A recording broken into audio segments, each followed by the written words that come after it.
Do we want to begin then? Yeah. Is everyone ready? Say Bob Boathouse if you're ready. For Boathouse. Bobo House. Monkhouse. Oh. Well, that's anti-inspiration for you. No. I think that's everyone. Right, okay. Let's start then. So, in the last session of Curse of Strahd, you began engaged in combat with the devil himself. Strahd attempting to steal away the soulless body of Irina to place as an ornament within the catacombs of Castle Ravenloft. However, for the first time since you came to this land, you managed to fight off the devil, and Nigel even managed to briefly make him bleed, eventually forcing him to retreat. However, in your victory, you had to deal with the remaining townsfolk, and the charmed Osdred, who was still spouting praise for the Lord of the land. On top of this, hail continued to crash into the village of Krezk, almost unendingly. You decided to approach the Abbey of St. Markovia one more time, seeing if you could investigate what might have happened to Vasilka, and find the blue life gem that sat within her chest. However, your findings were not what you had hoped, as Vasilka's body was ripped apart and the life gem was nowhere to be seen. Afterwards, you explored the abbey, speaking with a strange, musical, two-headed mongrel folk named Clovin, and also awakening a number of poltergeists within the medical ward of the abbey. During this fight, the poltergeist managed to hurl both Nigel and Meadhan from the window, causing them to fall over 100 feet to the ground below on the side of the cliff.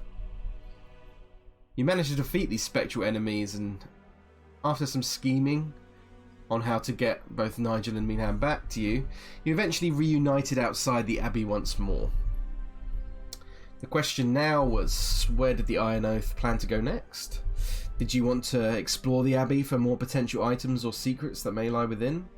What did you want to do about the townsfolk who seemed pretty insistent on following you now that their burgomaster is dead and their town cursed by the devil himself? What would you do about Anna Kreskov, who still lies interned in one of the makeshift prisons within Krezk? The choice is yours, and that is where we begin our session. Drag you over. Let's just go with like the same for now, because you're currently outside the abbey. Just fix the music.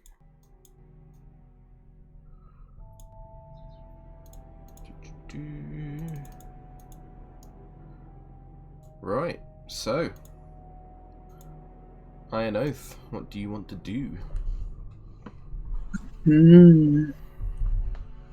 Well, I still think we should go to Castle Ravenloft.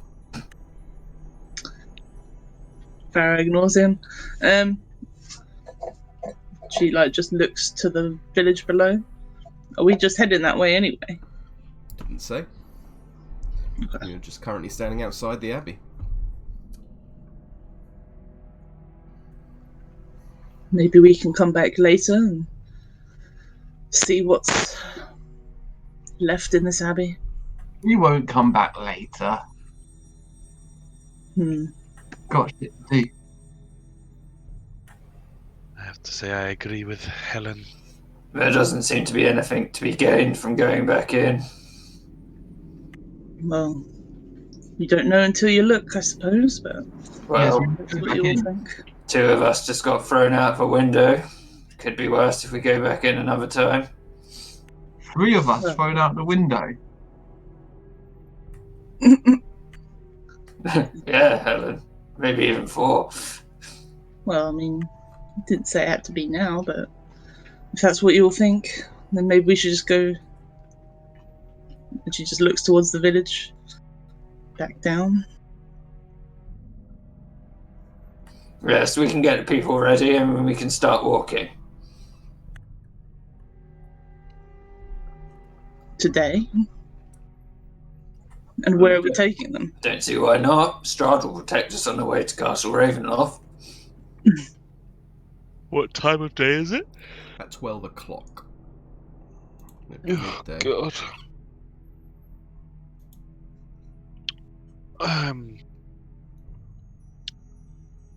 We can only assume the road will be dangerous. Why would it be dangerous, Pitch? He'd protect us. He's our master. I don't particularly want to head out there with, I feel exhausted from the day so far. True, he did give you all a good running round earlier.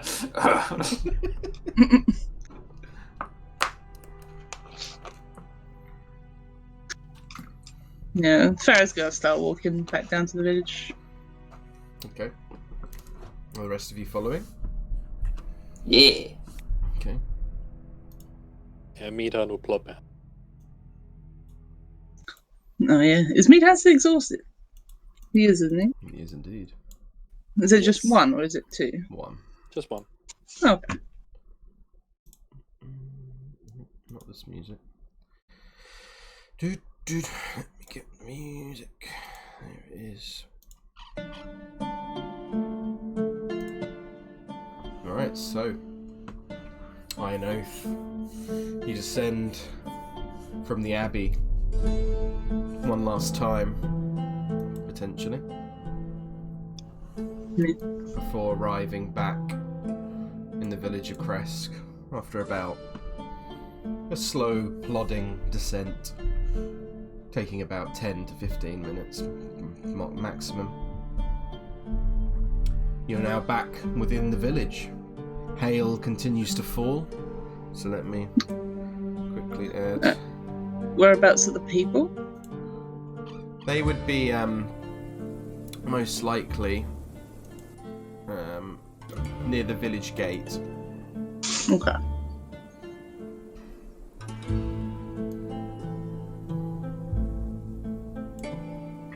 So, what do you want to do? Pitch. Farrah looks to Pitch, sort of questioningly. What do you think we should do with the villagers? I don't think they should stay here. They'll Yeah. have to come with us in some capacity. I'd rather they spent as little time on the road as possible. I agree. What do you propose? She looks around to the rest of the group as well. Well, we let them rest, and then when we're all recuperated, we lead them off to Ravenloft. Looked around for support. Ignores Osdred. Also ignores Osdred. The closest, well, not that much in it, looking at the map, but the sanctuary that I would aim for is the Martakov's winery. I think they can take 20 people in, though. They have better odds than us. Well, we can't take him to that madman in Valaki. He hates the master. And we also pissed him a fuck off. I would be keen to avoid Valaki. But maybe it's the best option for the survival of these people. As much as you hate Valaki. Maybe they should make up their own Baron mind. is crazy. Absolutely, Helen. Yes. Unfortunately, they're looking to Osdred right now, Helen. These people have a She looked duty at- to the Lord of the Land, and they should pay reverence to him. He saved their lives.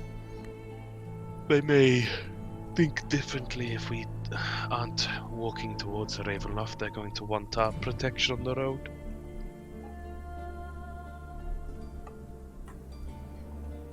But they'll be protected on the way. I don't understand what the problem is. That they won't be protected on the way, Osdred. Of course they will. The Lord is a beneficent master. He wouldn't let his people come to harm. As fruitful as I'm sure this discussion would be, I'd rather consider the realism of our situation. We need to rest. We can't leave today. We need to find a house. We need to inform the townsfolk of our plans. You're right, Pitch. I'll do that. Just that. Farrah sighs. Well, we should make the most of what's in this village that we can take with us, though. I'm sure they'll have warm clothes and equipment. There will likely be spare things with the fallen. She nods. Perhaps we should use our time here now to go and check on the woman whose execution you stayed, Meadhan, Osdred. Well, I'll go talk to the people. I've got the best rapport with them, inform them of the plans, and tell them to rest up, if that's all right with everyone else. I'll come with you. Of course. I come to he not able to be trusted right now. Well, at least I wasn't smacking our liege's horse in the face, and he looks over at Meadhan. Dude, that thing's no horse. You know that. Well, it may not be a horse, but it is subservient to him. And he is our master after all. He shouldn't go around punching it. You're going to feel like such a prick in about 3 hours. You look like a prick now, Nigel, how you're talking. Come on, let's just keep going. That's fighting talk. Not Roll again, initiative. Nigel.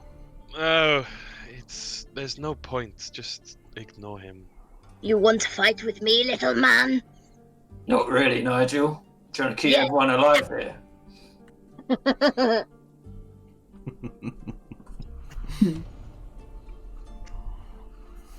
Osdred's going to walk off towards the villages, annoyed at everyone else. Okay. Yeah, Pitch follows him. Okay, what do the rest of you do? I'll go search around the village for useful items. Oh, I want to do that too. Okay, Helen helping. Farrah, what are you looking for in particular? Gems. Like furs, useful equipment, maybe some more rope, stuff like that. Okay. Both of you, or one of you with advantage, do an investigation check for me. And it'll just see. If they're looking for different things, it should be separate, right? Yeah. If Helen's looking for gems, Yeah. If she is actually looking for gems, then yeah. Yeah, we can go separately if you want. Like, there's quite a lot of village to cover, you know. Yeah, I don't think we'd go in the same place. That would be... Yeah. Yeah, we'll look for the same thing, but I'll say, I'll help you find some rope if you help me find some gems. We can go separately, Helen. There's a lot of village, and I don't think there'll be any. If you see a Mongol folk alone, I'm sure you can take it. Yeah, I'm sure I can. Okay. Damn, nice.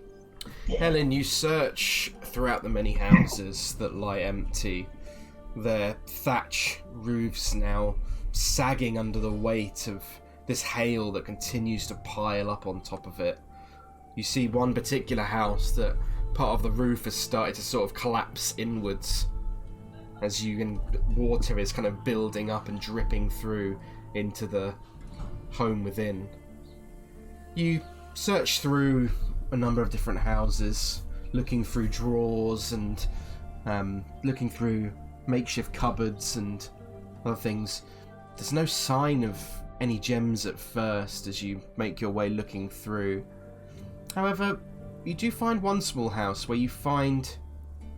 It's not a gem, but you find a tiny little, almost a segment of perhaps, you think maybe a sapphire.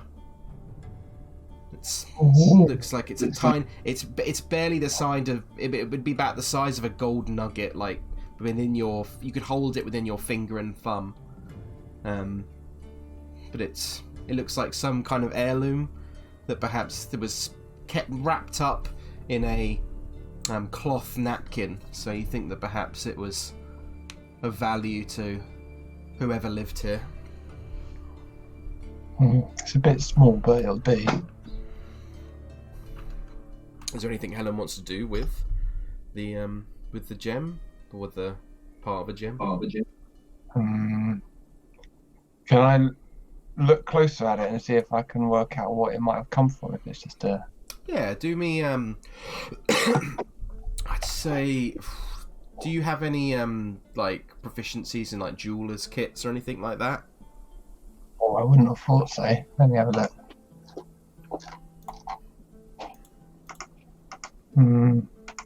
How would I even find that out? It should be in the bottom left under proficiencies. Let me have a quick look for you. Oh, here it is. Yes. No. Okie doke.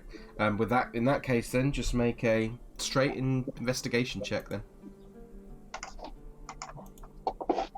Ah. I mean, it's blue, so you can determine that much. But beyond that, you're not sure what specifically it could belong to. Like your first best guess is like, oh, maybe a sapphire because that's blue, but it could be a number of other things. It's definitely a sapphire. It's gonna preserve my chastity. Is there anything else you want to do, Helen?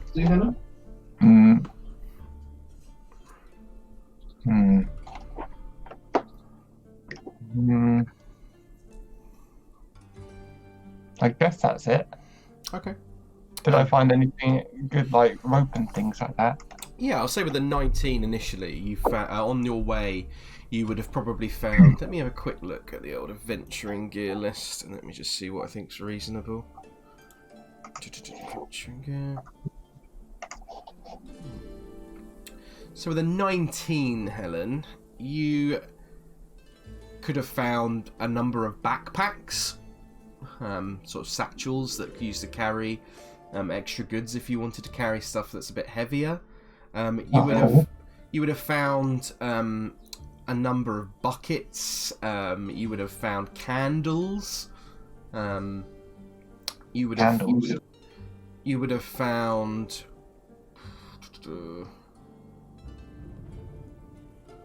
I think that's probably about it. I'd say it'd probably take you about an hour to search through all of that and find those things. If you wanted to, you could search for another hour and see what you came across.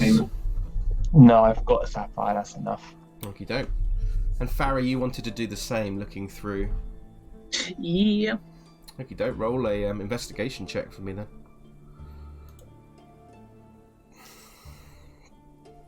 With guidance.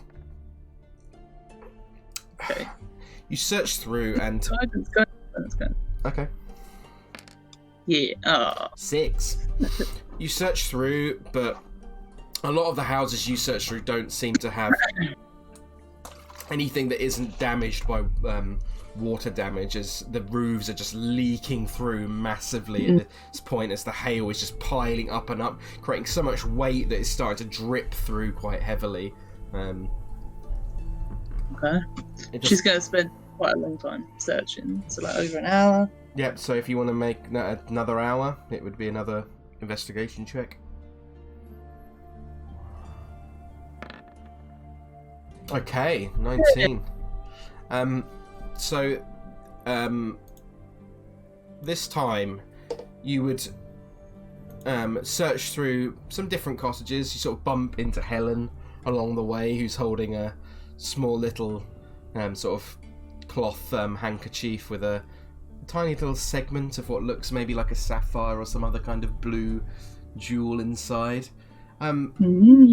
On your way, I'd say you could probably find maybe 5 rations. Okay.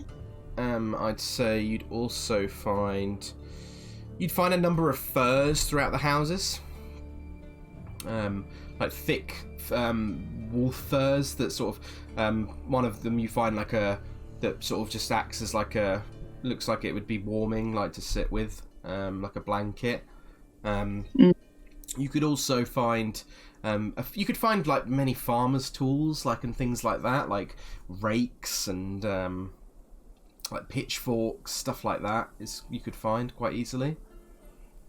Okay, so just one fur. I'd say probably about 2 or 3 furs.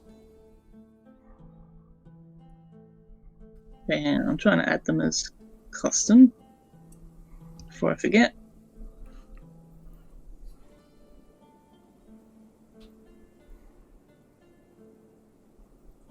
So furs are like blankets though, so they're not like gonna keep us super warm.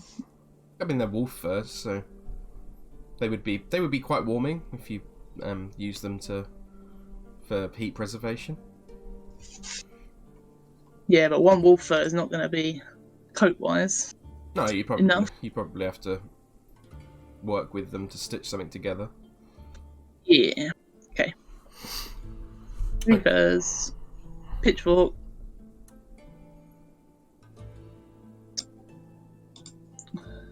Anything else? That's about it for now. In that hour of searching, other things you would find would just be very basic kind of stuff. That's not like not particularly valuable that you think. Just like bits of cloth and stuff like that, and it's very, very basic, simple cottages. There's not a huge amount inside them to store. Yeah. Farrah is spending a very long time searching stuff. She's going to be sitting at this pond for a little while as well. Mm-hmm. Okay, so you spent 2 hours searching at the moment. So we'll come back to you after we go to Osdred, Pitch, and Nigel, and see what they are doing with the villagers. So Osdred, Pitch, Nigel, you make your way to the edge of the village after leaving the rest of the group, and eventually find the crowd of people who have kind of started gathering within the houses at the side there. Some of them are making up kind of fires within, and one of them has like a pot of water boiling inside to help people have like a very basic hot soup that people are passing around. You would see Van Richten amongst them, who is trying to help the people stay calm. What do you want to do? Osdred would address the people and he'd be like, "Good people, we have decided what we must do." Yeah, one of the men sort of runs up and he's like, "Yes, I an oath. What say you? We are waiting upon your word." We have decided to wait until the dawn of the next day when the light is full, so everyone can recuperate and rest, and then we will be making our way to the dominion of our lord, Strahd von Zarevich's Ravenloft Castle, as he will provide safety for all of us. No, we won't. No, that's not the plan. Many of them look confused. Many of them look scared by the mention of Ravenloft. Some of them look quite relieved to be resting for the rest of the day. And the guy at the front says, which is a previous man you saw the previous day, Osdred. He says, if you think that's right, my lord. Why wouldn't it be? He doesn't respond. We're going to head south. There's people we trust. There's safety to be found. They didn't have much stuff, Pitch. You hear I think there's much more in Castle Ravenloft for these good people. You hear a woman like from beyond the crowd pitch says, "There's no safe place beyond the walls. It's all danger. We've all known that our entire lives. There's nothing but danger beyond these walls. We'll die out there." There's nothing but danger in these walls currently. You want to take your chances? As you say that, the big Goliath, his voice echoing over the crowd, she quietens down and kind of retreats slightly backwards. It will be likely a difficult journey. Make yourselves as prepared as you can be. You need warm clothes, blankets, as much food as you can carry. You can see some people sort of nodding. There probably won't be much there for you. I'm not sure what they're planning to do with you. And he looks up at Pitch. It's only a small vineyard, so they might have some alcohol for you at least. He sort of like laughs. And like, I still think it'd be a better idea to go to Ravenloft, Pitch.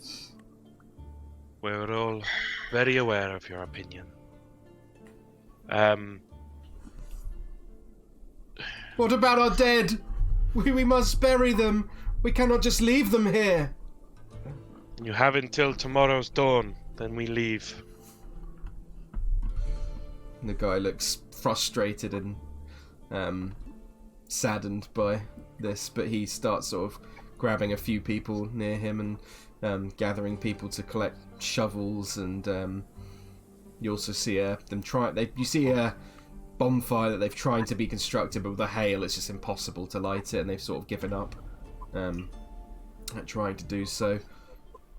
Osdred would walk over to help them bury their dead. Okay. So you see that behind the Burgomaster's house in this area of wood, that most of the villagers throughout the rest of the day would be potentially digging a mass grave site to bury the rest of their dead. So that would probably take about 6 to 8 hours in total to do it. So if you wanted to help out, you might be able to speed it up a little bit. So if you wanted to roll, if you can justify to me any skill you think would be useful, Osdred, then. Well, I think his athletics might be pretty pertinent to dig in holes. So if and I suppose what nature to see where the ground's softer and things like that. Mm-hmm. Okay, if you want to roll an athletics check and a nature check for me, and I'll see how much you can reduce it by. Nice, 19. And a nature check. What? Roll a nature check as well for me. Was your nat 20? It was a 19 for me. 50, very nice. Osdred, you managed to, with you sort of directing people and organising people with your nature roll, you managed to sort of spot kind of some of the softer ground amongst this area, and then you see some of the older people struggling, and you're like, out of the way, let a dwarf show you how digging holes is done, sort of thing. And you managed to reduce the time probably by 2 hours, so overall it probably only takes about 5 hours to dig this mass grave site. During this time, he would be sort of like saying, like, well, I still think we should go to Ravenloft. I don't know what the rest of them are talking about. Some people aren't. Whilst you're doing it, there would be a woman, maybe in her early 20s, quite beautiful, blonde hair, but very like kind of dirty face and messy. She would sort of turn to you and say, "Sir, I've never been beyond the walls. What is out there?" Well, it's dangerous. I won't admit that. We have been attacked many times, but I think it's more of a test from our Lord. And if you're strong enough to survive it, then He will reward you greatly. But he is the devil. He will. No, he's not the devil. He's a very nice man. Do a persuasion check for me, Osdred.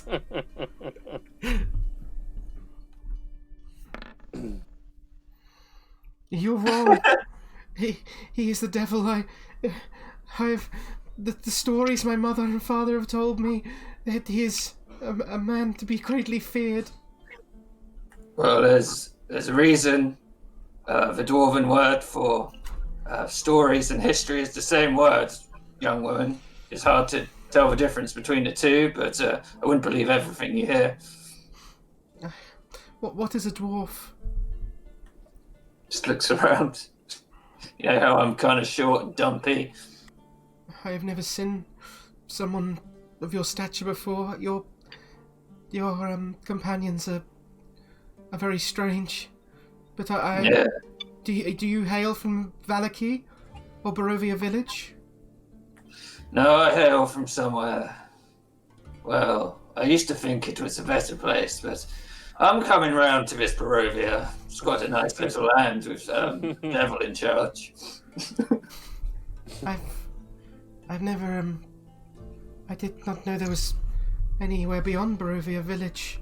What is it called? Where are you from? Well, the place we're from is called Toril. And within that subsection, Farrah is the continent, and then all the way down to the Sword Coast, which is a local region. And we mostly go between Waterdeep and Daggerford, and up and down the sort of a high road to Neverwinter. What is it like? Well, to be honest, a bit crap. This place is much better. I dread to think of a place more awful than that of Barovia. It's pretty easy when you get to the sewers of Waterdeep. There's plenty of shit down there. Haven't even seen a sewer system here, but they're our own devil. I see. Do you know what a sewer system is? No. Well, I think we've got some things to talk about on the road then. I am eager to learn. Maybe if on the way we could see this Faerun, this Sword Coast and Waterdeep on the way to Ravenloft. Well, geographically speaking, it's not really in the same. And looks around and he's like, plain, if you know what that is. I do not understand. Seems like we've got even more to talk about. She nods and then sort of goes back to digging. And would Pitch and Nigel be doing anything during this time that Osdred's helping dig this hole? Nigel will probably help dig the holes too. Okay. Pitch has wandered off. He's gone just to walk around, sort of take it all in, get an impression of how much there is left, what people are doing, whether they're gathering things, what the vibe is of the town. You definitely get the impression there's a small group of maybe 5 or 6 men and women who have started going to each of the dead,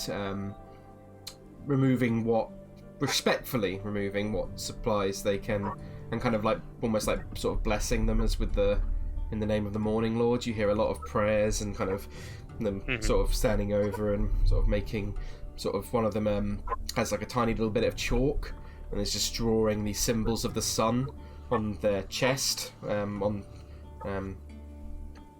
before, if they remove anything of value before they're ready to be interred. Apart from that, you see again anyone who is not there's probably a group of maybe 2 or 3 people who aren't digging, the rest are probably digging, that are making their way around the houses and gathering up goods and supplies. They've got carts and wagons that they're preparing. That's fine. He's not looking to interject. He's just observing and walking, keeping himself moving. Okie doke. Meadhan, what would you be doing during this time? Is there anything Meadhan wants to do? Well, after they all came back from the Abbot, he would have probably just made sure everyone... But I would have probably wandered off the pond up here. Okay. Like, he'd have a short rest, except I literally have no hit dice, so he wouldn't even recover from it. He's got 5 HP, exhausted. Yeah, he's just... really... No spells, no rage, no nothing. Everything's gone. So he's really just trying to wait out the day, really. I'd say Meadhan, you kind of like wandering up throughout the town slowly, kind of with the bags under your eyes, and hail occasionally whacking into the tune hammer, like making occasional like ding ding ding ding ding ding sounds as you know, when you've got sort of almost like popcorn in a frying pan. You eventually make your way up to the north side of the village and sit at the pool as you watch the cool, dark waters just be consumed and battered with this hail, which continues beating the surface of the water. You see the the gazebo with the wooden statue beneath with the of the Morning Lord is getting absolutely pelted, and whilst you're sitting there, at one moment you start to hear like a creak, and part of the wood kind of breaks slightly under the weight of all this hail that's now just piling up on top of and just sliding off of it. It's not. For a brief moment, he'd consider, I could mend it, but I'm so tired. During this time, you eventually you see Farrah come up to the pool, carrying a few goods such as furs, and you see she's carrying a few rations, amongst other small tidbits like that. And she comes and sits alongside you.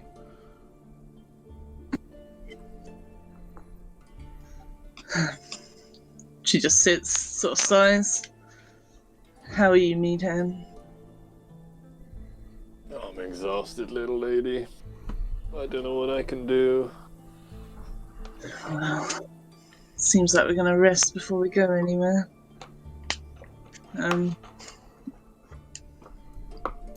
Well, we were thrown out of a window. How'd you feel about that? Well, never flown before, if that's what it's like. Is this what you guys do regularly? Kind of, well, not quite in this bleak of a place. But certainly not with this amount of danger. When do you have fun? When do you chill out? Well, back on the Sword Coast, we chilled out a lot. And haven't really found the time here, to be honest. I can get that. Yeah. I think we'll ever get out of here.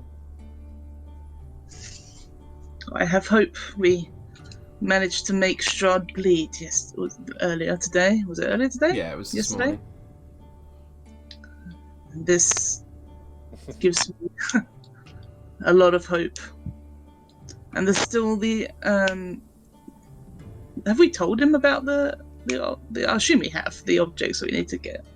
I think you very vaguely mentioned. No, I think the artifacts they're referring to, Steph. Yeah. Oh. They might not have actually. I don't think. Well, she will relay those then. When we first came here, we went to the Vistani. Do you know those? I imagine the Martyrkops would have mentioned them to you as you probably asked questions about the land, Meadhan and stuff. Would they have maybe passed through? Past? Probably. How regularly they move about? Probably not directly to the winery. Maybe if you travelled outward with Muriel and God, what's your fucking name? Not Elvir. Brain. Hold on. Stefan. There is a winery. Where are they? Adrian, that's it. Thank you. Yeah, with Adrian and Muriel. If you'd travelled out with them at any point to help search for your missing friends, then perhaps you would have bumped into them. I can imagine him maybe having at least seen a camp at some far off and be like, "Who's that? What's that?" Yeah, I could see that for sure. So yeah, he's kind of aware, but he isn't a person. Yeah. So she'll say, well, when we first came here, it was we ended up in a house. I won't go into that. We also met up with the Vistani, and we went and saw what was she? Just like a fortune teller, seer sort of thing. Yeah. Yeah. What you could gather. And offered us some information about objects that we could collect, magical ones, and that's what we intend to do. This is what we intend to use to fight Strahd. I heard about them. Do you trust what she said? They seem to have come true so far. So... Happy to hear. Hey, sorry? He says it, I'm happy to hear that. Oh, yeah. Yeah, so... blah, blah, blah, blah, blah. What do you plan to do, Meadhan, if we do get out of here? Gonna settle down for a while. This place is kind of taking it out of me, you know? Yeah, she nods. Me too. I used to just wander and travel and party, but this place is just really taking it out of me, you know? Do you create another band? She sort of smiles. I hope so. I've not been playing like I used to. Because of this place, I understand. Takes away everything. It's got no inspiration, no life. Perhaps we need to. Got no life. Oh, I know, but sorry, life gems. What? Sorry, Terrible. because I thought life gems. You're gonna bring back the life with the life gem. Don't worry. Yeah, it was just a bad pun. I wasn't trying to make fun, so if there's a pun there, that's great. Yeah, because I want to know more about Meadhan, so I want to try to get a question to ask Meadhan. Go ahead, he's got nothing to do. What made you start a band, Meadhan? What made you want to travel the Sword Coast? Well, it wasn't a goal or anything. I just went around and enjoyed playing music for people, and I'd come across others like myself, or your friend Pitch, and before you know it, you're enjoying playing music together, and they wanted to go on trips themselves. The band was always changing, going from place to place. But you're a Goliath, right? Do they not hail from the mountains? Do you have much music up there, or did you learn it later on? No, actually, in my village, they almost frowned upon it. There really wasn't much in the way of music. It was only one day when I was a youngling, some bard came through and he was playing his lute, and it was the most amazing thing I'd ever heard. I knew I wanted to do something like that. That's pretty amazing. Did you just teach yourself? How did you have to leave because of that?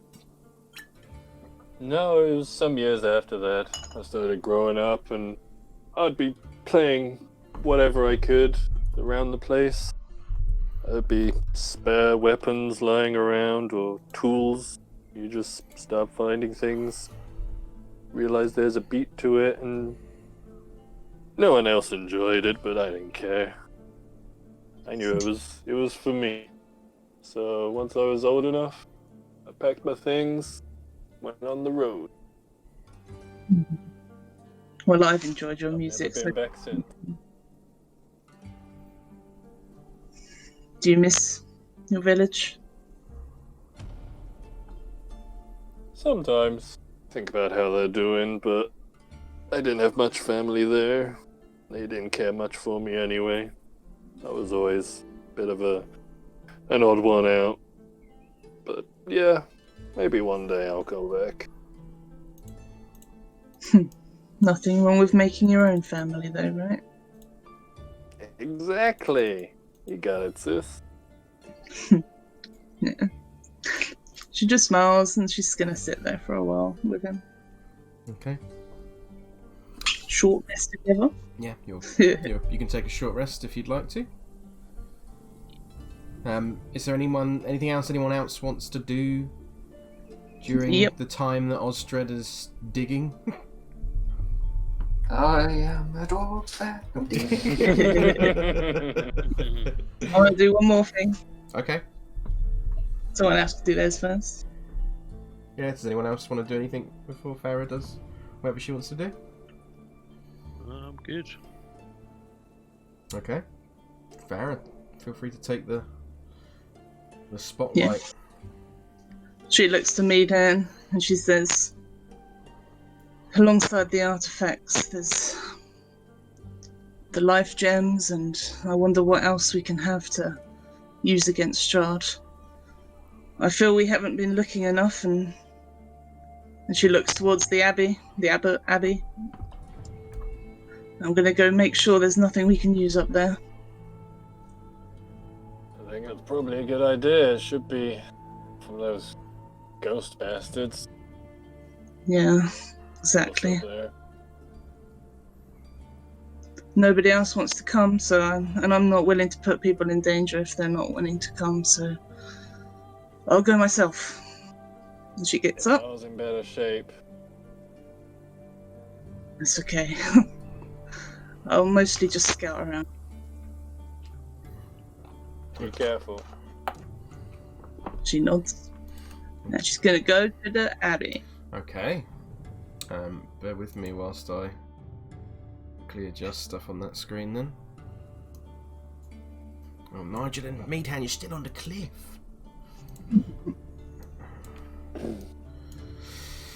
You're no longer there.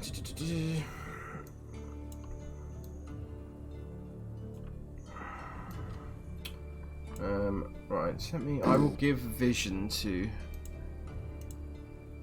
how can I do this?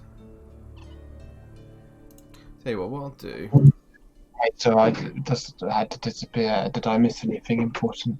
No, Meadhan and Farrah were just chatting at the pond, and now Farrah's decided to head up to the Abbey on her own to search the rest of it. Oh no. So let me quickly... What I'll do is... I won't count this towards your familiars particularly, Farrah, in terms of... But what I'm going to do is I'm going to put vision on this token for everyone and give people control. Gee, hold on, I need to give people control of everyone this first. All players. There we go. And then everyone should be able to see what Farrah can see as well.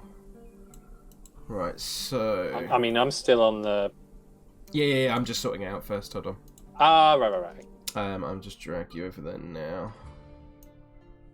Right. Why is the music not resetting for some reason, these maps? Whatever.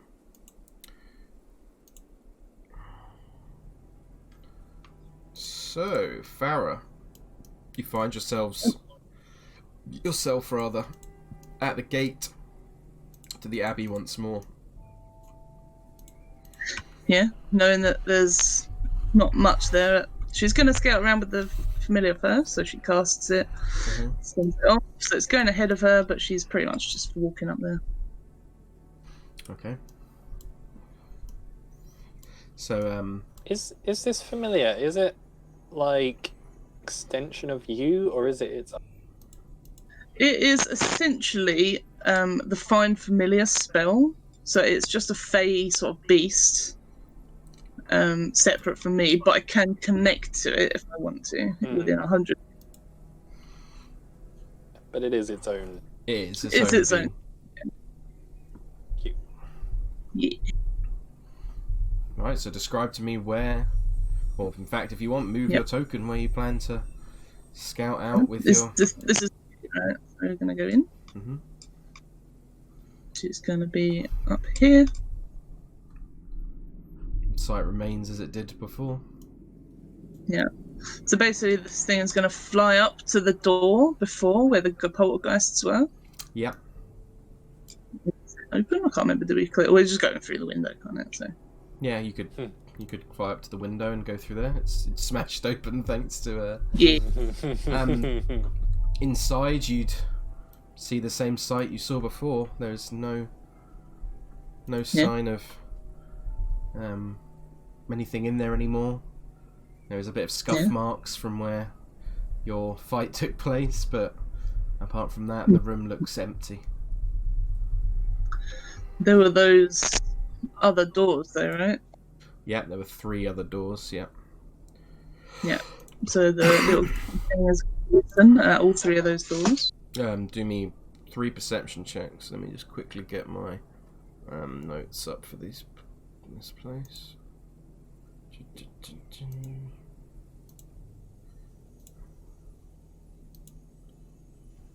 It's perception unless I'm looking through. So I'm looking through, so it's my perception. Your perception, yeah. Where's Farrah? She's Here. in the courtyard, I believe. Okay. Just because when you do it, you're blind. Oh, Damn it. Can't hear anything. Now the question is, can this thing open doors? You could try. I mean, let's try it. Make a strength check on the door for me. Oh no, it's got really bad strength. Oh, Nope, won't open. damn it. Oh, okay. It's a heavy iron door. Was there a downstairs as well? There was, yeah. Let's go down there. Okay, you're flying down. Let me move you over then in that case. Actually, well, I don't need to if you're flying down. You would find yourself at the Stealthily. bottom of the stairs. Okay, make a stealth check for your creature. You'd find yourselves over here at the bottom of these stairs. It's Dex, right? Dex. Is Dex, that's correct, yeah. Okay, let me just check something. Yep.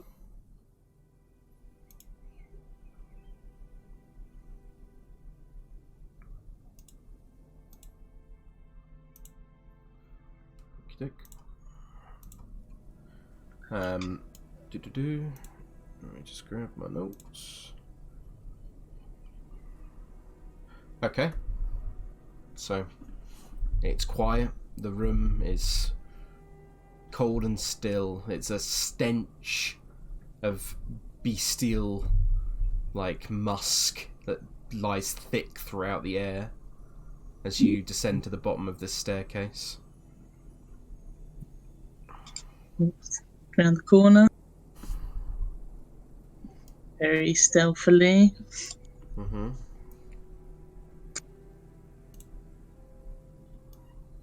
What is this over here? You can see there is piles of refuse of hold on, one sec, my notes. Oh, so many tabs.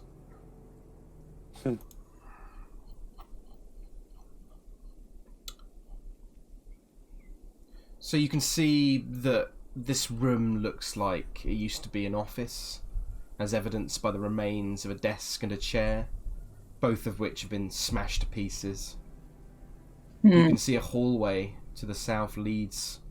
The hallway that you stand on the south side has the staircase going up, and there's a dark passageway heading straight upwards that remains quiet, but is filling your nostrils of your creature with a heavy scent of a bestial odour. I peek round the corner. Mm-hmm. Lovely. How do I do that? Just like this. Yeah. You can see what you can see. Head fully round the corner. It's a big hallway. Appears to be completely empty as far as you can tell. Hang on. Okay. Start walking up slowly. Make sure you got that range. Yeah.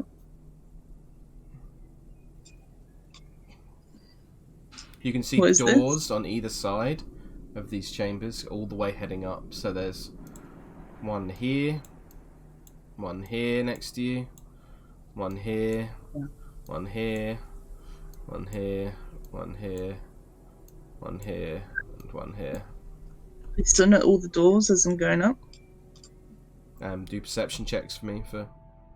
I'll make you do it for the 2 doors next to each other, and then the next 2 doors, etc.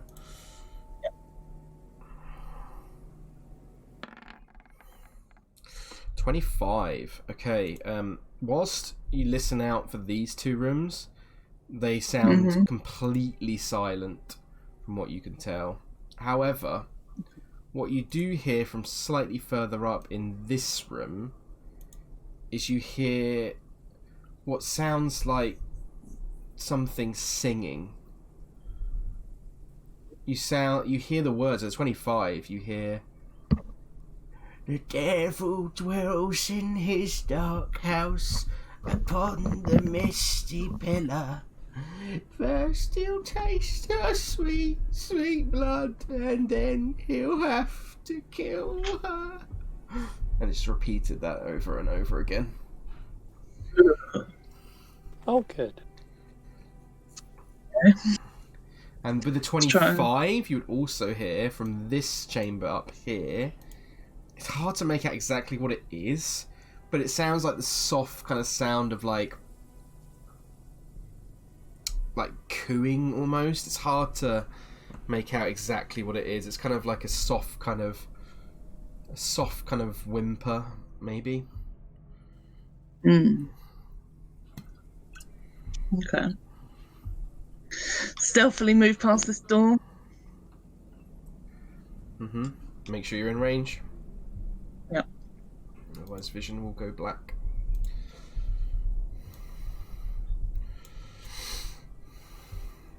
I think. You still got your same stealth attribute. Doesn't seem to have noticed anything.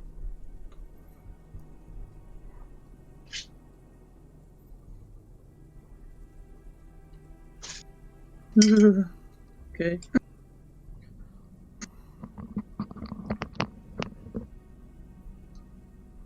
Am I still in range?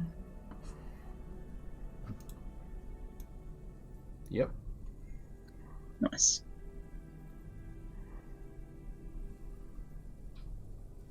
Do we look at this door next to me? You didn't hear anything with your perception check, and you got 25, so... Okay. Everything else sounds deathly silent from what you can tell. Okay. Let's move to the end then, if nothing else sounds... We're right at the end of this door. Do we hear from that door? Do another perception check for me. Am I in range? No. Oh, You have to move up. move up. Yeah.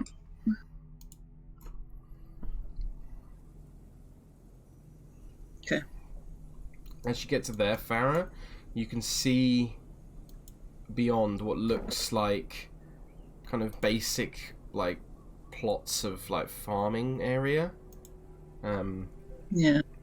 They'd best be sort of, they look like gardens. They seem sort of nestled between the like rising and the plunging cliffs. You see 4 rectangular garden plots, each enclosed by a 5-foot high wall of mortared stone.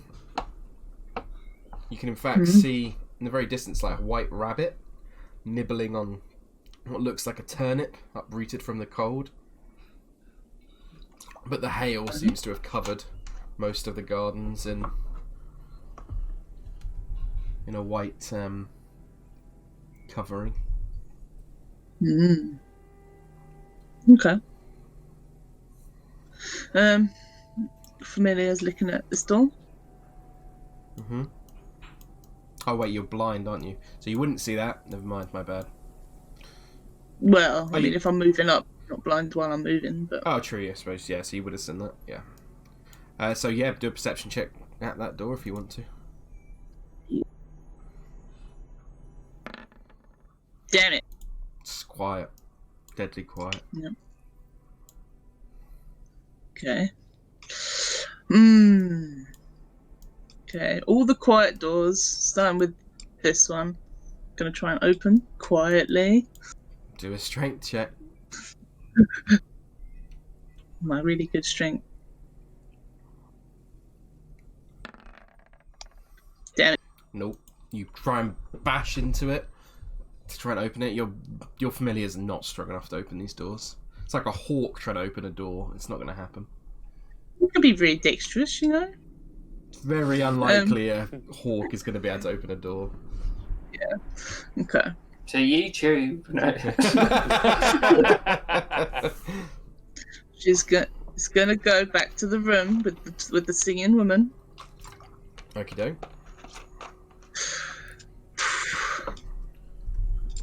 And do we check all the rest of the other building already? Don't know. You had those 3 rooms you didn't check out. You know that Nigel went down to what looked like a wine cellar at one point, although I don't think Nigel said about it. True. You did see stairs leading down, though, yeah. Before this woman, then. Let's go search that other building real quick. Okay. Let me move you over. She's gone. Or are you... Yeah, we'll go to the other building. I want to look at the little basement bit. Okay, so you're going to go straight into the building, and then you're going to go down these stairs, yeah? Yeah. Okay.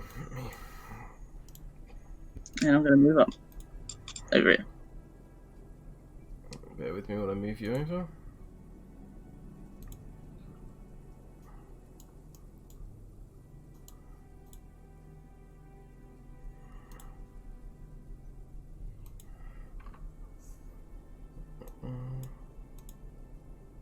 Right.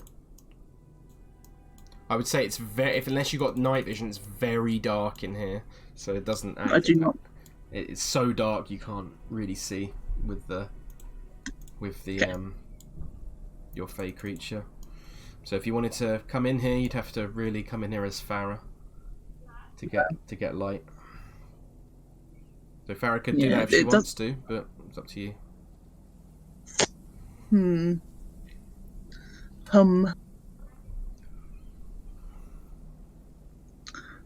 Does it sound like there's anything in here? Sounds quiet. Okay. Farrah will come into this one herself then. Okie doke. Drag Farrah out. Okay. And gonna look around. Okay, so I assume you're casting some kind of... Or she's got dark vision, isn't she? So you see that these stone steps descend 20 feet to a cellar that contains 10 barrels of wine and an L-shaped wooden rack packed with wine bottles. She's got the little griffin thing on sentry outside the door. Yeah. And she's just gonna look around, see what type of wine it is. A really expensive wine, really cheap wine. Make an investigation check for me.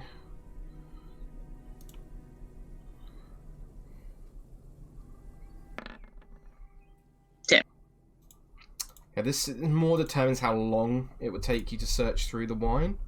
So I'm going to say it takes you probably about 20-ish minutes to kind of search through each of the wine bottles. You see that the wine bottles contain about 33 bottles of Purple Grape Mash No. 3 and about 24 bottles of Red Dragon Crush.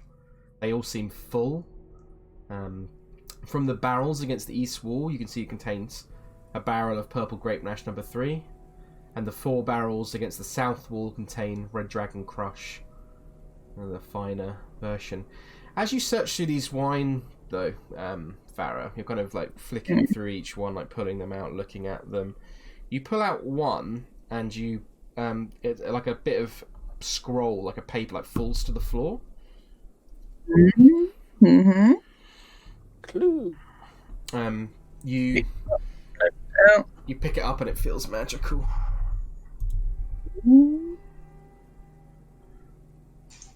I suppose I don't know what it is. Can't read it. You can do a Arcana check to me, if you'd like.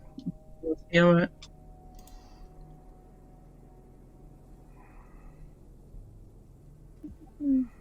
Press the button, please. Yeah. You look over this scroll, and it takes you a little bit of time to read it. As you're not super familiar with spell scrolls, but you do, you know, at the end of the day, you're just reading what's been printed on a bit of parchment. But you can see that this is a spell scroll of Hero's Feast. Ooh. Nice. So I'll read out the description of what Hero's Feast does. A lot of food. You bring forth a great feast, including magnificent food and drink. The feast takes 1 hour to consume and disappears at the end of that time.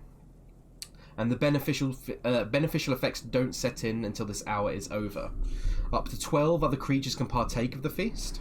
A creature that partakes of the feast gains several benefits. The creature is cured of all disease and poison. They become immune to poison and to being frightened. And they make all wisdom saving throws with advantage. Their hit point maximum also increases by 2d10, and it gains the same number of hit points. And these benefits last for 24 hours. Sounds like our pre-Strahd fight dinner to me.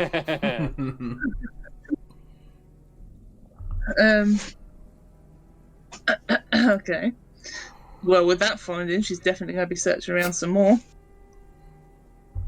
Okay. Okay. The rest of the room, you don't appear to find anything. Okay, damn it, I thought that led to somewhere. Okay. Well, with the knowledge that there's a bunch of wine down here, Markovs might like it. Gonna leave this basement. Okie doke. I'll take you back up to the other room.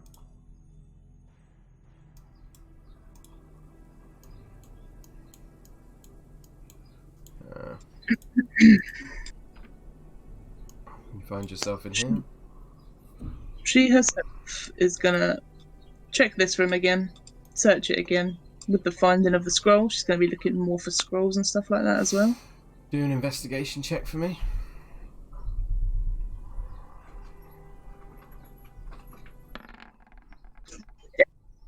You look around and nothing particularly catches your eye from what you can tell. Okay. She's also going to look at what you described before was the thing, was it a golden thing or something? Yep, there was a golden sun disk hanging above the fireplace. I described to you before. Look at that. Okay, you look at it and it's quite high up, so it's about 10 feet up, so you'd have to find a way of getting up there.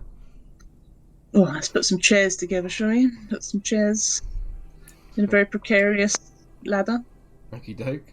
So you put some chairs together and make an acrobatics check for me, just to see if you can jump up and grab it, or just a dexterity check actually.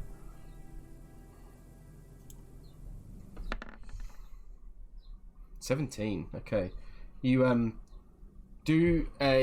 as you're grabbing it, do another investigation check for me. To see if you notice. Do a perception actually, to see if you notice something as you take it off the wall.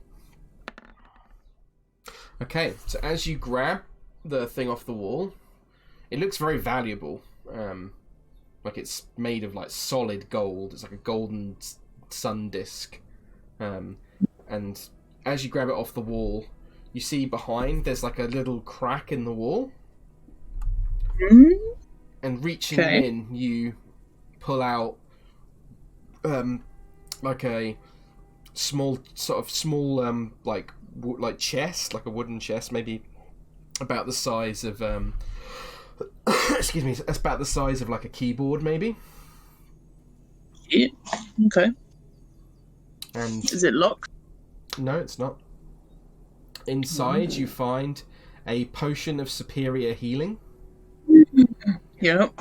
And you also find a electrum flask. Electrum flask? Looks like it's like a drinking flask made of electrum. Looks quite valuable.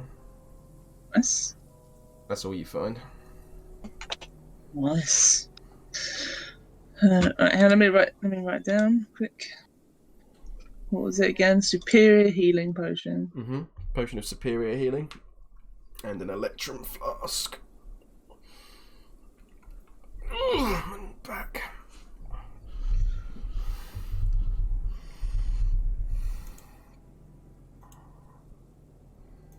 Okay. She will. You say this body is like strewn across the floor everywhere, though. Yeah, it is. Yeah. Yeah. What is this here? Just a fireplace? Fireplace. Or Yeah, currently not in use. a fireplace? Is there any like papers or like half-burnt papers or anything? Doesn't look like it. No, just looks like old coals that are sitting there. Anything on the table? Or is that technically There's already a number of.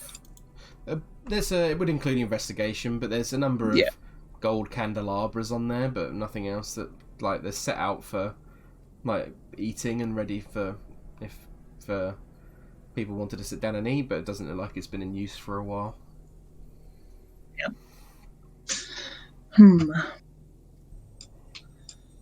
And she will go upstairs to see this guy. I'll move If you he's up. still there.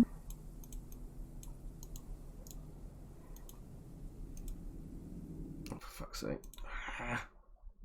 Clicked off the screen by accident. I hate when this happens. Shitty coordination. Oh, apologies. If anyone goes to the toilet, it'll be a minute or two while I set back up again. So weird.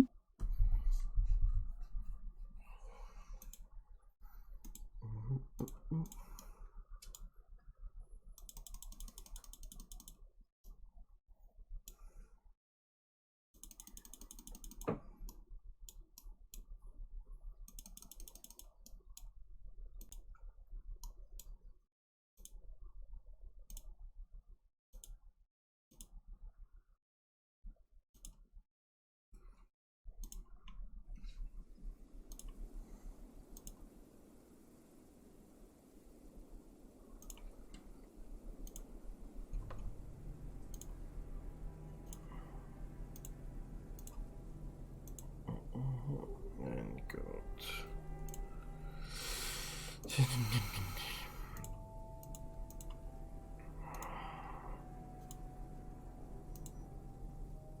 Okay, I am ready again. So, let me copy and then move you over to up here. And drag you across. Okay, so you find yourself back in the room. You see Cloven sitting in the corner, fast asleep, as he rests with a violin sitting on his viol sitting upon his chest, and he's just sort of gurgling. And you see the smaller head kind of like opens its eyes at you and kind of just stares at you, like creepily. Aww. But it doesn't say anything. Oh, Clove. He's cute. No, I like him too. He's really cute. Even though it's weird. Also, the little baby face kind of looks like that. The was it the thing from Total Recall? Open your mind. Oh God, no! Okay, you've ruined it. You've ruined it. I was thinking of the. Have you seen Hellboy with that when they go into that market and then there's that thing? It's like. Yeah. I don't remember that at all. I don't remember that. Yeah. I'll have to rewatch. God, I love that film. I prefer that than Lewis's. Open your mind. Kill it with fire. Yeah, he doesn't seem to have noticed you. The other head seems to be snoring. Yeah, she's not going to wake him up, but she's going to search the room. There's not much in this room, is there? Nothing that's not on the map. Do me an investigation check.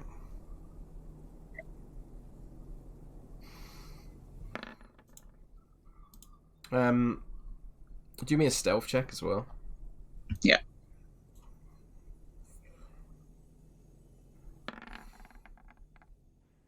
Okay, he doesn't seem to have noticed you. The little head continues to stare as you kind of just look through the cupboards and stuff. It seems pretty empty in here. Anything of value You see like what looks like on this table. You kind of glance over, trying not to wake him. You see like a little kind of like what looks like a little kind of storybook, and a little. No. You see also a little doll upon there that has stitched into the thing is no fun, is no Blinsky. No. But apart from She's that, gonna give him a ration because I think he's cute. okay. You pop a ration. You see the baby like head kind of looking at it like and lick its lips.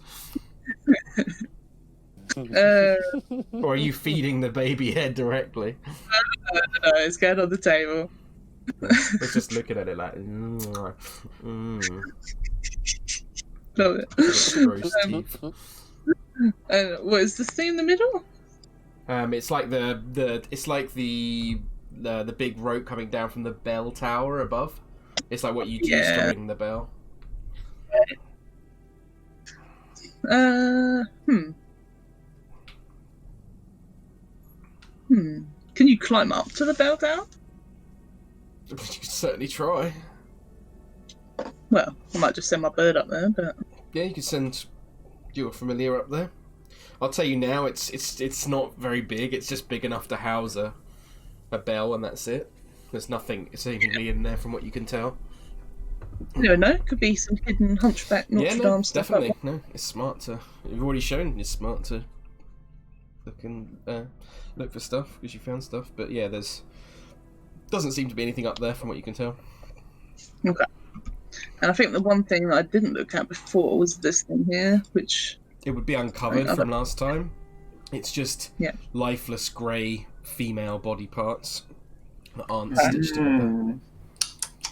Delicious. yeah. My favourite body parts. Yummy, scrummy. Not for that.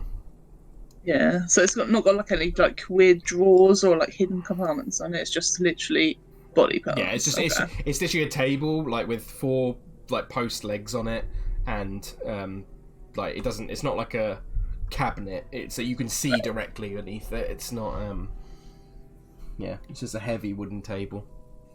Yeah. Okay. Well, she's gonna leave the sleeping guy, and she's gonna leave. Okay. Where are you going? Back to the room before? Farrah's gonna wait outside, but she's gonna send the bird in again. Thank you, dope. So Farrah's waiting out here, I assume, and then she's sending. Yep. Whereabouts is she sending the bird? Now, the thing is, I want to look in all the rooms. Mm-hmm. I also don't trust my stealth checks to get past.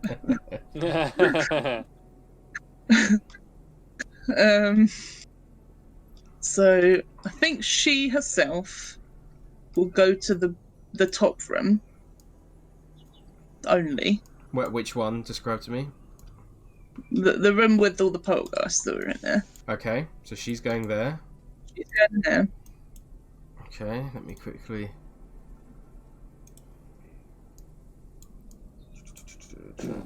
Alright, so you can make your way back there without any issue. I will drag you back over.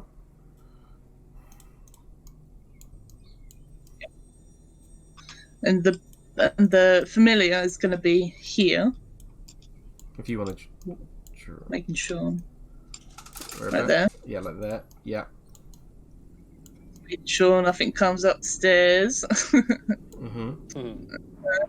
And she's going to listen at these doors herself. Yep, do a perception check for me.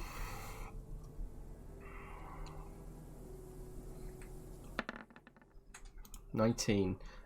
From that room, you hear the very kind of quiet cawing of what sounds a little bit like a raven. Okay. Well, we know what that could be, I guess. Gonna go to this room. Another perception, yeah. Yeah. Quiet, deadly quiet. Yep. And last one. Again, another perception check. Again, deadly quiet. Okay.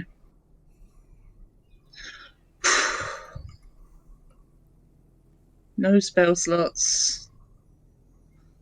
One wild shape.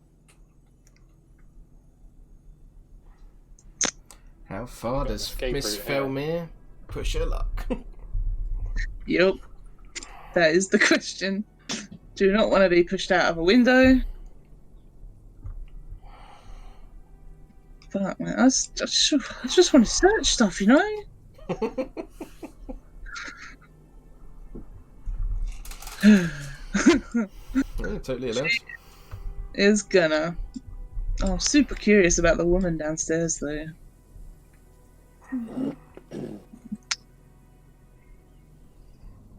Right. Right. I will say, if you're going to search these rooms, just for the sake of brevity, like, if you're going to search them, then I'd say search them now. Don't go back down, then come back up, then come back down, then come back up. Oh, no. Yeah, So if you're making a it's decision to search them, then I think you have to make it now. Yeah, let's search the silent rooms. Okay. And we'll leave the cooing room for now. Okay, so which one are you opening first? So this one? This one first. So you open this room, and the first thing that you see is a blood-stained table that stands in the middle of this otherwise empty room. Okay.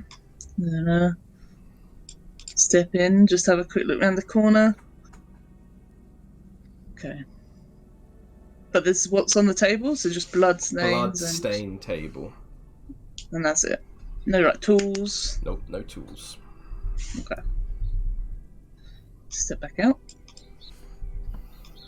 Check this other silent room. Okay. You open up this room. Yeah. And inside, you see the wreckage of what looks like old wooden cribs. Okay. Step inside and see around the corner. It's literally just wreck. It's not. There's like nothing else. There's no like dolls or anything. Well, you have to do a perception check for me. Yeah. Or investigation, rather, if you're move around. Oh, I clicked it already. That's fine. I'll take that. You make your way sort of around the room, kind of looking through the wreckage. It seems empty, but as you look sort of in the windowed glass for a second, your like eyes light up. In the reflection in the doorway, you see a nun in white robes standing there. You look back towards the doorway and nothing's standing there. Then look back towards the window and the reflection is gone. Okay.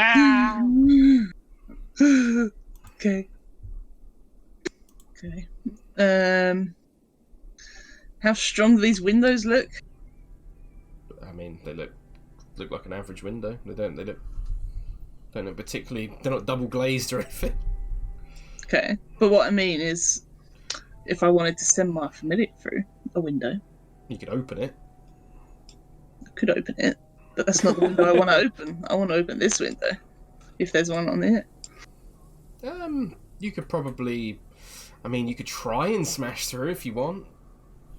But you wouldn't be able to necessarily open it from the outside. There's like a latch and a lever on the inside that you can kind of like pull it down and kind of close it. I just smash through, you know. If I was gonna stand back here for a second, over here.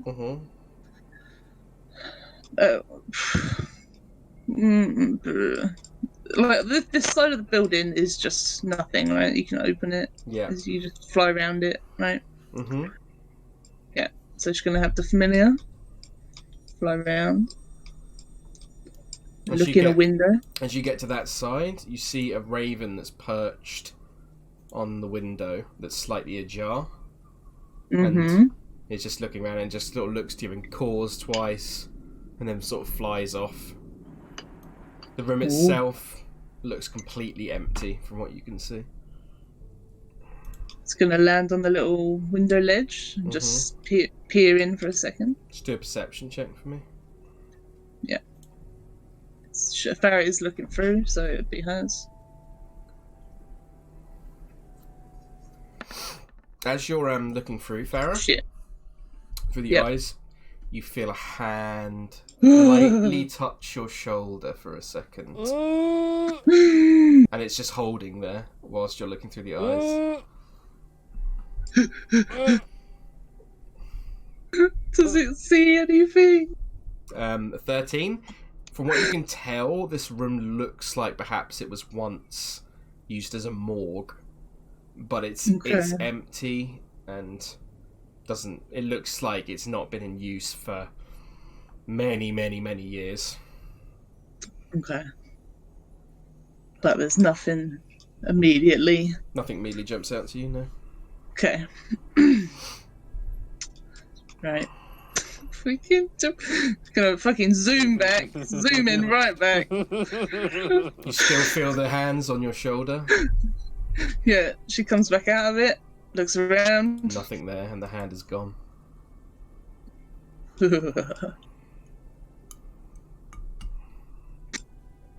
Yeah, she walks back to her little familiar and looks down the stairs. I think it's time to go. Okay, so are you leaving? Yes. Okay. Fuck this. You're leaving the entire abbey, yeah?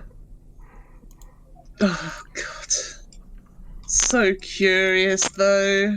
Curiosity killed the cat situation. Yep. God. Satisfaction brought it back. True. You found some pretty good stuff, though. Yeah, I found some good stuff. It's just, there could be so much more, you know? Yeah. How risky do I want to be? How risky, guys? Yeah. Let's do it with my bird is going to go knock on the door. The door with the singing. Well, do I want to go to the other rooms first? The thing can't open the door, though. Where's your HP at? My HP is full. I have full HP, and I do have a wild shape, so I can run away. Go on. Yeah. Okay. Right. So, yeah, move yourself where you want to go. Bird's going to scout it first. Go in there. Yeah. Into that other building. I can't. Where is the other building from here? Right up here. Oh, You okay. could go through one of the windows. You could fly down the stairs and go the way you went before. Yep. It looks exactly as it did before. Yep. You still hear the singing? You do hear the occasional whimpering coming from the sheds like you did before. How does Farrah get in? Oh, let me open it for you. Sorry. There you go. Door's open now at the front. Okay. Yep. Just. You can have still the hear. bird thing, You can still hear the maybe. soft sound of the singing. Stealthing ahead with this bird. Okay, stealth check for the bird.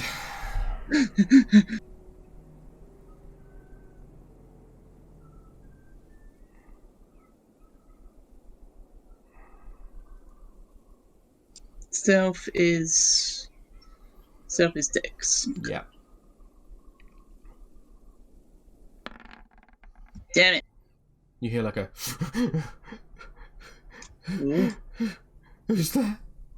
Who's there? Who's there? Who's there?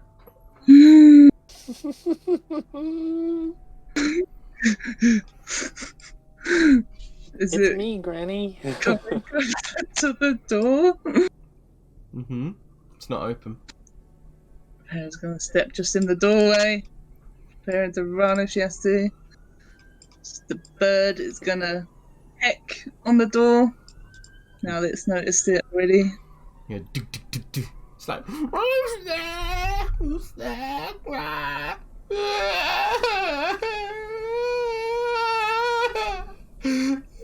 there? And then it starts singing once more. Oh, good. Oh God, I just wanna. There's so many things I want to do, but it's scary. Alright, it's gonna go in. Okay. Do you open the door? She's listening at this door first, briefly. Perception checks.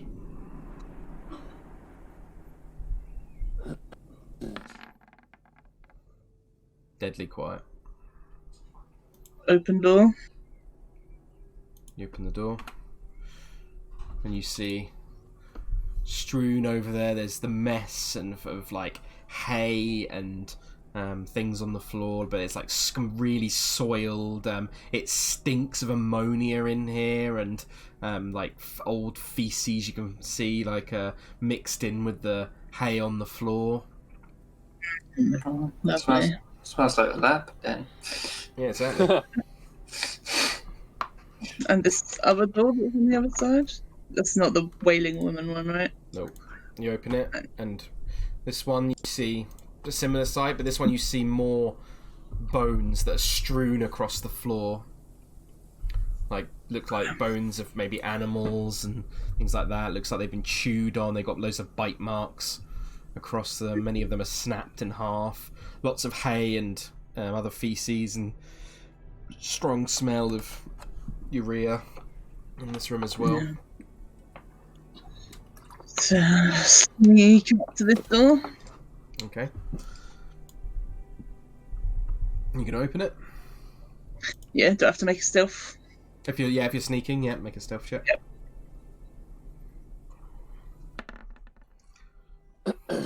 Yeah. You just hear this soft singing again. Okay. So this is the door with the woman, so we're going to open this one. Okay.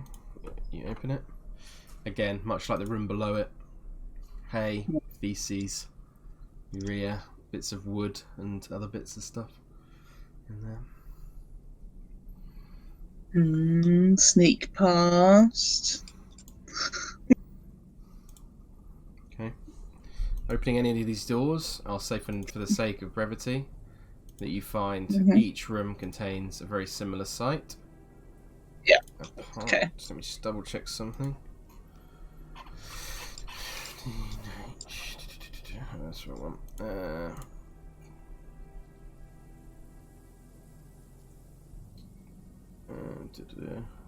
Apart from this room. Which one? This one here. I can't see it now. Okay. Oh, I'm on the wrong one. This one here. Yep. Where you hear a soft whimpering sound, and looking inside, you can see in the debris-strewn corners of this room are a number of makeshift cots. Cots. Mm-hmm. Well, if there's a whimpering in there, I'm going to have a look. As you approach, you begin to hear the sound of soft crying of what sounds like babies, seemingly disturbed by your presence. Yeah, she tries to be like extra quiet. Mm-hmm. Looks around. Is there anything in here, or is it like just... It's very similar to the room, but it's got cots in there. Okay. Gotta go have a little peer in the cot. And you Cots. look into the cot, and you look upon the babies. You see each of the babies share strange bestial deformities that the Mongol folk possessed. Don't know what to do about that. Could kill them. Wow. Got that. That's your own. No. Little minions. Oh. And these rooms were empty, right? Yeah. Or should I do little checks? Can if you want, but they're pretty much empty. They look like to you. Okay. You'd be searching through poo and hay. So. Oh, yeah, no thanks. And this last room at the top? You open it. Yeah. And it leads out onto the gardens. Oh, with the scarecrow. Okay. Well, there's only one woman left to check. Okay. You opening it? Well, just gonna stand back over here a second. just in case. Have the bird peck on the door again and see the reaction. And you go, who's there? Who's there? You won't take it from me. It's mine. It's mine. It's mine. Take something, eh?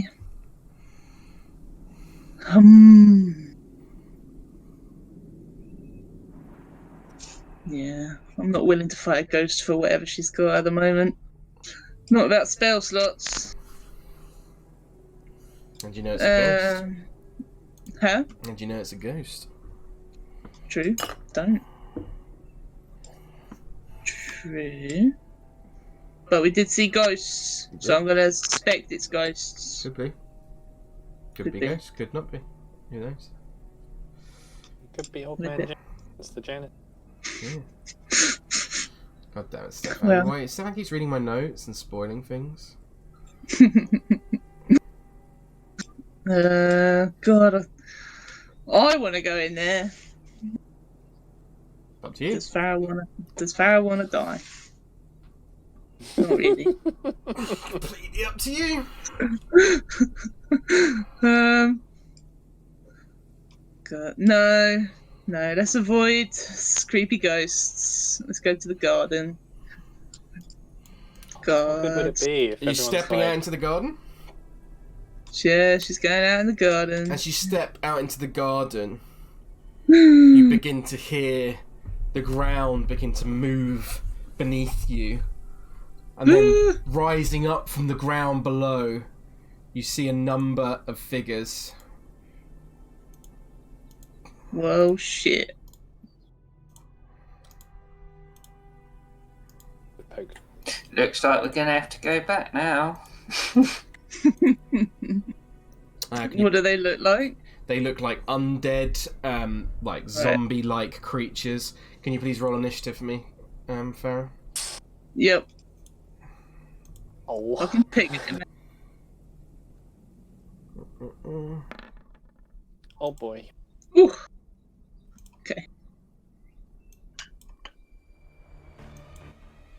Alright. Feel free to do a nature check if you want to see what you think these things might be. Yep. What did you get in total? 12. You're not sure. Yeah.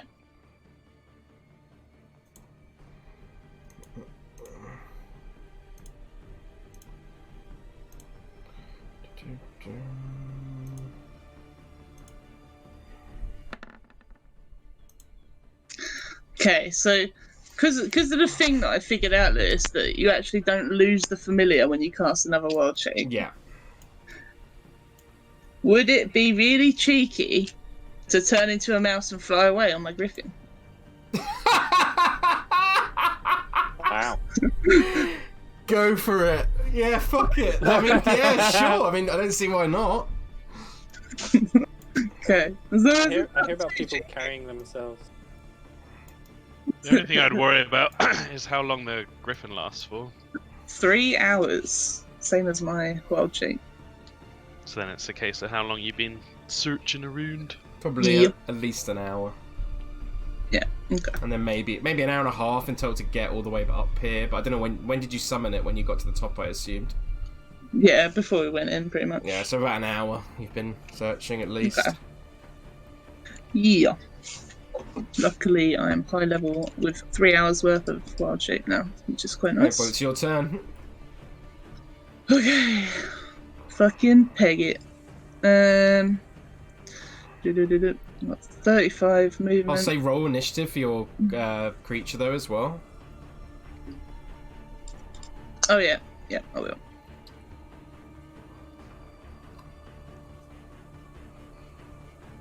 How do I roll? Oh, there it is. Okay. Damn it, bird!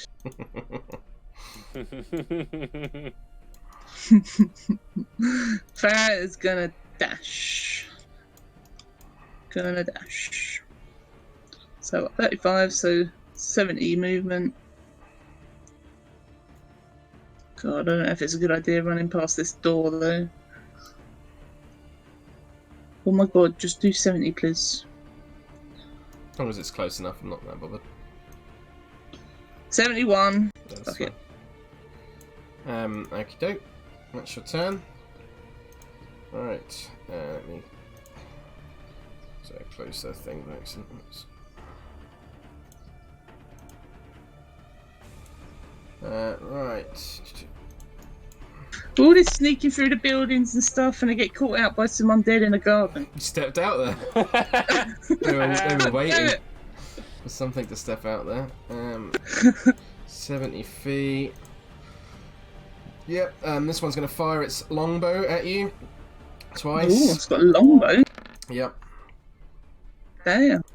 A 21 and a 13. So the 21 hits, so 3 points of piercing damage. Yep. Okay. This one up here.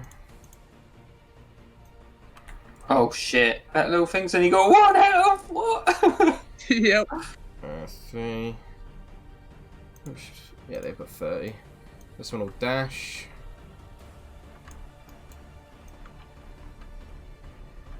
Yep. That's why the longbow may not be a good idea to do the idea I just said.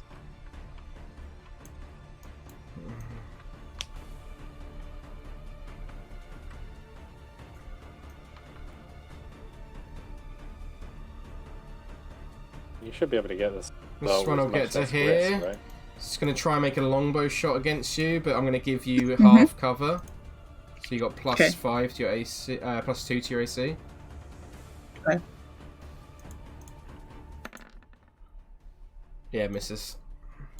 Yeah. Farrah's familiar. Farrah's familiar has got, let me have a quick looky, hawk stats, it's got 60 foot fly speed, so let's get really far away.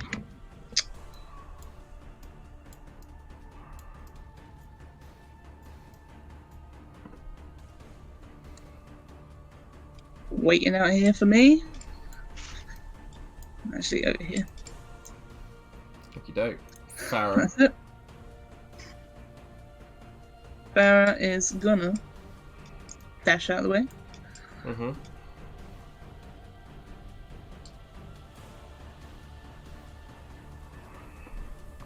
So I've got 70 foot, so I can just about... Did they all just come inside? Yeah, they're running after you. Fuck it, let's do my idea then with my 1 HP Griffin. Let me just check my aminals first.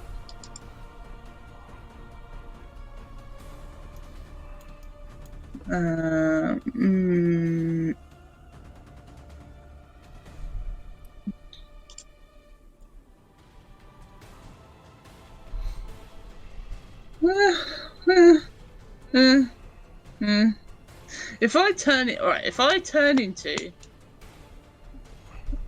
Oh, wait, oh no, I can't, damn it. If I turn into a spider, right? Yeah. If I fall from the air, will I die? And you still take the same amount of damage because you'd hit the floor and then... Well, because in real life, spiders don't die from really high heights. It's true, but it's not a real spider. You're a magical spider. I mean, I don't know. I feel like I feel like there's no thing in their stat block about it. I mean, I get your argument. Yeah. I think I'd allow them to make maybe an acrobatics check to see how well they can land, and then maybe that'll be the case. But if they fail, then you would just take the damage. Okay. About half damage. Yeah, I don't think they got enough HP to really survive it. So. No, it's got 1 HP, I think. Yeah, 1 HP.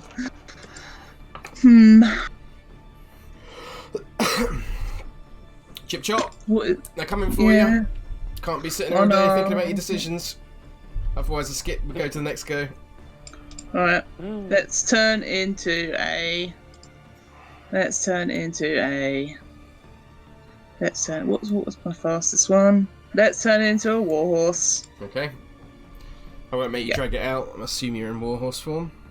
The whites. 60-foot dash. 60-foot dash. 60-foot dash. This one's going to move around here. Dash. Dash. And 60-foot dash. That is their turn. You're familiar. Okay. Familiar. It's gonna stand here and block the door. Okay. Well, they can't do anything apart from like dodge, so. Okay, so it's dodging. Yeah. Okay, Farrah, you'll go. Farrah as a warhorse is gonna dash 120 feet away. Okie doke.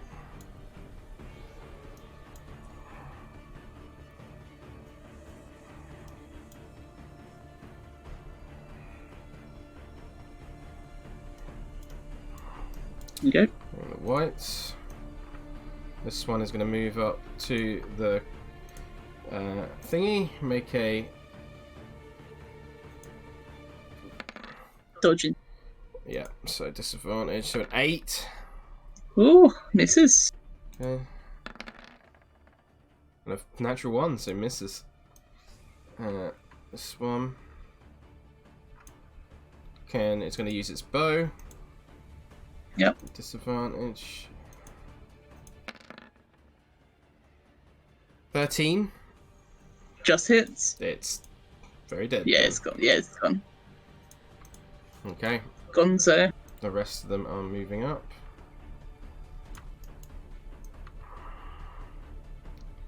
He's going to get 30 feet. He's going to take 2 shots at you.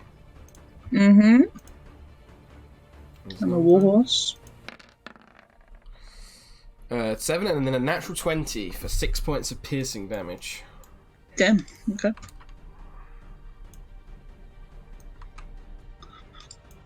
Six points.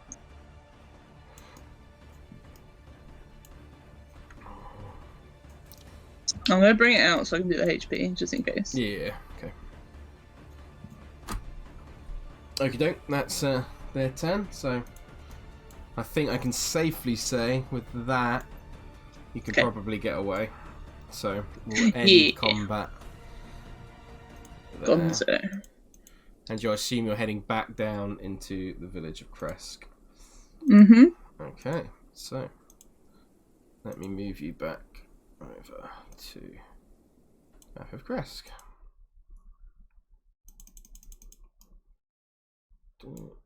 Music.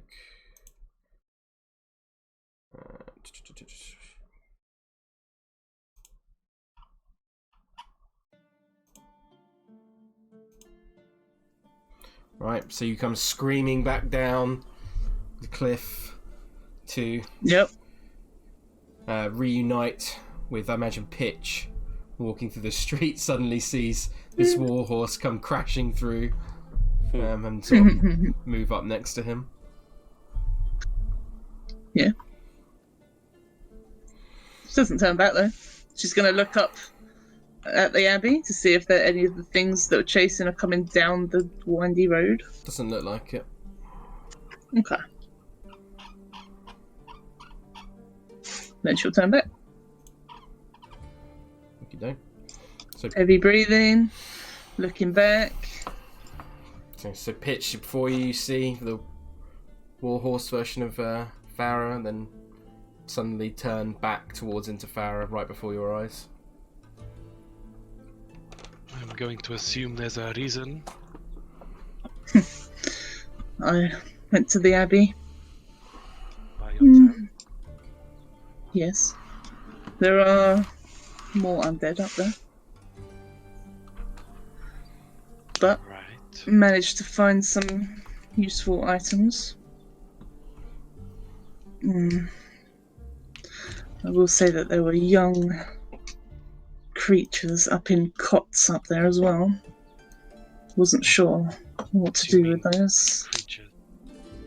She looks around at the Mongol folk around on the floor, like things. Just to let you know, Tom, you're quite quiet, by the way. I don't know if your mic's further away from your mouth than usual. No, it's right where it normally is. Oh, it's a bit better.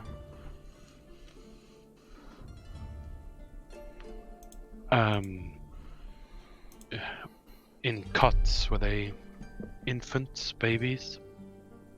It seems so. There was also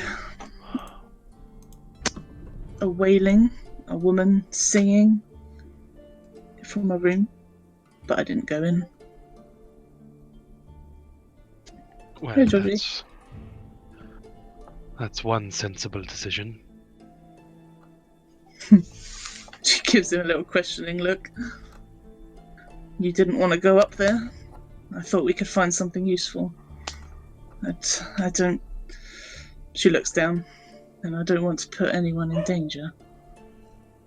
Putting yourself in danger is putting other people in danger. What if we'd lost you? We wouldn't have had your help on the road. Haven't been much help lately, Pitch, that's all. I thought I could do something useful. I can only disagree with both parts of that. You've been integral to us, keeping us safe, fighting together. This is reckless, foolish, unlike you. She looks away from you, Pitch. She gets a little bit upset, and she's going to walk away. Okay. Okay. So, is anyone else wants to do for the rest of the day whilst Osdred is digging to the centre of the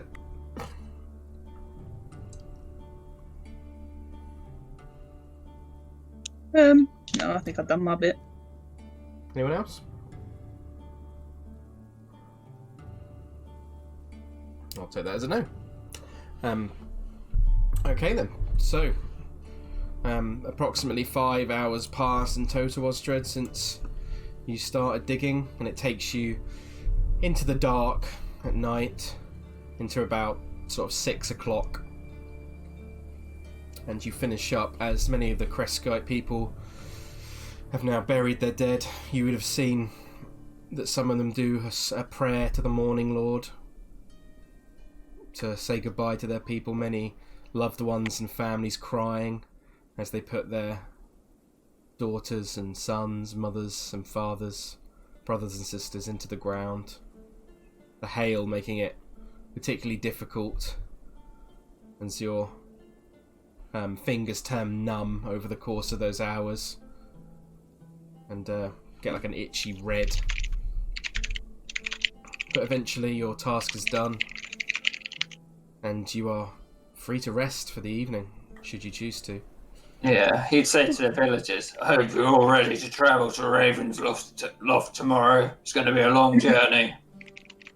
Some of them, so one of them, the man is like at the front who seems to be most talking to you, Osdred, is like, we will be ready. What should we do with the Burgomaster's wife? Do you know where she is? She was being kept in one of the houses nearby. She's in our makeshift prison in there. We have not had to use it in a very long time. We will take her with us. The devil and my master will dispense with her himself. Yes, my lord. And you see many of them start heading back to their homes. Kieran's getting really up on the villagers calling Osdred my lord. Oh boy. So you're free to convene together, as many of you come together now. You could settle up in the Burgomaster's cottage for the evening if you chose to. Sorry? Yeah, it's burnt down, isn't it? Oh, it's burnt, of course. Fucking hell, yeah. Can, I guess. In the smouldering mess. You could choose to... What's left? Yeah, you there would be plenty of houses available now. So you could certainly... What's this? What's this It's thing just here? Is that a building? it's part of the curtain wall. Oh, okay. Right. Yeah. It's just where it goes into the mountainside. Okay. So you could find a house to shack up in for the night if you choose to. Yeah. I vote the Abbey. Yeah. Abbey. Go back to the Abbey. Third time's the charm. Abbey. Or fourth time now. Yeah. Yeah. Okay. So, did you guys want to find a house to sleep in, I assume? And then... Farrah's going to go into a house where she can see the Abbey's road, just so she could keep an eye, make sure that undead aren't coming down. Yeah, you could find. Middle of the night. You could find one Helen of the will houses. find a cautious-looking house and sleep in that. Okay, yeah, Helen, you with your search from before, apart from the Burgomaster's place, they're all pretty basic thatched cottages, but you do notice that one of the houses up here is more protected from the weather, just based on its position and based on the amount of trees around it. So you could make your way up to that one that's probably the most protected from the weather. Yeah. Okay, so with Helen finding you all a place to sleep for the night, is there anything you wanted to say to each other during the evening?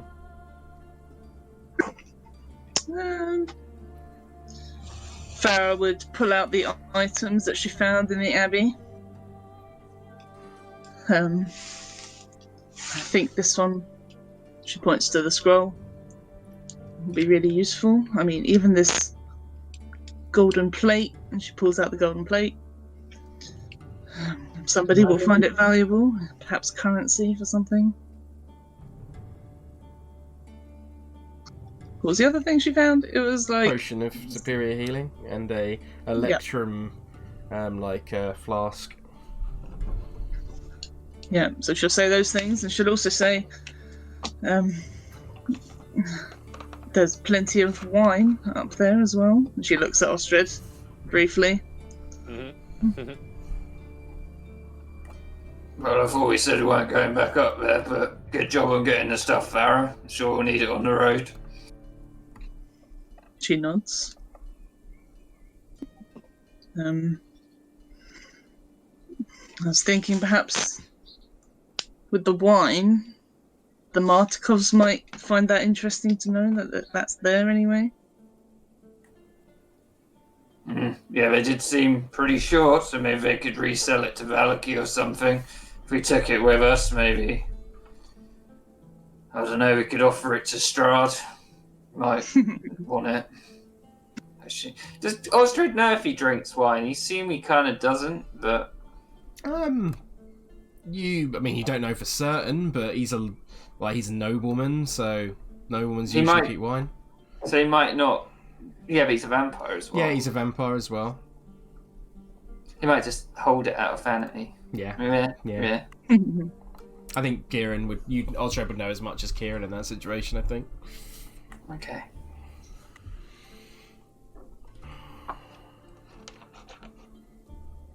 Well, how are we going to move these guys? And tomorrow we're going to have their come up with formation, box them in. If seeing as you all think that the master's going to come after them,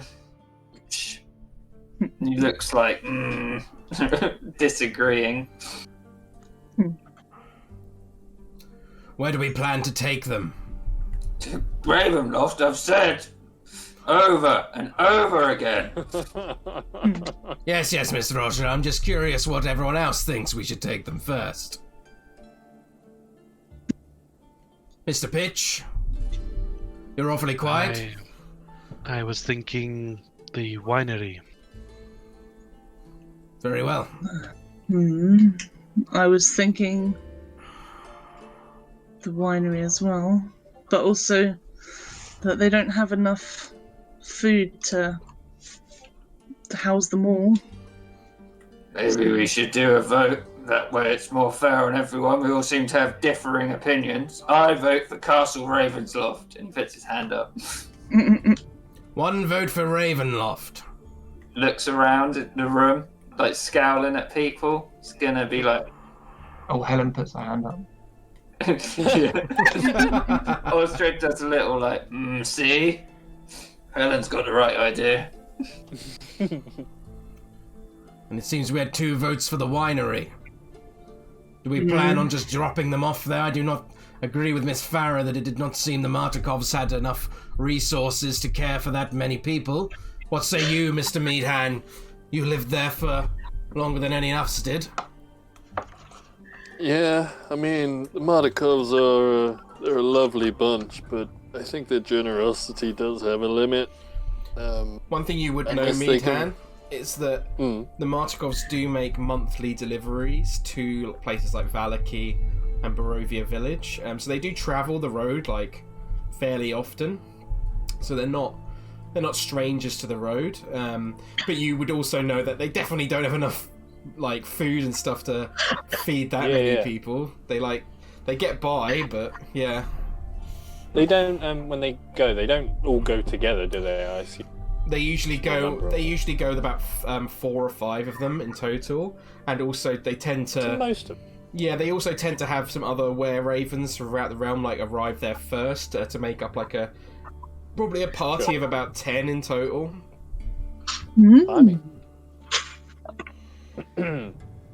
So, in that case, I mean, we can stop by there and see what the Marticals have to say. They might be happy to have a small handful of them, those who are able and willing to work there, stay there, but they might be able to help others go elsewhere with their deliveries. Maybe the children, weak. The only other place I can think of to go, and she looks around at the group, is to Valaki.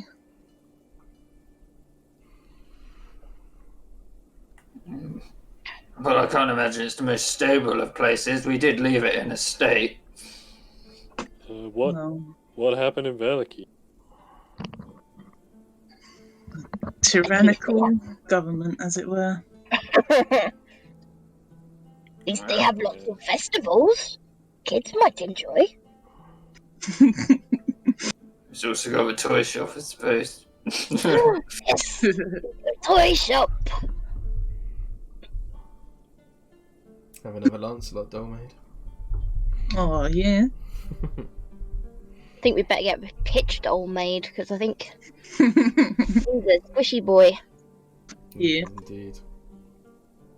Speaking of children, Farrah said she found infants in the abbey. Infant. Well, we're inside now, so she'll say infants like the creatures we fought earlier today.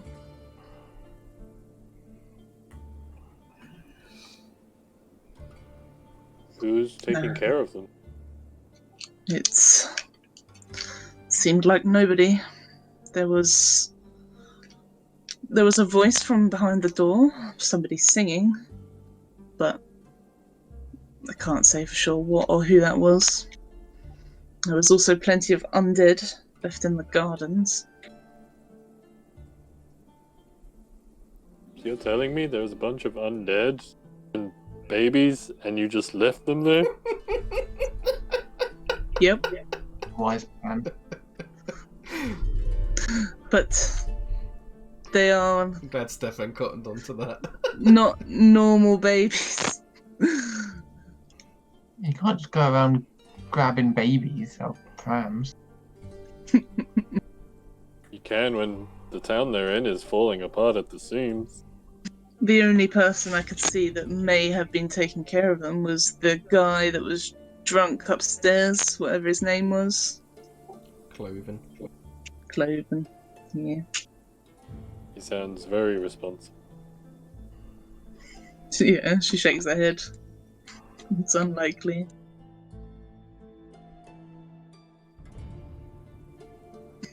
Well, they were deformed.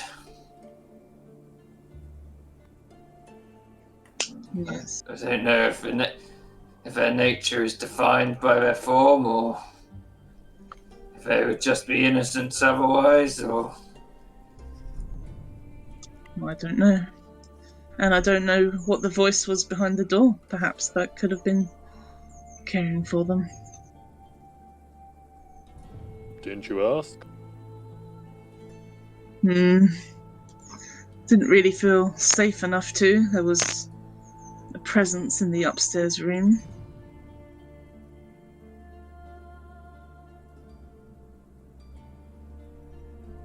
We gotta go back before we leave, right? If you plan on taking the babies, I guess. I don't know how Or we at live least with just- ourselves if we just leave babies to Well, slow we left all those die. kids at the orphanage. Well, we left all those kids at the with the hags, didn't we? Technically. That was when we didn't have a choice. We knew we didn't stand a chance. That's not the case here.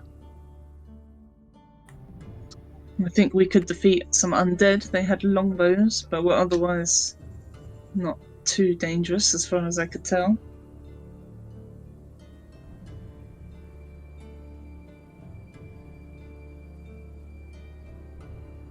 I can tell you this, I won't be doing anything until the morning.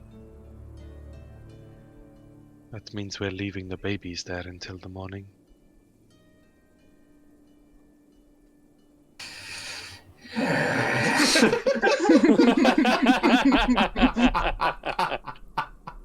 That was totally Osdred.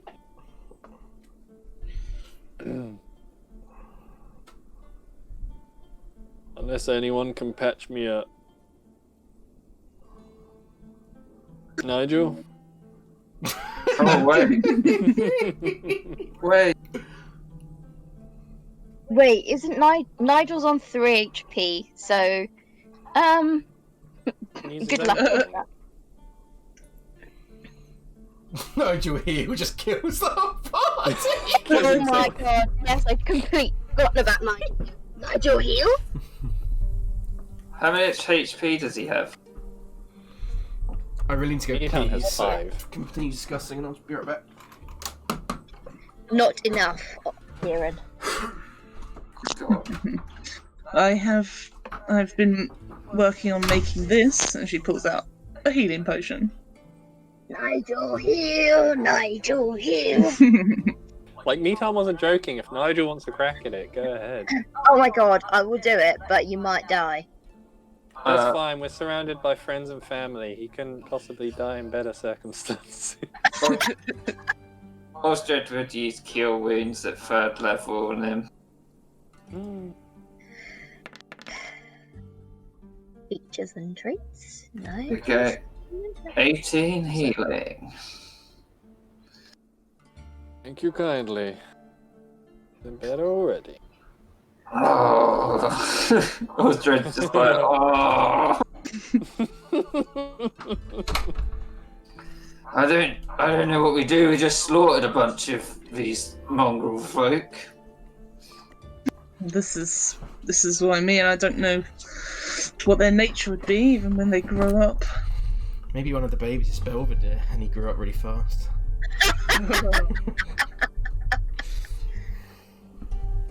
I was thinking we should make a cocktail for jugs called the Belvedere, and it's just like floor dust and like everybody else's the drinks left, everybody else's cup. And a single bit of linguine pasta.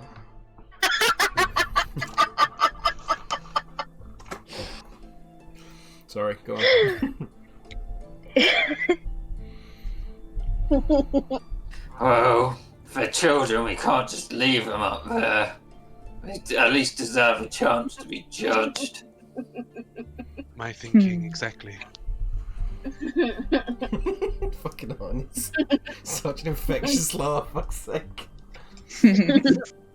Or if we can at least ensure whoever's up there is going to be able to take care of them. Yeah.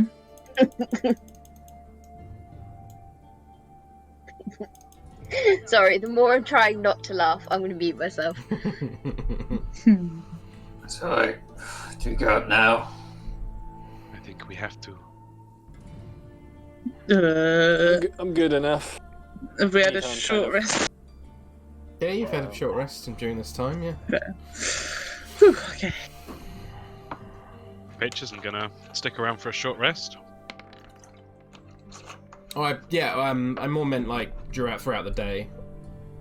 You've got a chance. But Farrah can't take another short rest. She's only just got back. Oh, I thought we'd been like a while now. If we're like No, you pretty much convened with.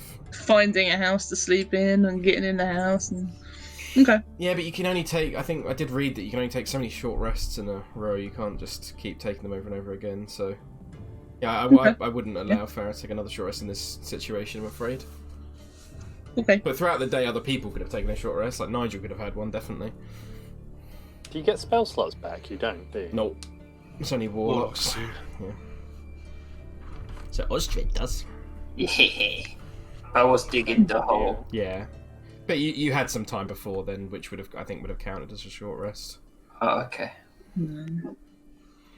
How many do warlocks get? What? 2, right? Spell slots? Yeah. Okay. But he's got cleric spells as well, because he's cleric. Oh, yeah. Okay, so you guys moving back up to the Abbey? Yeah. With a struggle, but Meadhan's better than he was. Osdred. Yep. Just prep something. Like Meadhan's like slow and struggling, but he's.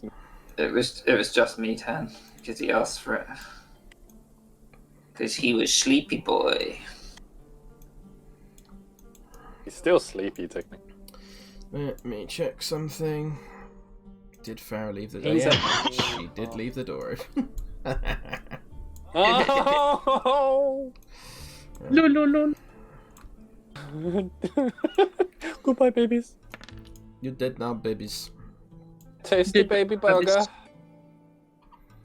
Right, let me check you over.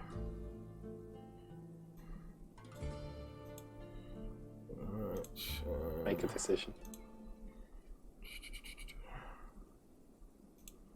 So, once more, as it feels like you can't ever truly quite get away from this place, you make your way back up the hill towards the Abbey of St. Markovia. If you'd like to place your tokens over here by the gates.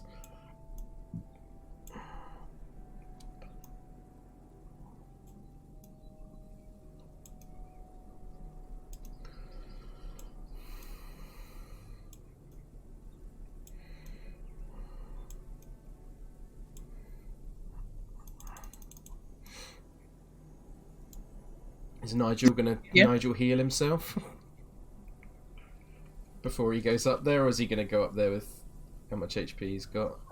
Nigel did get 27 HP back from his rest. That's right then. So, but then he has total faith in his own healing abilities. So would he try and heal himself? Well, that's a good question. He would, because he'd be like, I heal myself. Yes, I'm best healer in world. Yeah. Okay, tick off one of uses your healer's kit, and then roll a. I think it says on the feet. Let me find it. There is Nigel, baby.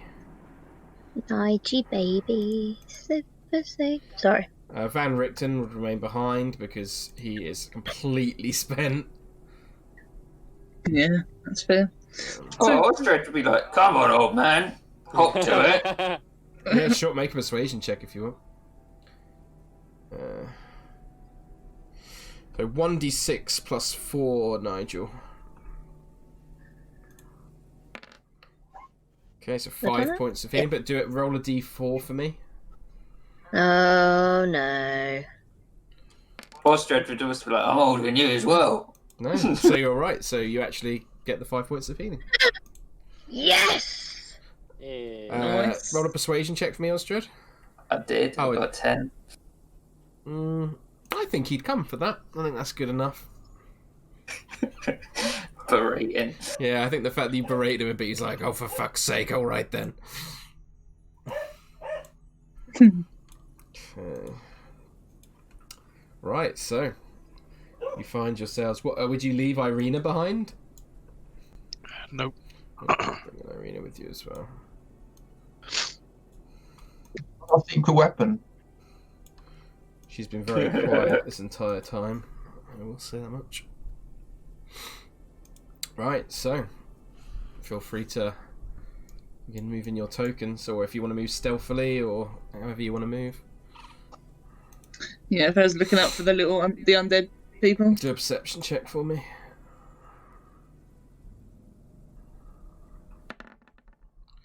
You do, from that distance, Farrah, spot 2 of them now stationed along the curtain wall with their longbows ready.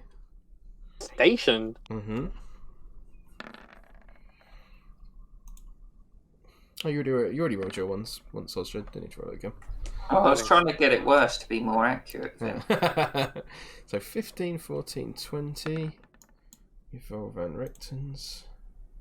12. It's like everyone got disadvantage on this. Meadhan did. Oh, because he's exhausted, right? Right? Yeah, he is still exhausted. Stealth. Dexterity.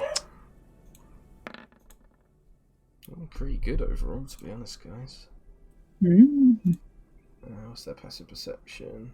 Okie doke. So, 1 pass, 2 pass, 3 point them out pass, to everyone. 4 pass, 5. Yeah, you're pretty well hidden, guys. Farrah will point the 2 that she saw out to people. You can point them out. And scuttle forward to this corner. Okie doke.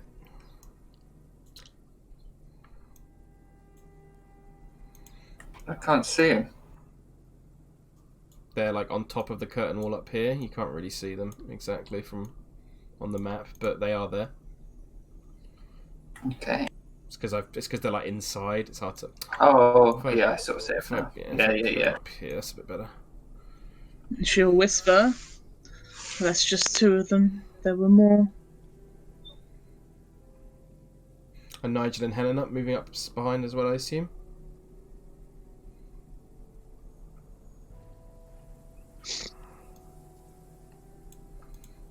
Hello? Oh.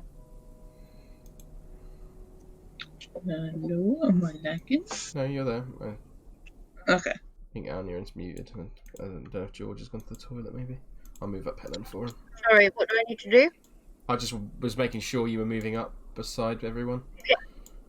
That's fine. As long as you say you are, then don't worry about where your token is so much. As long as you say you're going up together, I don't mind. Okay. Yeah. Do I need to do a stealth check as well? Yes, if you could actually. Just to see if you get a natural 1, then it could make a difference. So far, you've had enough passes that it should be okay. Okay, it's another failure, but so far it's balancing out pretty good. And what about me? Oh, Helen's got one. Yeah, you got to do one as well, Helen. This actually could make a difference. Good. Yeah. So 1, 2 failures, 3 failures, 1 pass, 2 pass, 3 pass, 4 pass. Yeah, you're still good. Okay. 5 pass and 3 failures. We could draw them out and get them from there. Sure.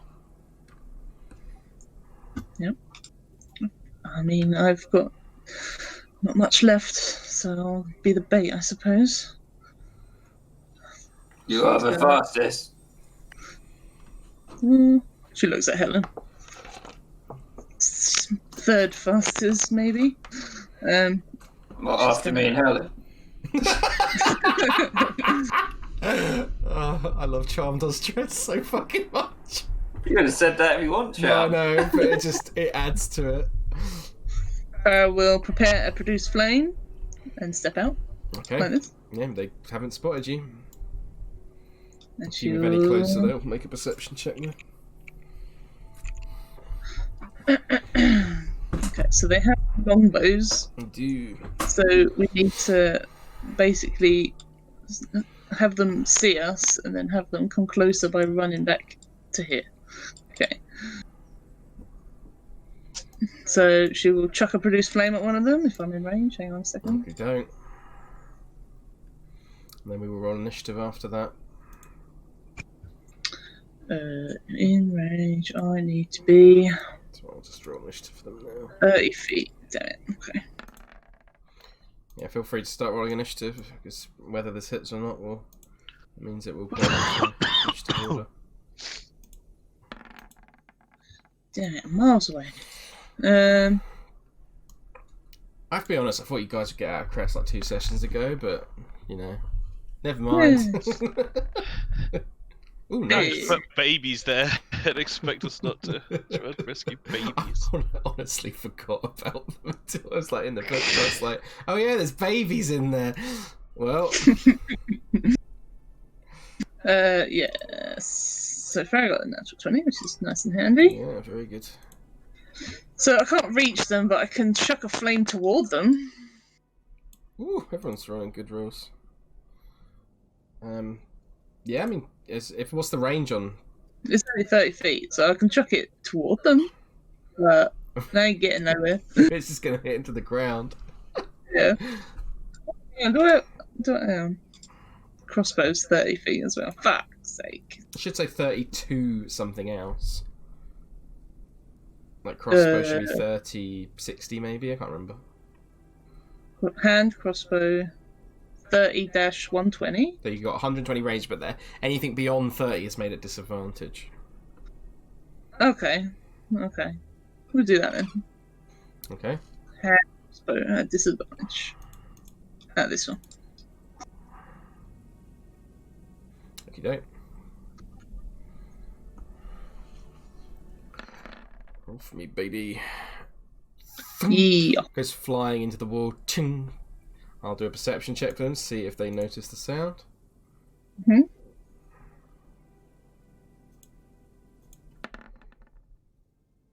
They do not. God. Useless Sound of the zombies. sound of the hail is too much.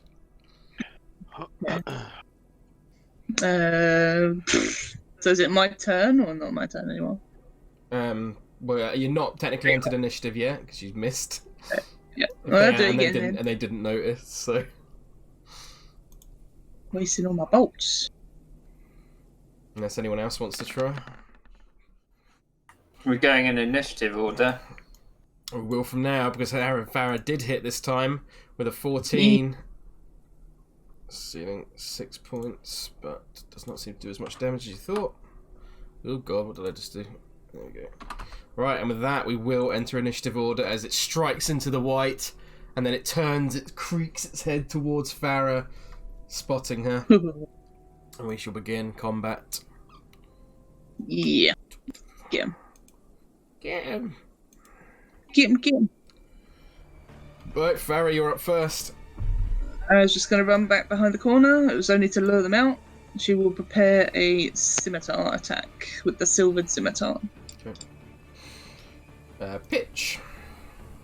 Pitch had rolled the smoke on the way up to see if he got a healing one, but he didn't. He got the advantage. He got the pack tactics one, so he'll just put that onto Helen now.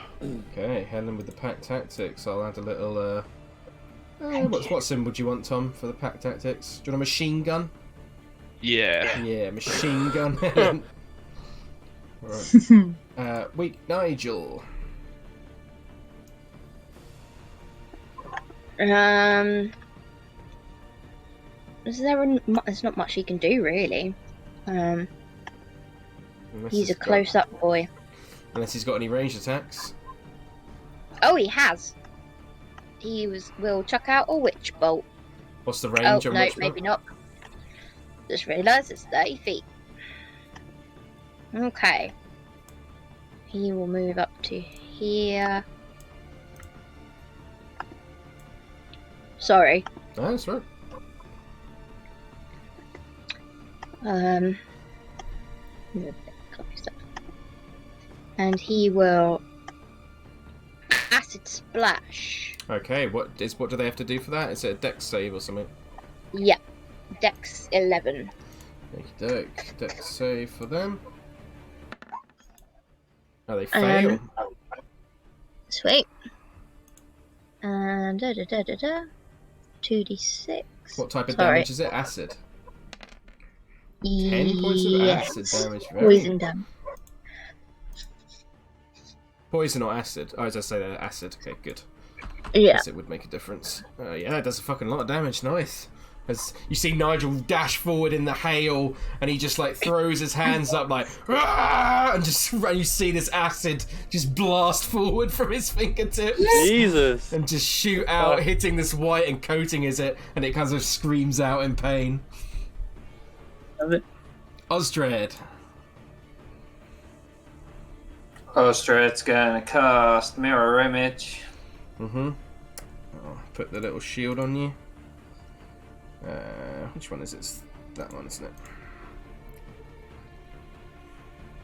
And he's gonna charge out, and he's like, "For Doomafine and Gonzalevich."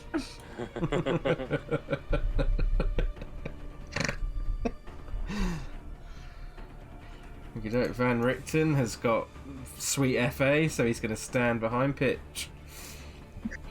Meadhan. Do you think Strahd would be proud of him, or would he be like sighing, like, for fuck's sake?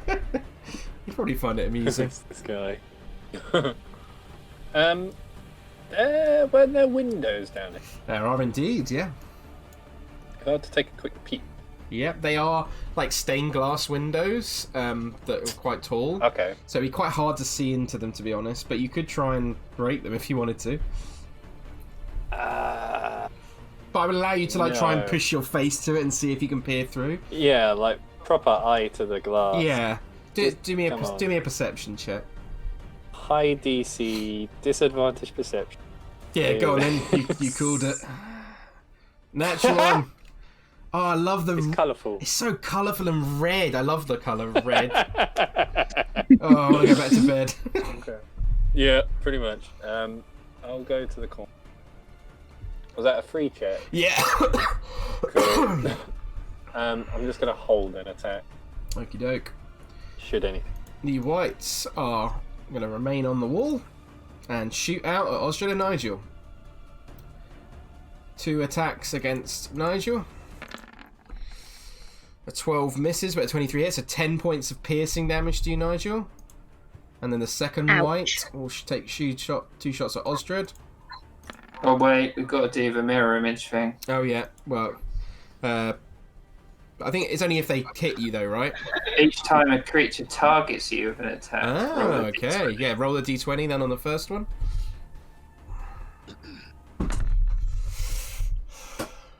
Yep. So that hits one of his clones, right? Yep. Yeah. So it's gone. Oh no, if you have 3 duplicates, you must roll a 6 or higher to change the attack target to a duplicate. So that's going to Osdred, right? 19's higher than a 6, right? Oh, I thought it was a 1. Okay. So the second attack, roll again for me.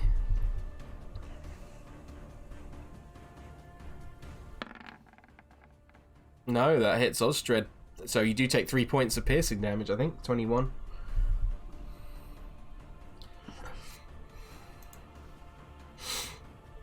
There we go. That is there goes. Helen. Actually, no, in fact, they would...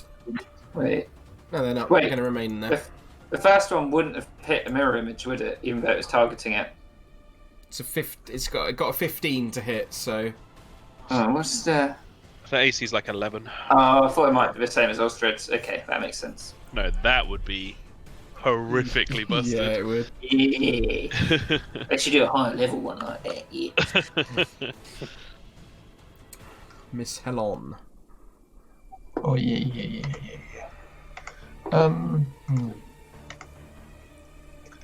Probably just got up here. Yeah. I'll ready a punch if someone comes near us, so. Lucky doke. Just donkey punch Osdred. Farrah. Farrah is... Well, they're not coming out now. So let's go forward. Whites are not stupid. Damn it, I thought they were stupid. Let's do another hand crossbow at disadvantage. Lucky doke.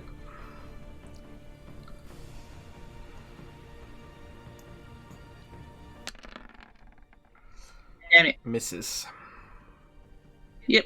How much movement was that? I think it was 30.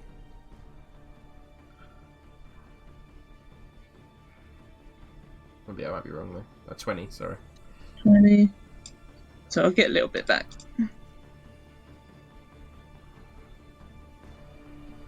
There. So, pitch. Roll on the smoke. 7. Okay. Move up to here, and action. Guess cantrip, 60 feet range, just in range. I'll do a chill touch. Okie doke. Hits. 19. With -3, right? Oh, you're totally right. So 16. Still hits. Okay. 5 so yeah, necrotic 5 damage. damage. Does not seem to do as much as you expected, but does do a little bit. Okay. That's my turn. Nigel. Nigel will move up to. Yep, that. Just to remind you, Nigel, they're above you. They're on the curtain wall, which is about. Oh, okay. I think it's 10 feet high. Let me just double check for you. Krezk. He's a sacred Macleod. Gate. That's 10. That's 10.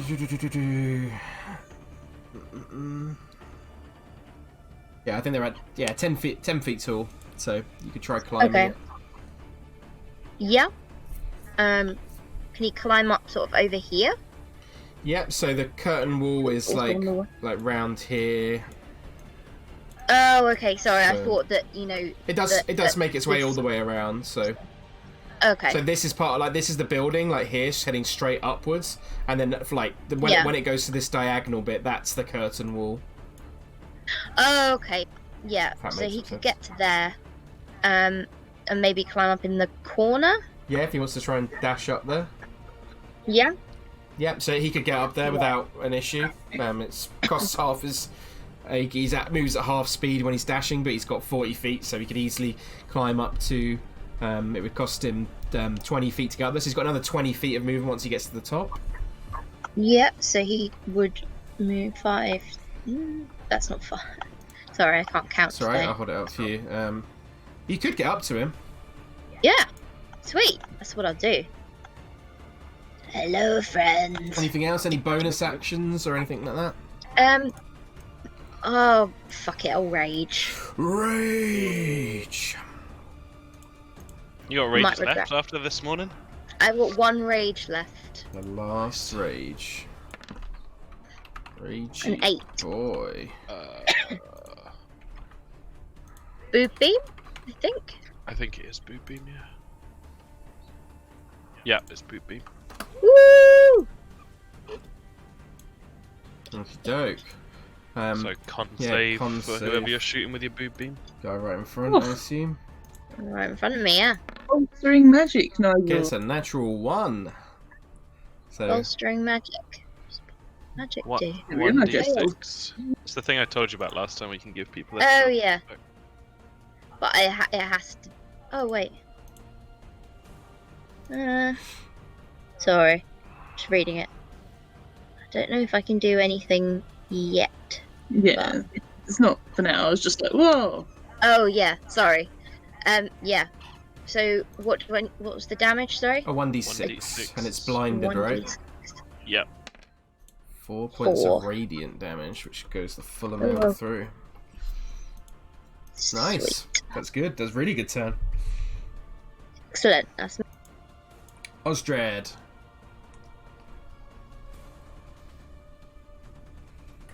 Until Eldritch Blast, the one next. Do you get? Whichever one has less cover.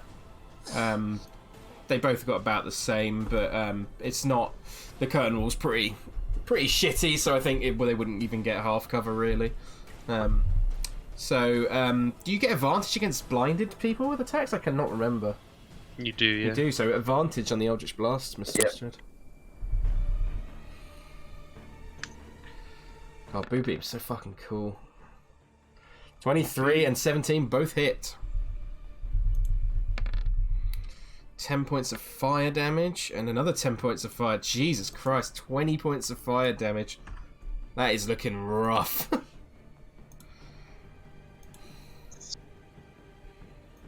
That's it.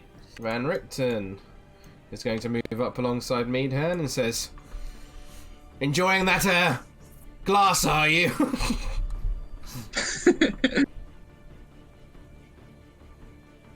Meadhan. Oh, did you not? Meadhan kind of just shrugs it off. I'll move up Irina as well. Do you want to roll initiative for Irina, Tom? For some reason I didn't go through. I don't know why. I rolled a 15. 15. Alright, they're on. You set it.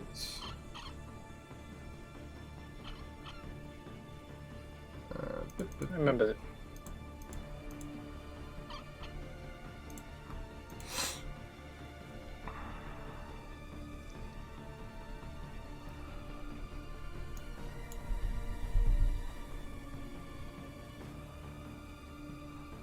I would say Nigel as well. When you go up onto the top of the wall, you can see 5 sorry, more whites in the courtyard below you. Oh fuck! Brilliant.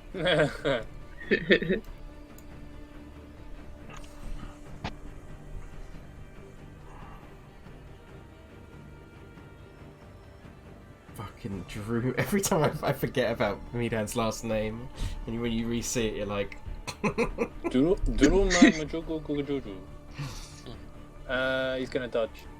Okie doke. Dodgy boy. Wiggity wig. The whites, the one in front of Nigel, is going to try and make 2 longsword attacks at disadvantage, because he's blinded. First one is a 12, which misses. Second one is a 13, which misses. The one along here is going to fire at Nigel, because he's the most immediate target. I'll give Nigel half cover, I think, so he gets +2 to his AC, because that one is directly in the way. So it's going to make 2 normal longbow attacks. So 1, 2. 19 and 17. I think that 17 still hits, right? Even with the covers. The +2 it makes so it halved, it would be 9 points of damage in total. And then all the ones below, I'm afraid, are going to just start shooting at Nigel because he's the target on the wall. That makes excellent choices. So, first 2 shots from this guy, both miss. Second 2 shots from this guy. 1 hits for 2 points of piercing damage. These ones are going to move down, so they're not being blocked. And then, so 6 more shots. So, 1, 2. Yeah, natural 20. So 5 more points of piercing damage. Another one misses. So second, 3 and 4. 18 hits for another 5 points of piercing damage. And then the last one. Both miss. Oh. I'm on 4 HP, guys. Helen.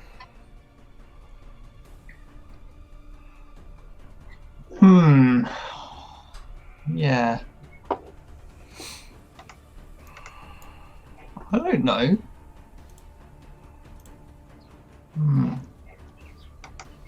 I wish I had a slingshot or something. We are a distinctly lacking range DPS group. Oh, I just did 25 damage. Yeah, now that you switched over. I mean, more like a ranger or a fighter or whatever with a bow.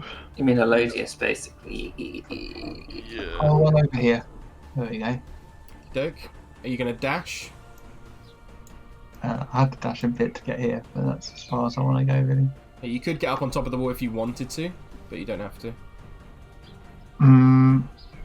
How far up is the wall? It's only 10 feet up, so I think you've enough movement with your dash to get up there. So, yeah, easily. Go on then. Why not? Okay, so on top of the wall behind Nigel. Yeah. Farrah. Farrah's gonna walk closer, 35 feet. And she's gonna chuck a produce flame if I have enough range. Which I don't. Fuck. Well, yeah, it'll have to be another crossbow then, won't Okay, it? straight roll, because... Oh, I know you're in range now, I think, so advantage. No, it's still 30 Oh, feet. yeah, so Yeah. straight roll then. He's blinded. Okay. Misses, unfortunately, just goes wide. Damn it. Okay. Pitch. Pitch sees Nigel in trouble. But the smoke... By the way, you would notice that, I've not drawn it on the map, but these big gates are shut. Yeah. Ooh.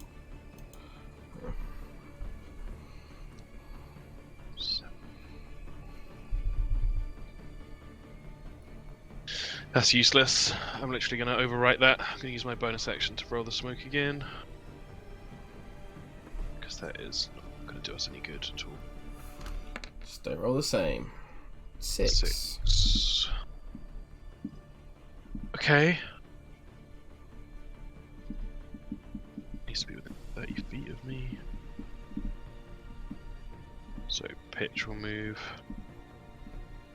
here. Mm-hmm. I mean, it's up. I don't know how. It's a hypotenuse on that. Yeah, don't worry about it too much for this case, I think. Okay. It's not high enough where I care that much. He will use the smoke, which I believe cancels Helen's. Yeah, so no more machine gun. No more machine gun. Choose target gains. Yep. Okay, so roll my bardic inspiration die. Nice. Oh, nice. Plus bard, which is 6 rather. So 14 temporary hit points to Nigel. Okay. And that's my turn. I'll add that on for you. 14. 14 temporary HP. Thank you. Put it on a token for you, Anja. Many thanks. Big Nige. Oh, big Nige. Fuck. Yeah, he'll make 2 attacks against this guy in front of him. Yeah, so both with advantage because he's blinded. Yeah. Cool. Wait, magical weapon. Is that better or not? Don't know. Fuck it.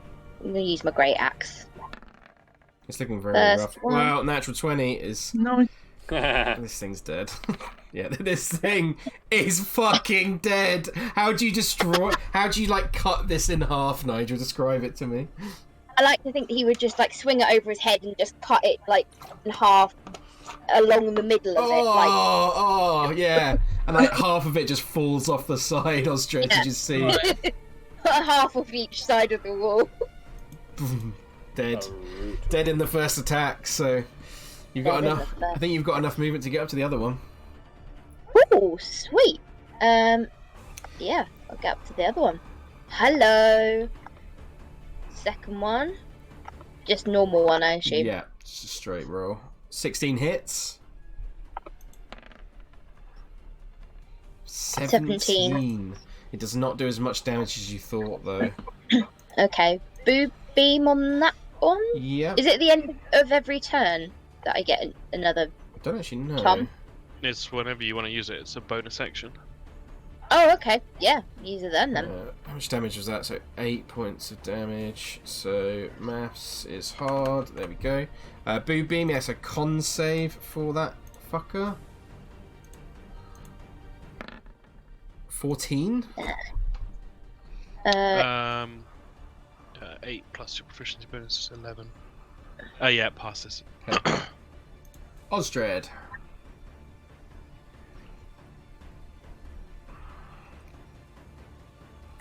And he'll Eldritch Blast. Guy at the top. Okie doke. Straight rolls.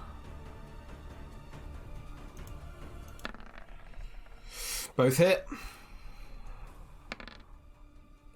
5 plus 8, 13 points of fire damage. Okie doke. Very nice. Irina would try and stay with Pitch.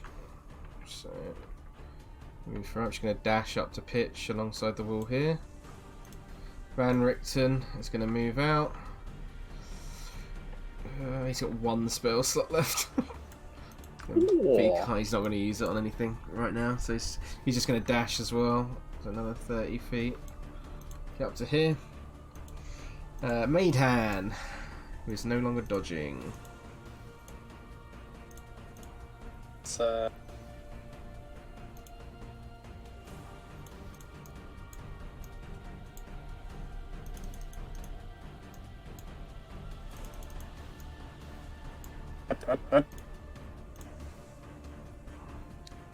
Dodging again. Yep. Nice. This white in front of Nigel is going to make 2 attacks with his longsword, 2-handed. First one is a natural 20 for 5 points of piercing damage to you, Nigel. Second attack is a 11, which misses. Subtract that on your token. What's your HP, Nigel? He's got 13 with the temporary HP, I believe. Okay. These ones are going to move into position here. They're going to hold their actions. Ooh. These 3 are going to position like this. And they're going to fire shots off at Helen. 2 at Helen, 1 at Nigel. So I'll do the attacks at Helen first. So longbow. 14 and 13 miss. Second attacks on Helen. 15 misses, but 19 hits Helen for 9 points of piercing damage. And then finally the 2 attacks on Nigel. Oh, another natural 20 for another 5 points of damage to Nigel. Would I have a reaction left? Yeah, of course, yeah. Oh yeah, I was waiting for this. Deflect a missile, please. Oh shit, we haven't done this yet, have we? How does it work again? It's been a while since I read that. cool. Use your action to deflect a catch missile. When you do so, the damage is reduced by 1d10 plus your dex modifier for your monk level. Okay, so you're going to roll that 1d10 plus your dex modifier plus your monk level. Oh shit. That reduces all the damage, I believe. Yeah, it does. Yeah. If you reduce the damage to 0, you can catch the missile. It's still enough. If you catch the missile in this way, you can spend 1 key point to make a ranged attack with the weapon. If you That does sound badass. You're going to do that? Oh, George. Let me just check how many. Yeah, let's do that. Yeah. Okay. So how does that work? We need to range out with the weapon. So, or that your piece of. How does that work in terms of what attack you actually make? It'd just be a normal attack roll because you got proficiency. Of course, so it's Dex yeah. plus. Dex plus proficiency. So make a Dex check and then add your proficiency modifier at the end. Oh, I see. Holy So shit. you Wow. see. It's pretty Yeah. badass. You see this white pull out its bow, it fires up towards Helen. You see Helen go into a handstand motion and catch the arrows between her feet, flip back down, catch it at Helen, throw it right back at this white. We're hitting it straight between the eyes, and it takes, I'll roll the damage for the longbow, it's 1d8 plus 2. Well, it'll be plus Helen's, what's your dex mod, Helen? Plus 4. 1d8 plus 4 then. For 11 points of piercing damage. It's not quite as effective as you would like. Plus another D8, right, for the crit. Yeah, plus another d8 for the crit. So if you were on a... I'll roll it, don't worry, actually. Another 6. Do that again. Okey-doke. That was a decent amount of damage, actually. Holy shit, that was cool. That was cool. That is the White's turn. Helen, it's your go now. Yeah, let's run up to that bastard White. Yeah. Can I run up to him? I can't. So, so you would be able to see below into the courtyard, Helen. You can't see on the map yet, but I can move you over if you want to jump down into the courtyard. Yeah, I want to jump down.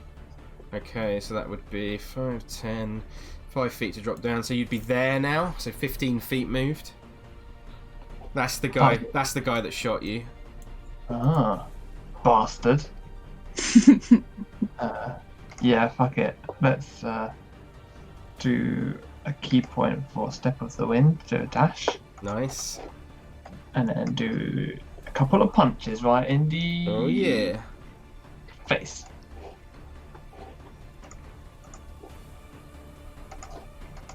$19 hits. 7 points of bludgeoning damage. Magical fists. Mm-hmm. Yeah. Second attack. Definitely hits as well. Another 6. Very nice. And then I think that's all your attacks because you use your bonus action to Step of the Wind. Yeah. So Farrah. Farrah, just going to walk up a bit closer. This one's still alive up here, right? The one next to Nigel, yeah. Okay. Where's the... Can I just climb up anywhere if I wanted to climb up? Yeah, along this wall you can climb up. Okay, I'll stand here for now. Chuck a little produce flame at this one. Okie doke, attack roll. Straight roll.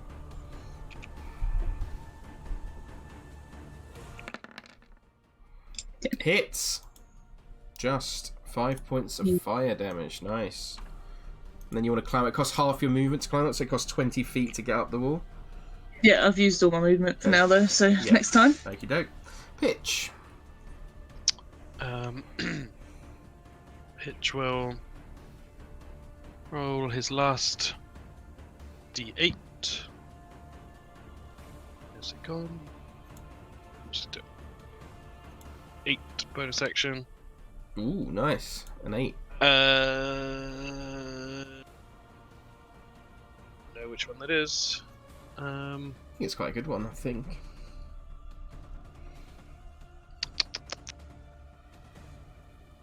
Nigel's just the guy who needs the most help right now, so... When does this Bardic Inspiration go up to a D10? Well, never for pitch, because he's taking sorcerer Oh, levels. of course, yeah. I remember now. Yeah.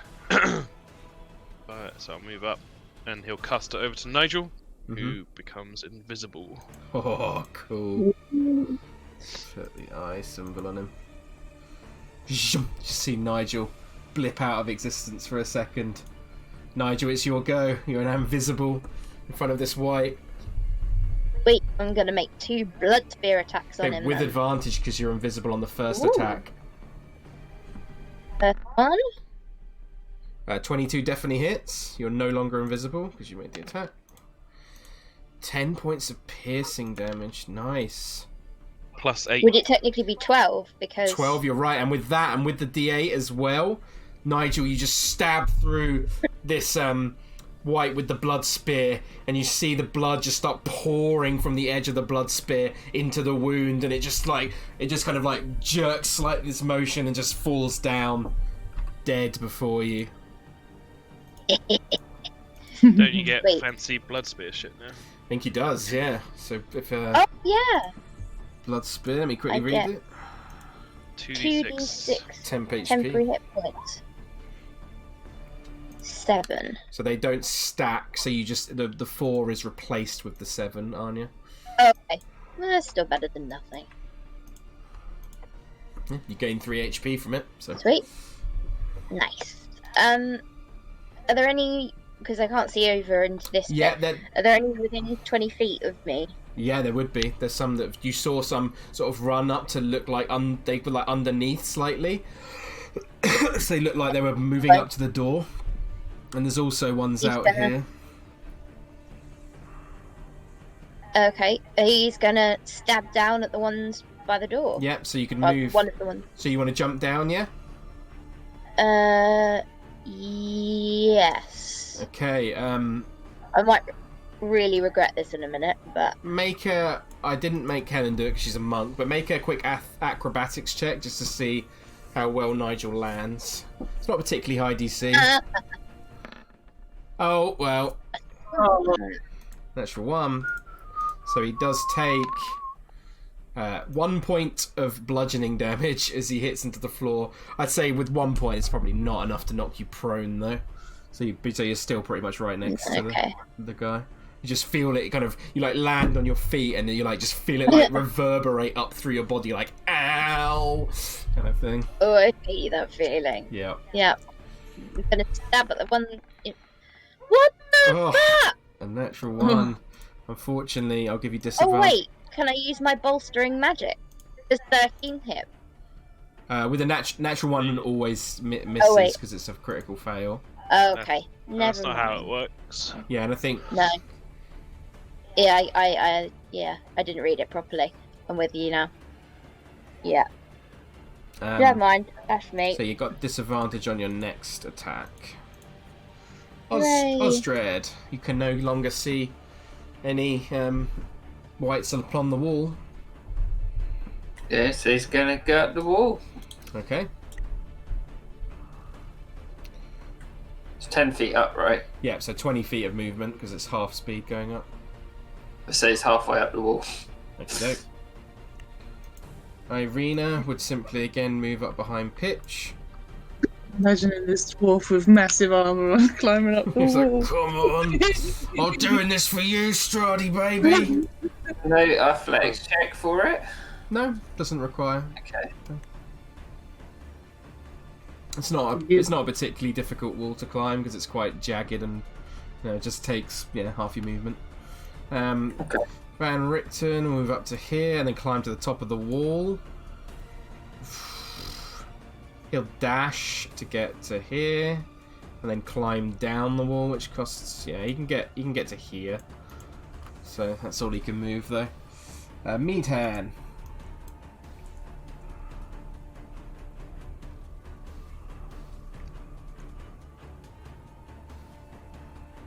Is this gate shut? Yes. Oh. Oh wait, someone tried it already? No, not yet. Tried to open it? Oh, okay. Okay, in that case. Yeah, we'll get to here. What if I try and push it open? It seems barred. Like you can, it's not locked. So you can feel it like starting to give way, but it feels like something's barring it from the other side. So you could try to smash through, but it would be quite a hard strength check or athletics check. Does the door look really old and decrepit? Yeah, it doesn't look in particularly great state, to be honest with you. Can I try and attack it? Yeah, of course. Yeah, make an attack roll for me. Give me Quickly this. check its AC for you. Or its HP. I'm pretty sure I know what its AC is. Ugh. 1 second. That's Chance. Okay. A 22 to hit. He's not raging, is he? Or did he rage as part of it? no, he's not Okay, raging. so just 7 points of bludgeoning damage. You smash into this door, and part of it, like the frame, kind of falls off slightly. It's still hanging on, but it looks pretty broken from that. Okay, cool. The whites. Okay, there's 2 against Nigel. One's going to flank him. And make 2 attacks with advantage.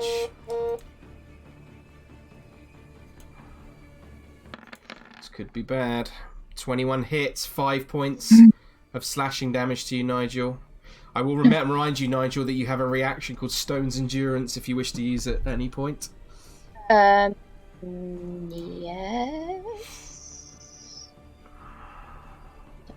Sorry, I'm just trying to find it and see what it says. Should be down the bottom of your actions page. Yeah. Not that one, but maybe the next one if it hits. So 5, so you're reduced to 2 temporary hit points. Second one with advantage. Oh no, I'm down to 1 temporary hit point. Sorry, because got 1 damage when I You're fell off right. the wall. Thank you for being honest. Oh god, what has Tom turned me into? Rules You're a lawyer. rules lawyer now, baby. That's another 5 points of slashing damage. So if he wants to, Well, yeah, yes, please. no, roll your d12 plus your con modifier. I think it is. It should have a little option on there. D12. Okay, fully reduces the damage, so you do not take that damage. This other one thank though is also going to try and slash you down. Yeah. First attack Fuck. with advantage is a natural 20, dealing 8 points of slashing damage and taking you down. Yep, Nigel's down. And he's going to second attack with advantage. He's going to try and finish you off. Oh, fuck! They're undead. Oh, Hits. shit. You've got 2 failed death saves. No. The other whites are all going to focus on... Actually, one's going to focus on Van Richten, takes 2 shots against him.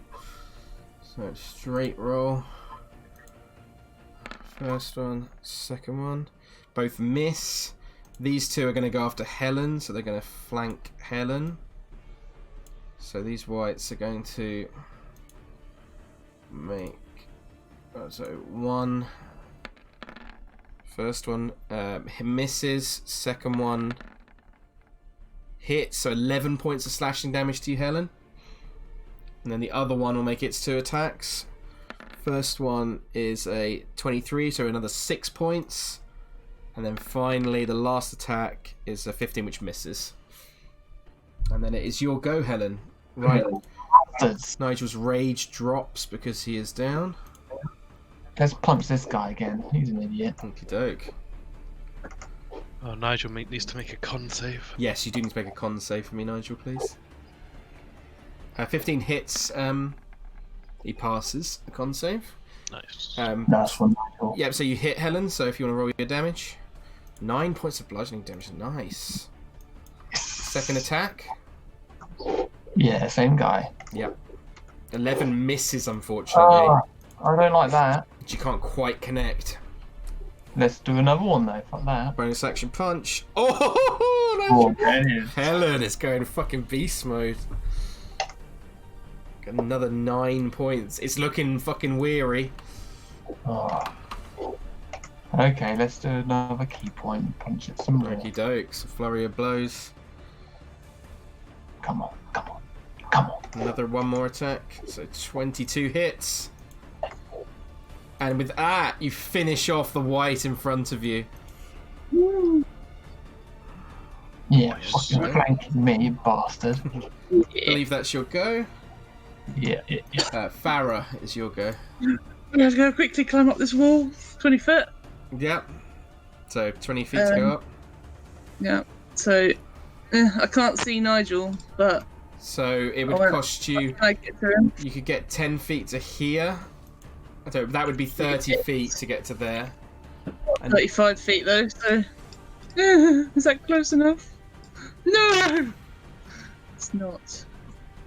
you could try and jump if you wanted. Yeah, fuck it, let's jump. You can jump up to your strength score. So what's your strength score? 8. So you can jump 8 feet from there. I'll allow that. Do an acrobatics check for me though, because this could go wrong. And because it's quite a far jump, I'm going to make it not a too difficult DC, because you're fairly dexterous, but it's not easy either.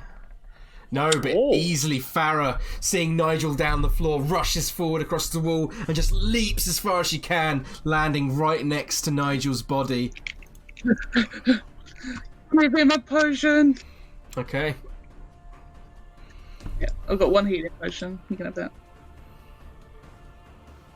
You've got the superior That's one mine. as well, remember? If you I want, do have a superior one. if you want to use that instead, it's up to you. How much does superior give you? 4d4 plus 4, I want to say? Well, no, maybe more than that. Superior is pretty good. No, let's save that one for if we need it again. Let's double check. 8d4 plus 8 for a superior. Nice. But no, we'll do the normal one for now. Okie Normal doke, one. so roll a 2d4 plus 2 for me. Me or Nigel? You can do it. You're the one feeding him.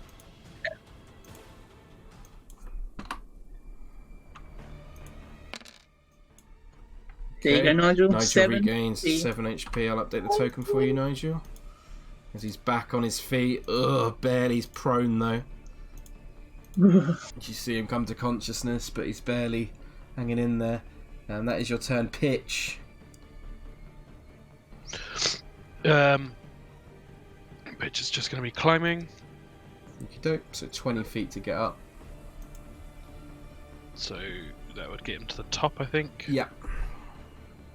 If I could be put on the other side of the old... Yeah, that's fine. Just be like there. And... oh shit, am I not standing on anything? I know you would be. That all that area. You see the little dotted line? Oh, That yeah, represents the... So that's my full movement. I will shoot a cantrip at that one. Okey doke.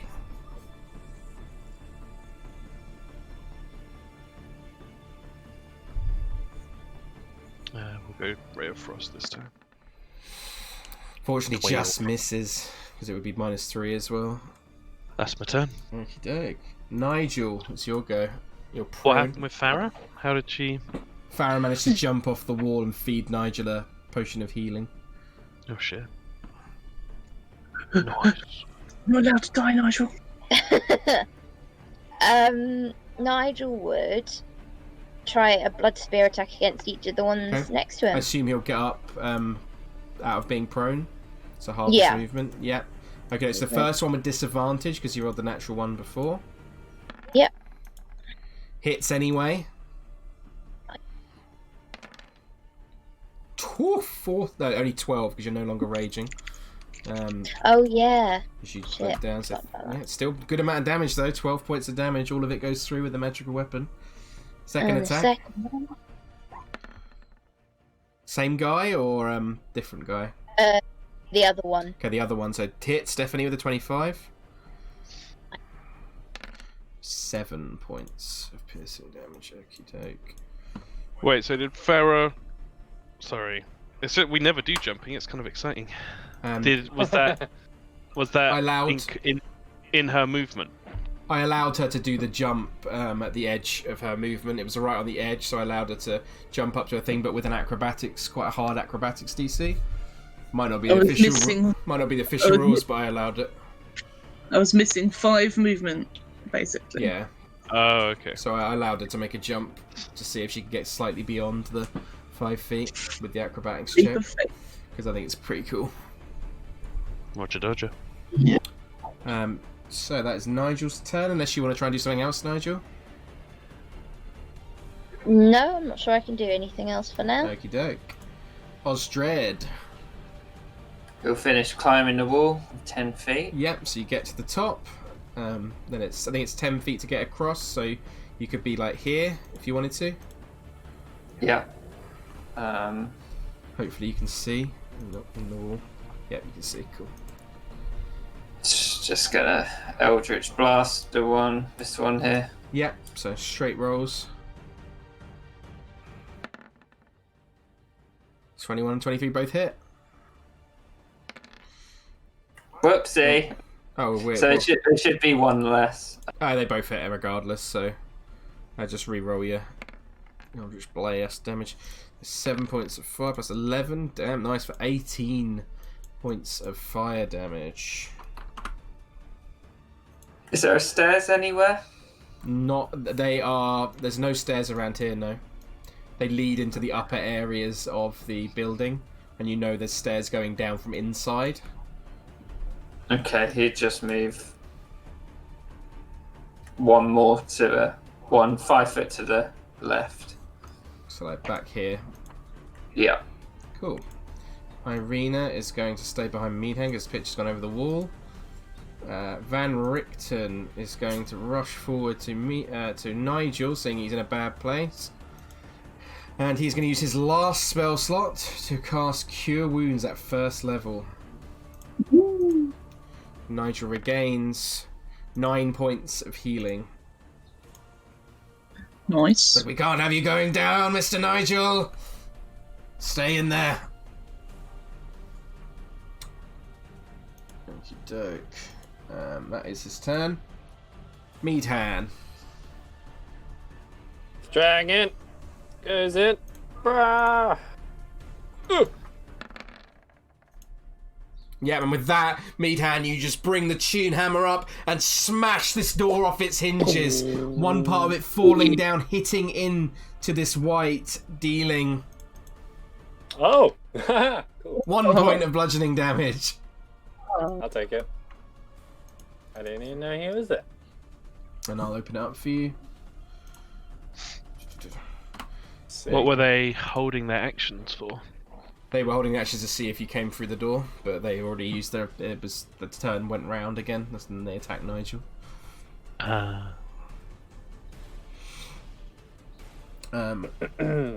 So, that's your turn, Meadhan? She's gonna, like, hide around. Nice. The whites. Okay, these ones are going to try and attack Nigel again. He got back up. He's killed 2 of them. He's the biggest threat, according from their perspective. So, first one makes its 2 attacks with advantage. Both hit, dealing 9 points of damage in total to you, Nigel. Nigel stopped raging though, right? Oh, you're right. Yeah. So 19 points of damage. Oh, and Nigel's down again. And the second. Sorry, guys. The second one will swing round at Van Richten with a straight attack. First attack is a natural 20, dealing 17 points of damage to him. Second attack is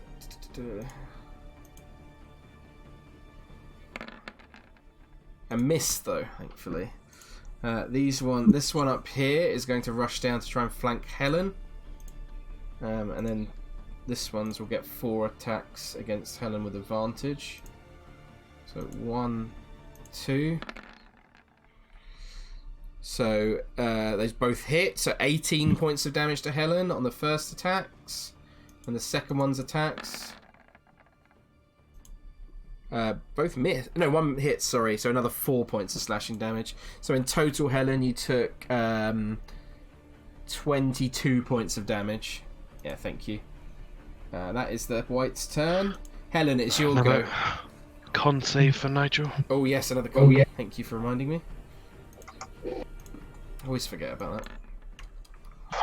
It's a pass though. It would take a very low roll for Nigel to fail that. Helen, your go. Rightio. It's not looking very good. They're 2 strong guys. Let's punch this guy. Okie doke. 18 hits. 9 points of bludgeoning damage. Nice. Second attack misses, unfortunately. Let's punch him again. Bonus action, third punch hits. Another 7. Let's go for another one. And flurry of blows. Oh, the natural 1 though. Unfortunately, losing your balance and getting disadvantage on your next attack. That's rubbish though. Yeah, unfortunately. Farrah. Should have dodged. I should have dodged. I only just found this superior potion. Indeed. Well, it's either that or Nigel's dead, so... Superior potion. Okie doke. So 84 plus 8. You want to roll that? Yeah. Yeah, hang on, I need to add it properly.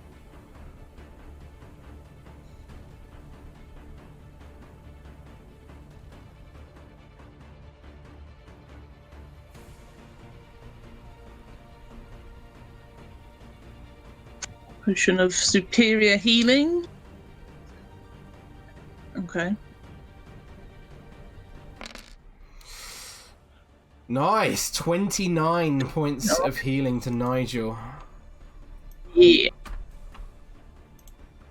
God, Goodbye, hope we don't need that later. Nigel is prone again. That is your turn. Pitch. Pitch sees Helen's in trouble too. gonna hop down.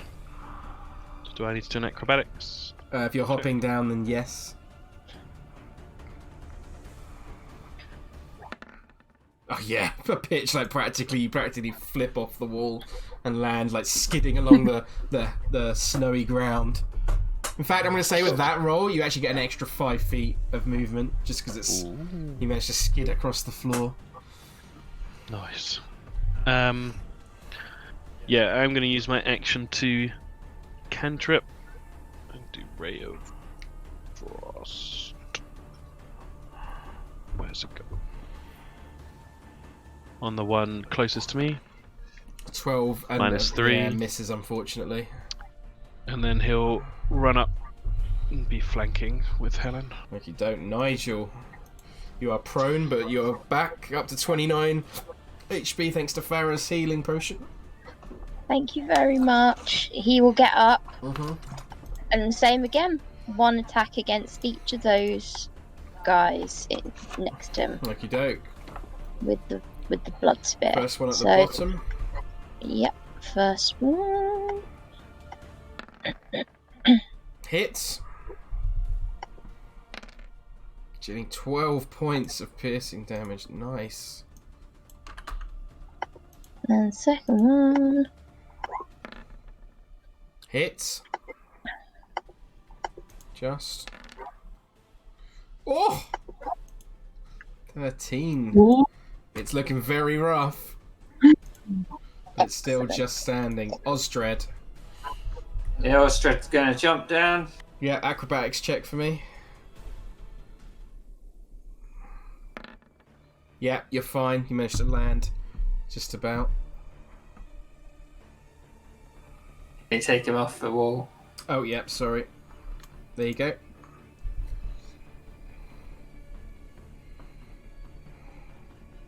Run there. And he'll hold up his holy symbol. Mm-hmm. And he'll be like, "Do my forward," and turn undead. Nice. Got Channel Divinity. Yep. Level 1. Yep. Okay. He's level 2. He's level 2. Sorry. I thought he was a level 1 cleric. Or did you put another No, point into it? When I leveled up, I did cleric. Ah, clever. Okay. Because I thought it would help against undead. Good idea. Right. Well, thank you. So, wisdom saves. If someone could start ticking off for me, the ones of the right of Helen first, and I'll make my way up from right to left, like that. So, is it wisdom saves, Osdred? Yeah. So, wisdom save. Wait, which one did you start with? Yeah, I think Tom's doing it. Pass. Natural 20 for the one up there. And then a failure for that one over there. Nice. So these two are turned. I'll put the little symbol on them. And he'll call out, "Let them run! Von Zarovich is too powerful for you." Arena's going to hide behind Meadhan, take the dodge action. Van Richten will move behind this one. You can see this one's not turned. He's going to make 2 attacks against it with advantage. Let's pull out his sword cane. Shing! First one. 22, 3 points of piercing damage, plus he's got his statutory thing against undead. So an extra 3d6. So an extra 10 points of damage on the first attack. Second attack.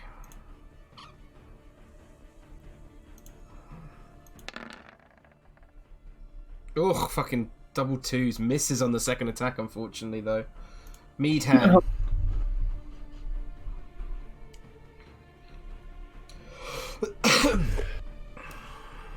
Had to sneeze. That's funny.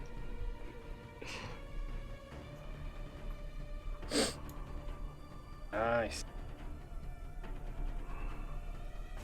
I don't know if it's just a lighting thing, or should I be able to see whether or not there's any more whites on top of the... They're all dead on top of the wall. They're all dead on the wall. Cool. Yeah, you could. This is... let's go. Oh no, wait. Osdred did turn on. Yep, and he shouted out.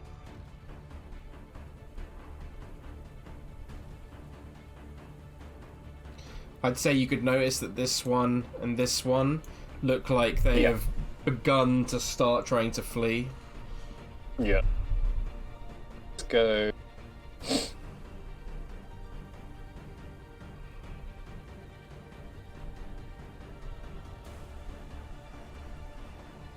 go over here. Nice. I'll give you flanking on that. I think it's just about. I was like with Farrah, maybe kind of. I think more with Nigel. Like technically Sure. on both sides of him, so I'll allow it.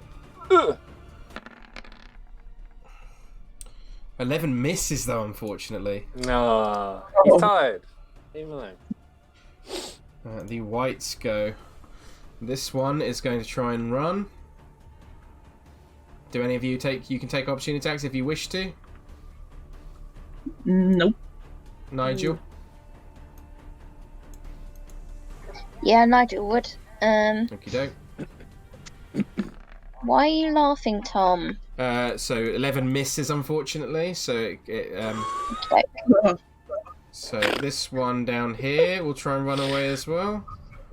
If anyone wants to take, if Helen, you want to take your talk of opportunity, you can. No, thank you. Okie doke. This one here is going to roll a d4. 1 Farrah, 2 Nigel, 3 Meadhan, 4 Van Richten. Van Richten. Okay, he'll make 2 longsword attacks against him. So here, yeah. Could we have a health bar for Richter? Yes, of course. Sorry. Sure. There you go. 14 Okay. and a 16 both hit. And Come on, 14. Ricky B. 14, okay, there we go. And then this one down here, it's been attacking a Helen this whole time, and Pitch hasn't actually hit him, so he's going to continue attacking Helen. Straight attacks. First attack's a 15, which misses. Second attack also misses. That is the whites go. Helen, your go. Yeah, let's punch this guy then. Okie doke, with advantage.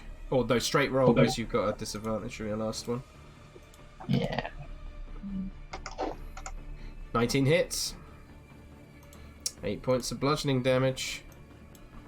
You know I'm gonna punch him again. Oh yeah, of course you are. With advantage this time, because you lost your disadvantage on the first one. Sweet, yeah. 13 just misses, unfortunately, though. Oh, rubbish. Shall I use my last key point? Probably not.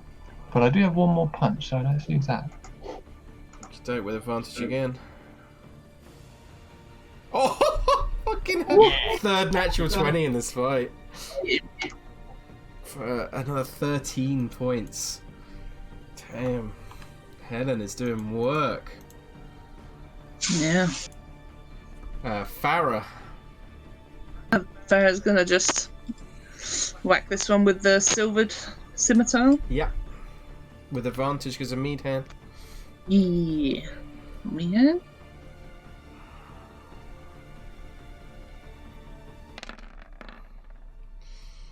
$20 hits, 10 points of slashing damage. It's barely hanging on. Yeah. That's it. Pitch. Did the silvered do anything? No. Damn it. Oh, well, yeah, non-magical, you're right. Bip, bip, bip, bip, bip, bip. So it's actually slightly more HP. There you go. Pitch wheel.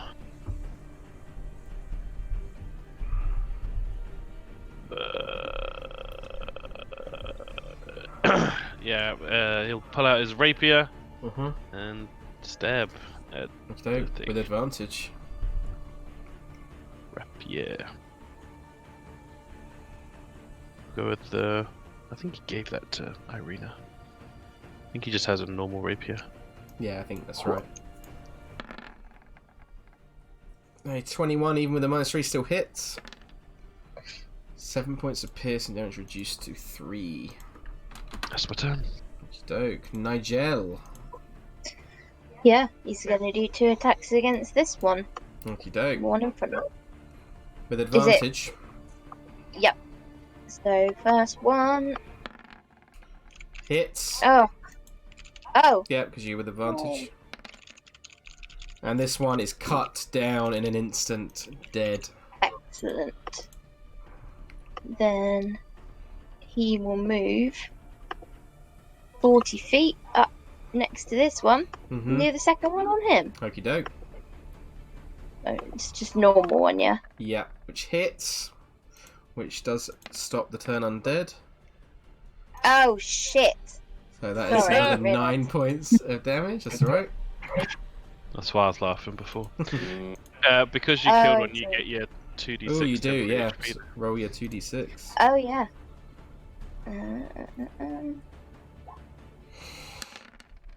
Nice. 7. Remember, it doesn't I'll stack. take it. Added it on your token for you. Lovely, thank you. That is your turn. Osdred. Osdred will hold up his warhammer, go next to pitch, well, where pitch is, Yeah. to get advantage of Helen, and swing out with the warhammer. Nice. What gets a head off?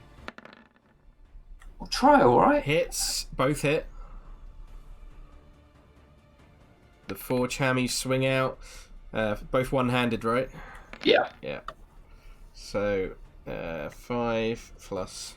Is your packed weapon considered a magical weapon? Don't know, you made it. I'm just thinking packed of the blade. You can I think it does. transform. Maybe you can transform magic. Have a look. Packed to the blade. Use your action to create a packed weapon every time. You can choose the form as one it takes. If you proficient with it, counts as magical. So it does count. Yeah, I saw packed weapons are all magical weapons.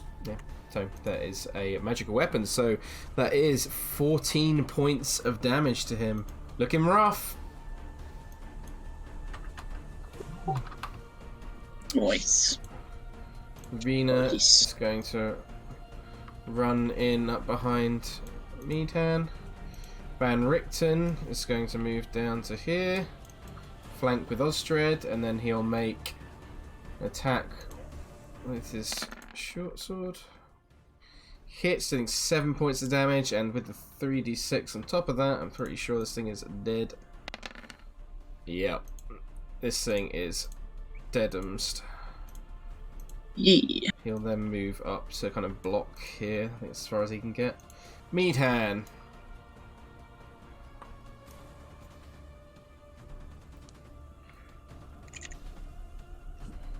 Meadhan? Oh, he said BRB. I'm assuming he's just going to dodge. Oh, sorry, Oh, yeah, oh, you are there. my Okay. Discord. Yeah, my Discord died. Alright, it's all the way down. Never assume any action of Stefan. He could do anything. Very good point. Very good I point. assume he's gonna climb up this wall, do a backflip. Yeah, Tumble up they call that the grey special. there. Get to here and then hold and Doke, the white is going to strike out at Nigel twice with its longsword. Both miss. This one is going to keep running. 30 feet. Doke. Helen.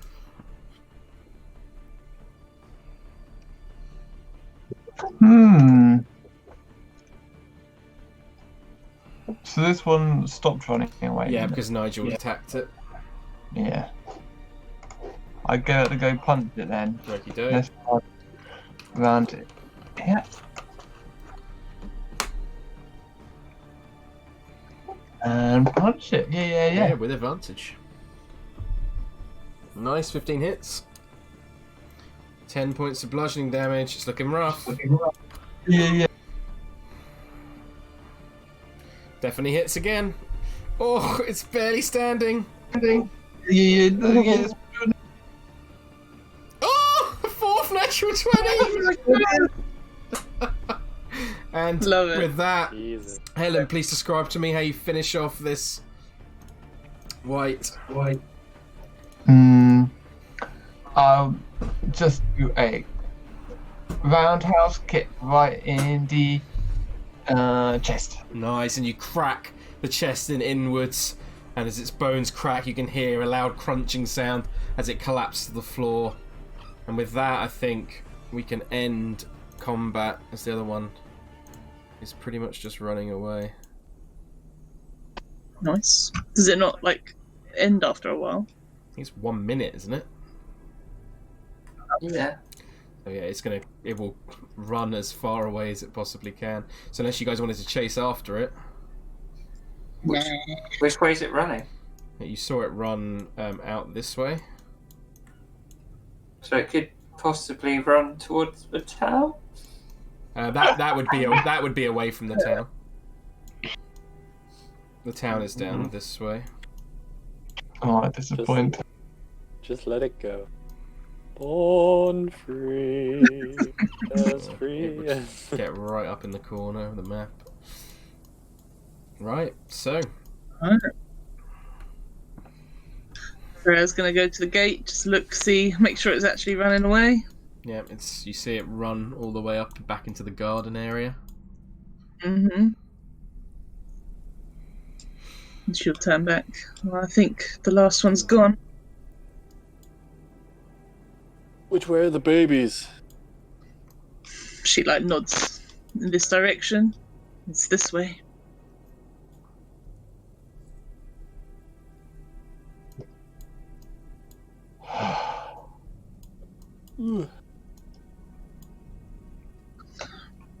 But remember, there's somebody in there that's in the next room beside, so I don't know who or what it could be.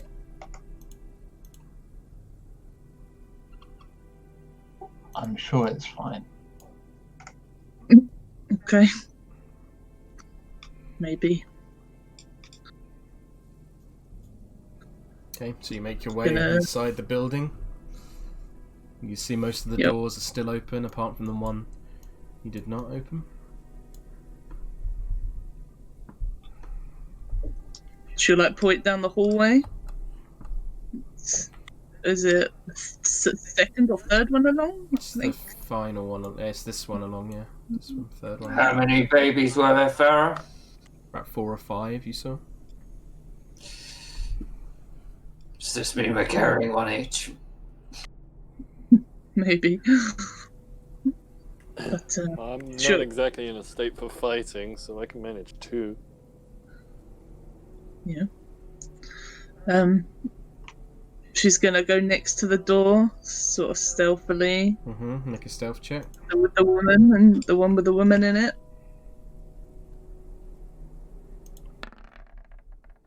Okay. You hear a, "Who's there? You can't take it."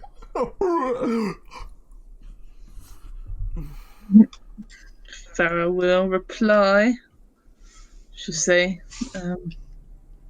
"We're just here to see to the children." Stay away. No, it's mine. It's mine.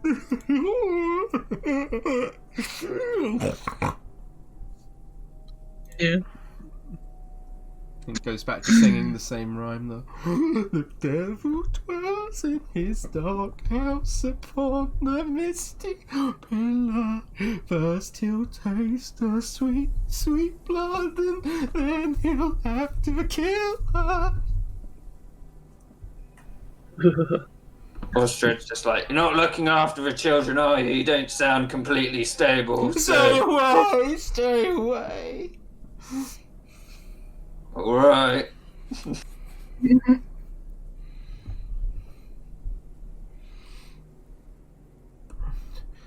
Osdred, you look into the room, and Farrah, the noises you heard once before are now quiet. And looking into the cots, you see they are bloodied. Mm.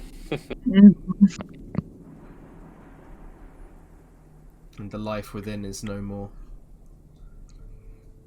Oh no, I've got to go check my clothing.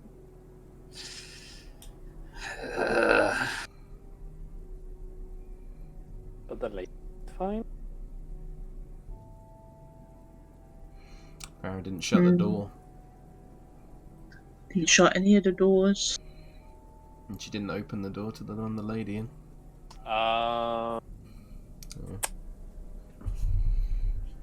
Whites can't open doors.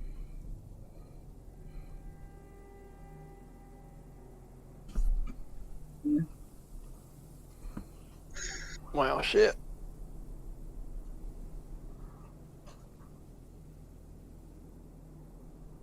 I mean, Was there anywhere else to explore?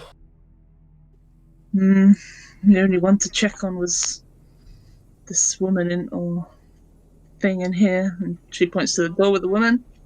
And Cloven was sleeping upstairs before. Can Osdred check each child to make sure they're dead? Yeah, do a medicine check for me, Osdred. Can pitch help. Yeah, with advantage then.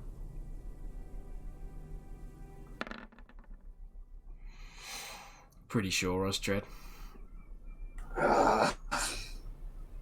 We should dig a grave for them or something. With a 23, Osdred, it almost looks like it's just been like a kind of frustration. It's just got sort of stabbed through directly. Just maybe quell this noise. Looks like... Well, so you can tell they've been stabbed, right? Yeah, you can, yeah. Looks like something stabbed them. Do you have any idea what sort of weapon with the size of a wound? 23, 100%. You think it's the same as the long swords the whites were wielding? Looks like the whites got in here by the signs of these wounds.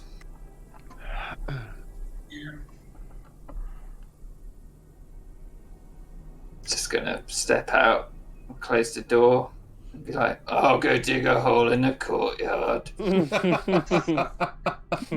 Another hole for Osdred. He loves it. It's what he's best at. Well, the whites came from the garden. We could go check in there if it's empty now.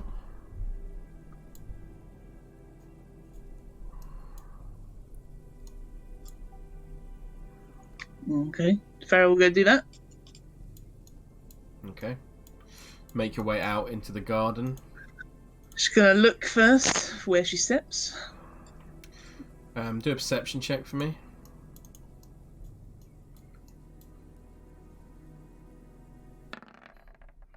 You see at the very edge of the garden, the white that Osdred made run is kind of just wandering and patrolling back and forth. Does it still look scared? No. Just well, you can't tell. It looks like it's just marching back and forth. Yeah. Is there anything notable in the bushes or anything? Not Or about the particularly. bushes? There's like root vegetables, turnips, carrots. Many of it's like the hail has just covered it though completely. Much of the ground is just like filled almost a foot deep with hail. The scarecrow's not looking very lively, is he? It's not, from what you can tell, no. Okay, good. It's just the white up at the top. You could always search further if you wanted to, but yeah. I would if the white weren't there. Yeah.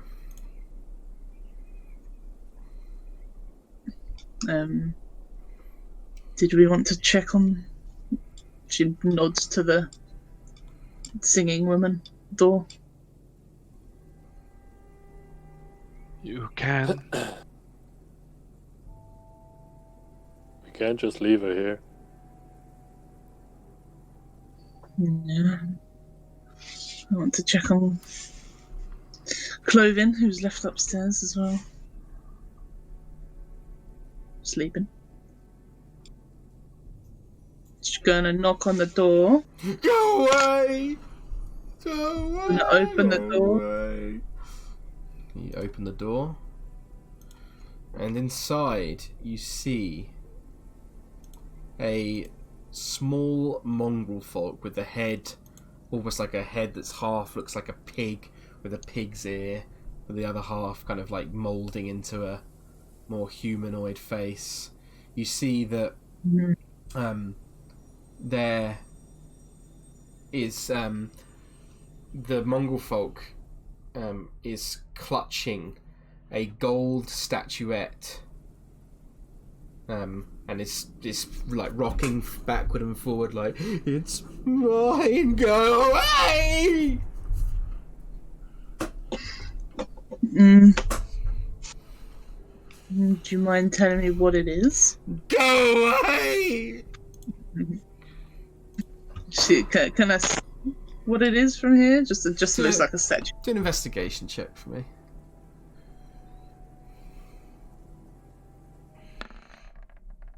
It's hard. I mean, it kind of looks.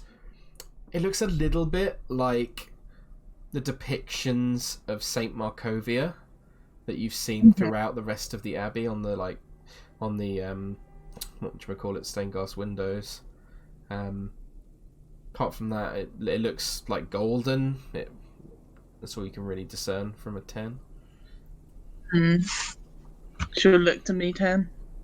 Meadhan, do you know what that is? He won't, will he? Really? Just looks like a golden statue, like it's described. You You never seen it before, but she seems dear to it. It's fine. Go away. Go away. Go away. Go away. Go away. Yep. Shuts the door. No, hang on.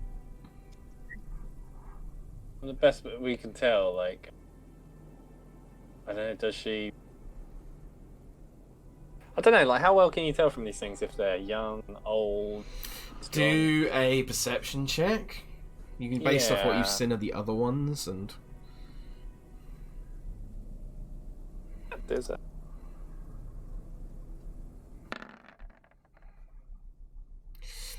It's hard to tell exactly. You think maybe it looks like kind of similar to the one you saw guarding the gate in a way. So maybe like, I don't know, if you had to guess, you could guess anywhere from the age of 25 to 55. You're not sure. But it looks adult, though.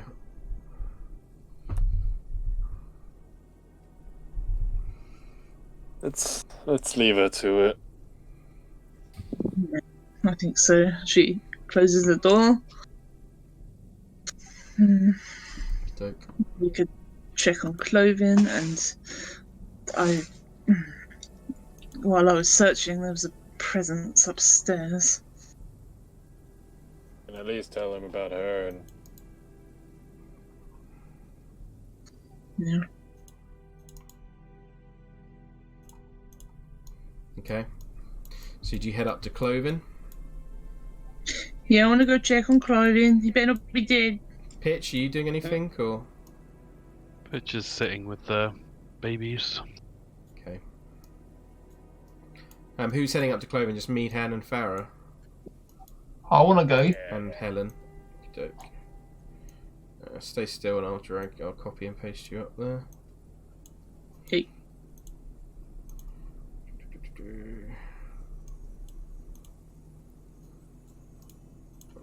Not there. So you make your way to the top of the stairs, finding, and you see the little body kind of, this time as you hear the soft music kind of playing, and you can hear the sort of tightening of the strings at the top as he turns the little bits at the top of the viol, and he's like, "You're back."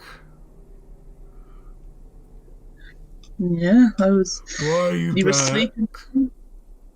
Okay, just making sure you're all right, clothing. The abbot's gone. It's all pointless.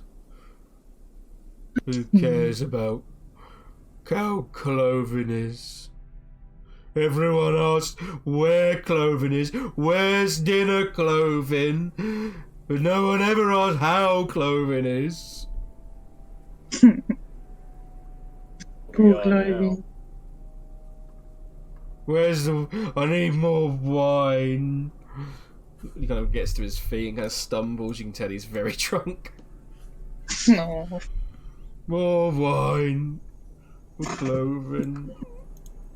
You know that there's a creature down there that may want to kill you, Cloven. Creature. Yeah. She describes the white. Never seen it before. In the garden. Yeah, in the garden. I go in the garden all the time. I get all the vegetables. I pick the vegetables. I put them and cook them. For all the other ungratefuls. And he kind of looks out the window over towards the direction of where you saw the other mongrel folk and the babies. And he's like, none of them care about Cloven. And I've never seen any of monsters before. Well, there's one there now. I should probably be cautious of. Thanks. I don't want to leave Cloven. What do you want? What are you staring at? Yeah, Farrah looks around. Does anyone else want to pitch in? Yeah. The rest of stuff. Sorry, go on, Meadhan or Helen or whoever's speaking first. Helen was saying something? Yep, go on, Meadhan. I think Helen was saying something. Oh, yeah. Oh, I just said that I was standing awkwardly. She doesn't know how to react to this guy. Okay. Who does? Yeah, the rest of your kind, they're all gone. All But there gone. is- Everything's all gone. The abbot is gone. He's gone. There is one young lady by the nursery. She Who With your- cares about them? Ungratefuls. They all hate Cloven.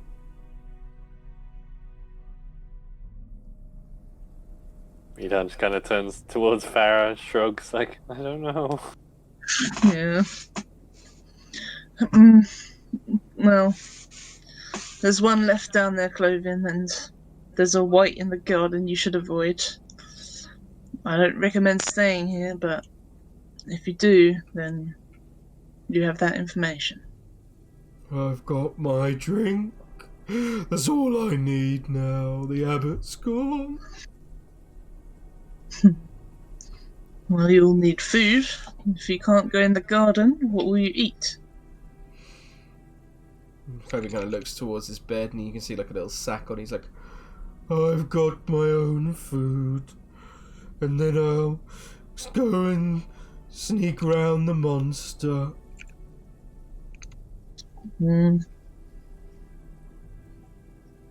Yeah, she just looks at Who Meadhan. cares? I don't need food. Just more drink. I got plenty Maybe. of drink. Maybe we should at least deal with the last of the white. I think so, yeah. There's nothing more we can do. No, I don't think the other villagers will be very happy to see or have him come along. Considering, anyway. What are you talking about? Stop talking to me, talking at me like I'm not here. They all do that. You're ungratefuls too. No, Chloe. Why? Yeah, so. Alright, Chloe, we're gonna leave now, okay? We've got Goodbye. lots of drinks now. Okay. over.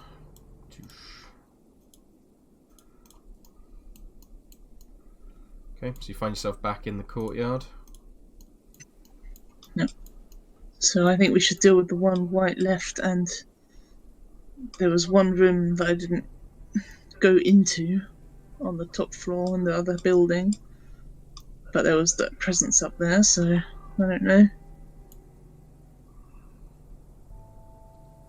Be worth checking out. We deal with the white first.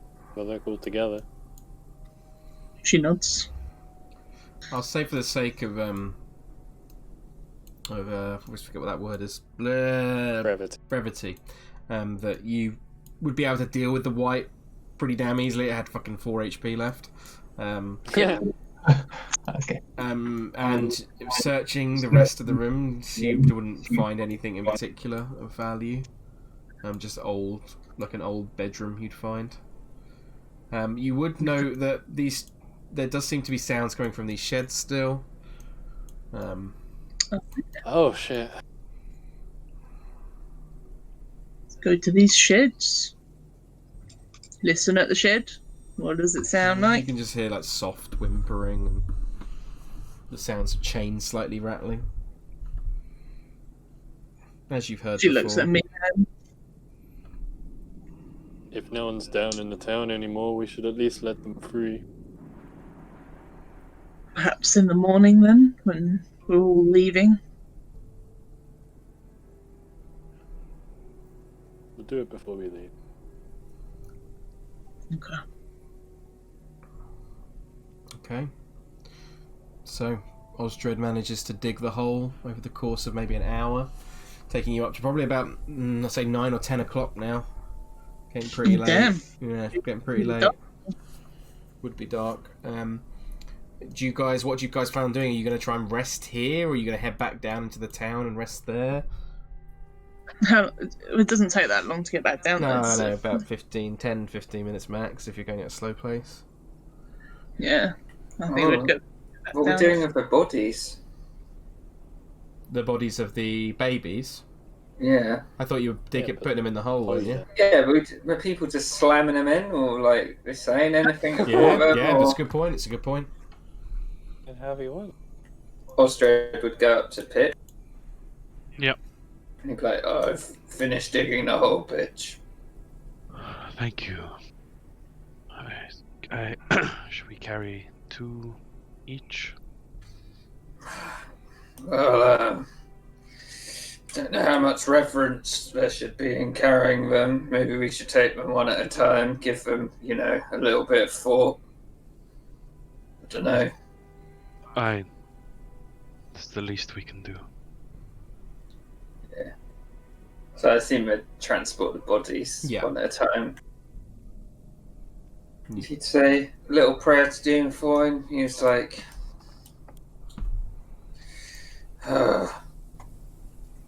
yeah, I don't know what your soul contained or if you even have one, but what happened to you was a travesty. Hopefully Doomafoin will be watching over you, even if he doesn't approve, and I'm sure the master of this land will redistribute you as he desires. And he smiles and looks up at the pitch, and Van Richten looks at him and says, almost well said, Mr. Osdred. Almost. They fill in the hole. Mm-hmm. Yeah, you can fill in the hole over the course of a short amount of time as you conduct the burial rites. What do you plan to do now, guys? Oh man. We should go back down. The villagers seemed awfully scared, and it might help them if we're nearby. Yeah. I assume we would tell Farrah and Meadhan would tell about the things in the things. Mm-hmm. You could communicate that, yeah. And you'll plan to free them the next morning? Oh, yeah. I mean, took a big risk coming up here. Nigel almost died. And Fine, we'll do what you want. Okay. Farrah just nods, looks at Meadhan, and onward. Okay, so heading back down to the village. I'll move you back over to the map of Krezk. Yeah. Okay, so finding a cottage to rest in for the evening, unless anyone else has got any other scenes they want to play out. Nope. No? Hmm. Okey-doke. In that case then, you manage to settle down for rest as hail continues to pepper the cottage that you lie in. It keeps you awake slightly, but it's not enough to stop you from falling in to a long and deep rest after a particularly difficult day. And with all that, you can all feel free to take a long rest. Alright, then. A long rest. Puny rat, you will be exterminated. Huzzah! That's all I can think of when I hear huzzah now. So fucking funny. Good for that. It's really very fun not having any spell slots. Yep. God, we use that superior potion. That's going to be.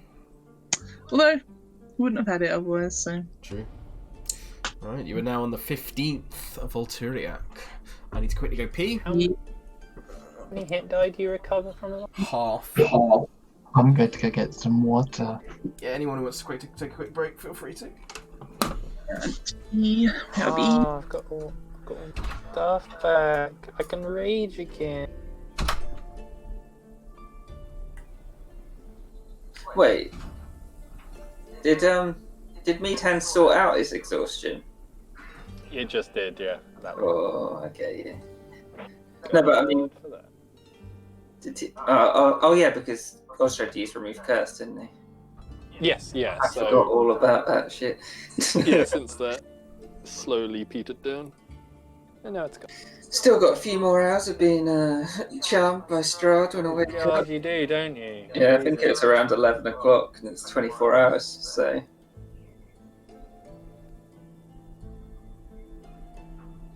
Let's get going to Ravenloft.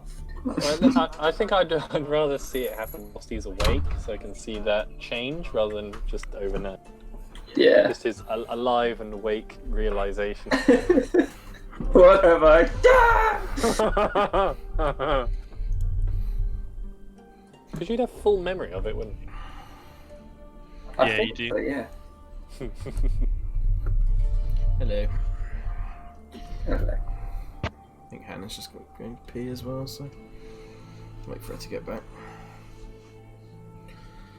Hope everyone's enjoying the session so far. Oh, well, now I can do stuff. I got everything back. Back, Oh baby. yeah. We're done.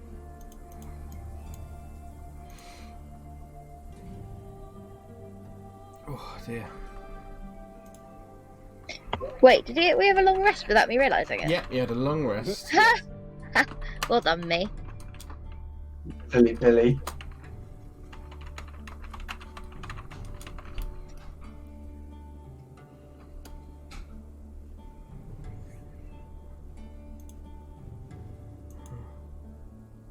Do do do do. God, I love this music. Big kid, baby. Do, do, do, do.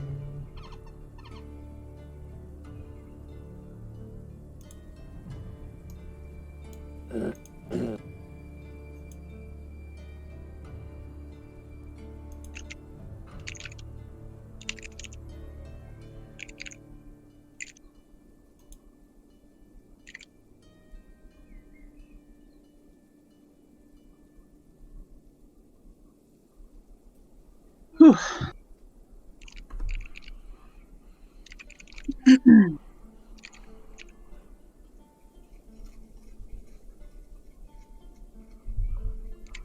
Do, do, do. Bum, bum, bum, bum. So, what was the gold thing there? It was just a gold plate. Hmm? Was it just a gold plate? Yeah.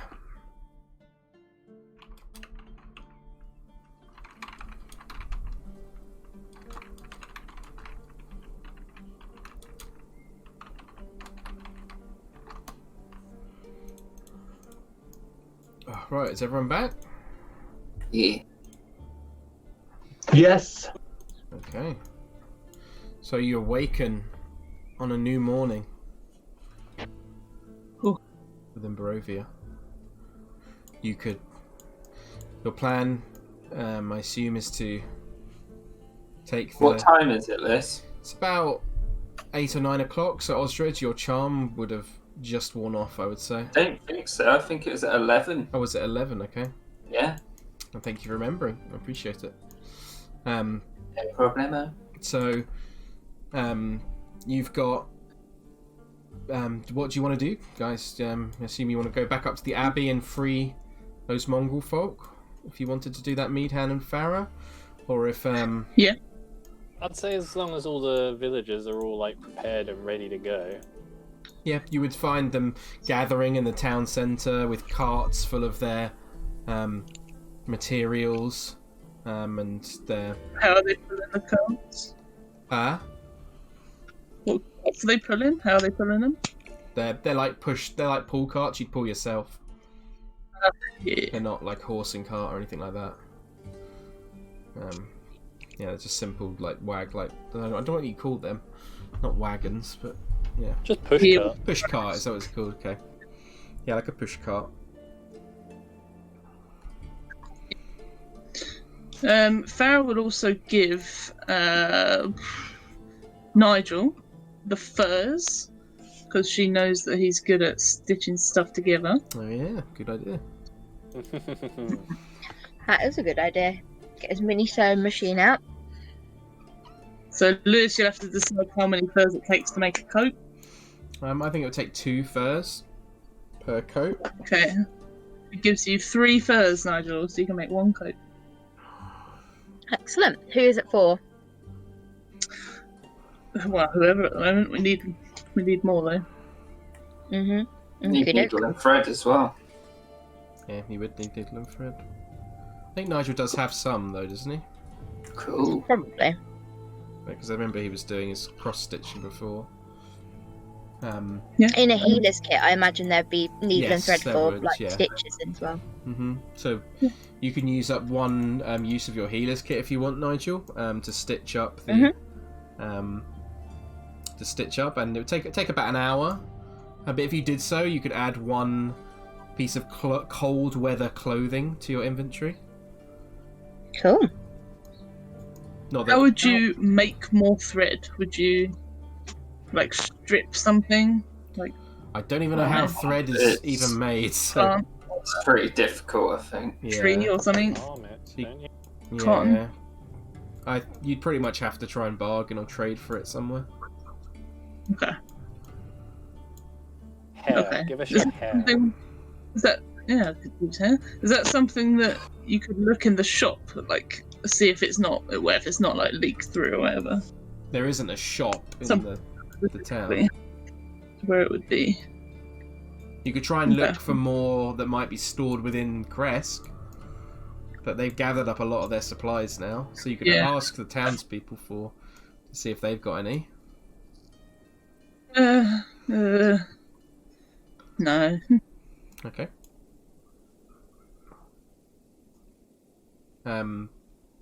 Is anyone else wants to do before you ready yourselves to go back on the road? Like unfurl a blanket and get the thread from that. I'd allow that, yeah. Yeah, that's an idea for later on. Okie doke. Okay. Is there anything else anyone else wants to do before you get back on the road? Osdred would just give a speech to all the villagers. What would he say? Like, this is a glorious day. Going out into the world none of you have seen before. It may be bleak. It may be dreary, but it is your, and I consider it the last few hours, my home. Some of them would be a little bit inspired, some of them would be scared. The general atmosphere is one of sort of quiet acceptance at their fate. I would say the hail. Sorry, go on, Kieran. As he goes on a bit, he would be like, at the end, he'd be like, "To Castle Ravensloft," and pump his warhammer up in the air. Nice. Okay, so you are all heading back out onto the road. Yeah, Meadhan and Farrah go to release the things, I guess. Yeah, and when you do, they would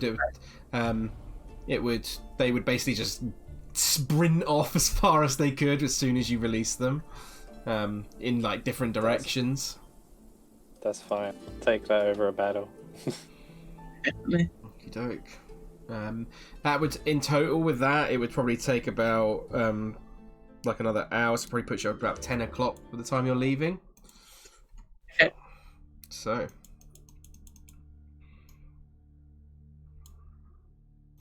Now back on the map. Oh, the map. So, where are you guys heading?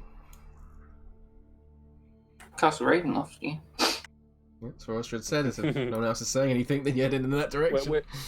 Which way was it? Was it east? We're going to Martikov's. It's south, isn't it? Or... Yeah, we should go to the winery. Okay. Well, either way is east, right?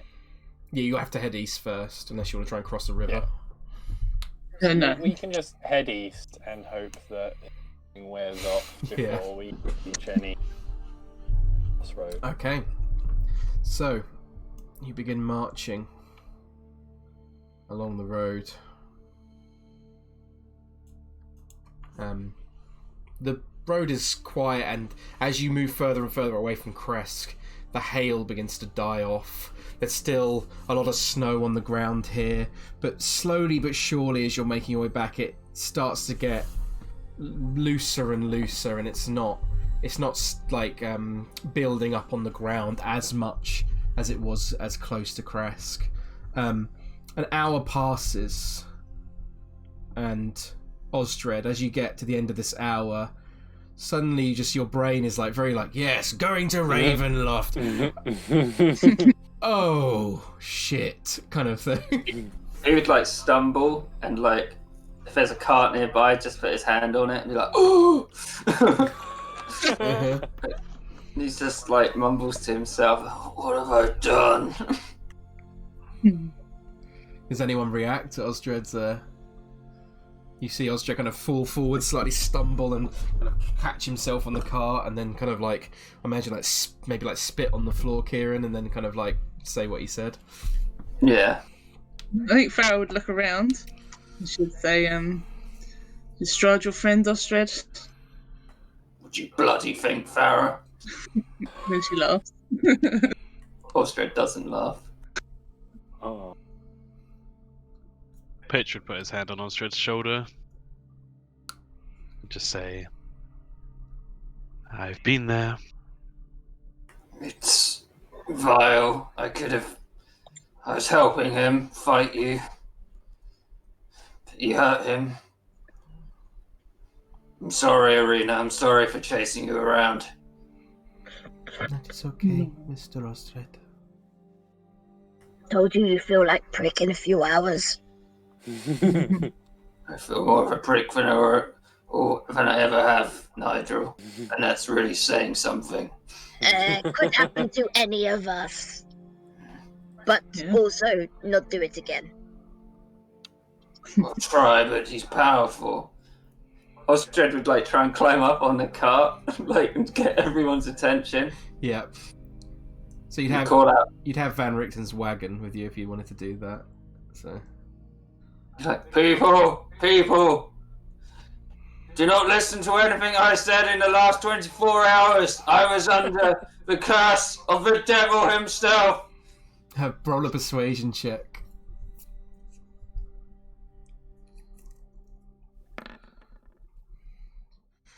But my lord, is it not safe at Ravenloft? No, it's the last place we should be going. Where do we go then? Looks around. To the winery. Okay, I'm gonna make, as a group here, I'm gonna make you do a skill challenge to see if you can keep the crowd in check, because they've had a very clear message from Osdred previously, and then their leader has suddenly kind of changed.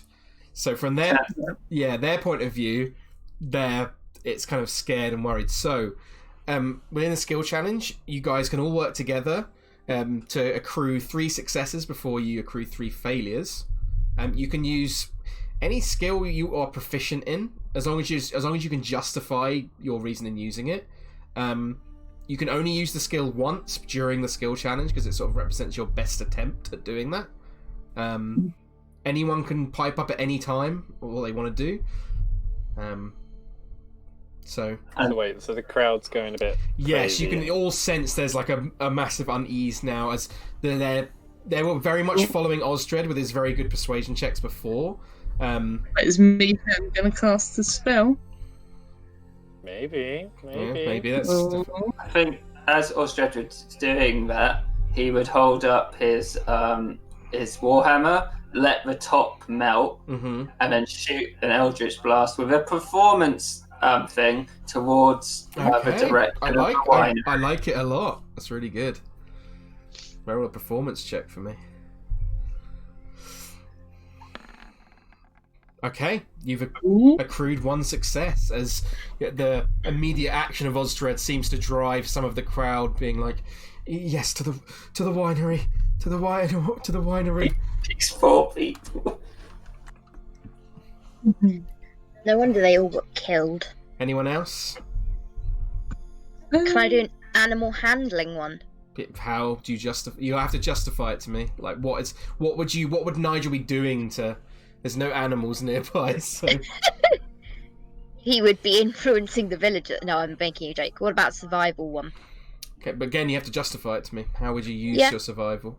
Just that we have survived this long in this land, and so we have a good idea of how best for you guys to move forward and keep your lives. I like that. That's good. I think it's a slightly harder DC than Osdred's, but if you want to roll though, 23.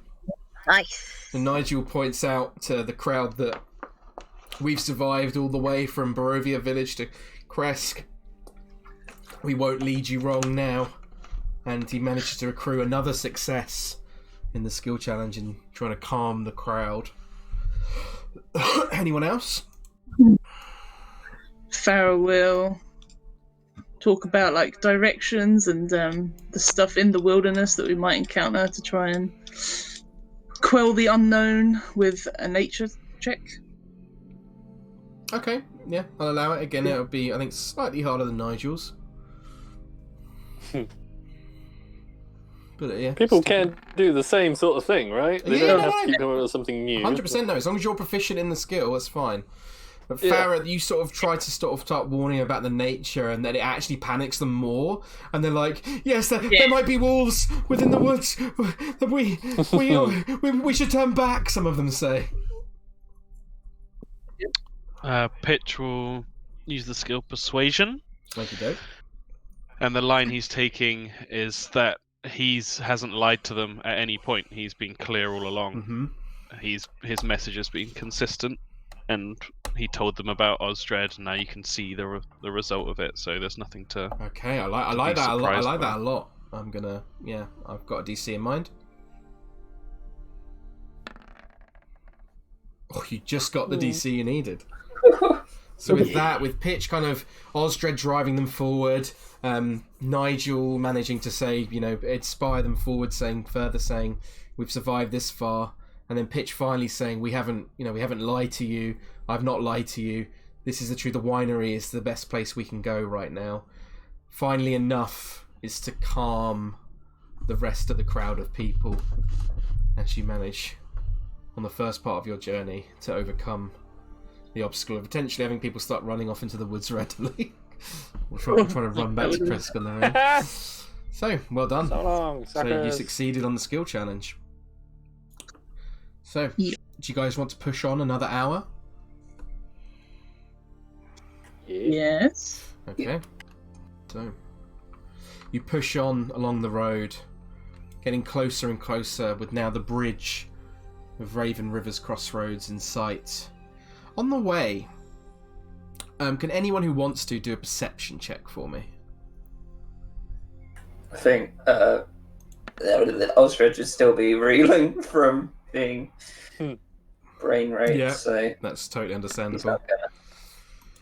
Okay, Nigel is the first to spot them, but you're walking along the trees, and the tree line's thick here on either side of the road, and Nigel, you kind of just looking up, kind of like, as you do, kind of a bit lost in thought, and just kind of keeping your eyes open with your barbarian danger sense. You just looking throughout the trees, and suddenly you just like start seeing movement, and it's like kind of like strange movement at first, and you look at the trees more closely, and you realise that perched in all the trees along here are just swarms and swarms of bats. Fuck. All of them just watching you with great intent. Oh boy. Wonderful. What kind of bats? Are they like teeny tiny little pipistrelles, or are they massive evil bats? They're pretty big. They're pretty big. Fuck. You would not want to. Okay. You would not want to fuck with with these bats. These bats That's what fuck. you said they're awake and watching. Mm-hmm. Nigel's the only person who's noticed them so far, but he could He'd he would probably point it out, I'd imagine. Yeah, he'd probably nudge whoever was next to him and point it out. So maybe Meadhan, I'd say, and Pitch. Can I do like a nature check? Because fuck it. Why? Yeah, what are you trying to determine? I think Stefan thought, I could be completely idiot, that they were primarily not, but They maybe Meadhan would think the same thing. We're not what? Sorry, you cut out just slightly. That they would be nocturnal. Mm-hmm. Okay. Yeah. Meadhan's unsure of Maybe. that part of them, but good thought. Pitch would just say, well, we need to move. Perhaps we can stay quieter. I don't really want to alert the crowd. They're likely to panic.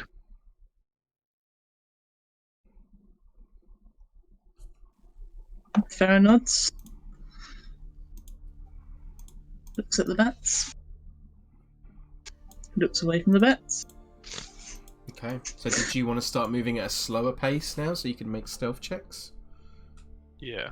I'll say it's about midday now, just for reference. 12 o'clock. You travelled 2 hours from Krezk. Okay. So if you want to start making stealth checks, then feel free to, as a group, make a stealth check for me. Will it even matter though Try if the group of people are not making stealth checks? That will. That's what I was going to say. I'll make one I for was them. going to say Meadhan would, without arousing suspicion, tell them to kind of slow down, take it easy with the rest of us. Yeah, I like that. That's a good idea. Okay, pretty good stealth rolls overall. Helenio. That's two passes. Okay, so Helen. Oh, it's Irina. Yeah, if you do Irina, thank you. Whoops. Okay, I've got the stealth check in mind of what happened. You definitely try and push on forwards at a slower pace, trying to be careful. Sorry, go on, Hannah. Yeah. I was just asking, this is not the bridge with the troll, is No, it? it's not. That was much closer to Valaki. Yeah, okay. You make your way forward. However, for another hour, pushing on to nearly 1 o'clock. And however, the bats do seem to follow you as a flurry of them begin to fly overhead, continuing. They're not Like, they're not attacking you, or they're not dive bombing you or anything like that. But it is certainly them flying throughout the trees, and you see some of the townsfolk definitely look very frightened. Do you guys say anything to try and calm them? Osdred should just be like, it's just a bunch of bats, don't worry about it. Okay. Pitch would remind the crowd that they're there, and would encourage people to like spread out around the crowd. Okay. Like guards. Yeah, it's a good idea. So you spread out around the group. Yeah. And you push on at a slow pace.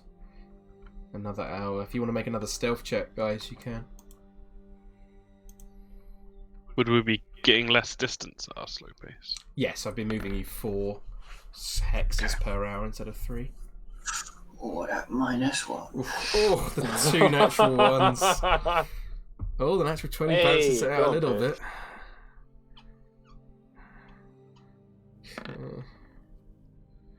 Got 1 success, 2 success, 1 failure. 3, yeah. 2 nat 20s is kind of hard to compete with. 2 nat 1s is hard to compete with. Unfortunately, yeah. Okay, I've got that in mind again. This time, you're moving on, and the bats do continue to follow. Many of you watch throughout the trees as many of them flutter down, perching on trees, just intently watching you on your entire journey. I just thought of saying as well, should we be taking out rations? Yes, if you could, please take out, I believe... Didn't we do the whole group? You did, Yep. So you should have 44 rations of your own. If you want to take away... God, how many people are in the group now? Van Richten, Irene is 2, and then you've got 6 of you, so 8 rations. Farrah will add in her rations to the thing as well. Okay. So if someone wants to edit that, and then, so in total thank you, whoever did that. Me. Nice.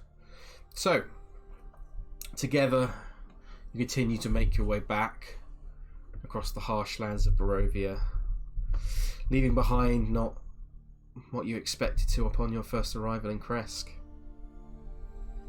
The journey is not a simple stroll, but you know this route better than you did previously this time. You almost feel the trauma build up in you as each footstep drives you closer, and then past where you left Neville at the tower. Then you look onwards, eastward, further before heading down the path towards the winery, remembering back to the moment the undead Lancelot attacked you, and eventually your minds drift all the way back to the horrors of Valaki itself. As you're walking along, Meadhan, you hear the sound of a light buzzing approaching from an easterly direction. It's getting closer, quite quickly. Before you know it, a small creature comes darting out of the nearby foliage and hits right into the side of your head. At first you think, fucking bats, sort of thing. But then you look down and it begins fluttering around you, buzzing violently as you recognise it.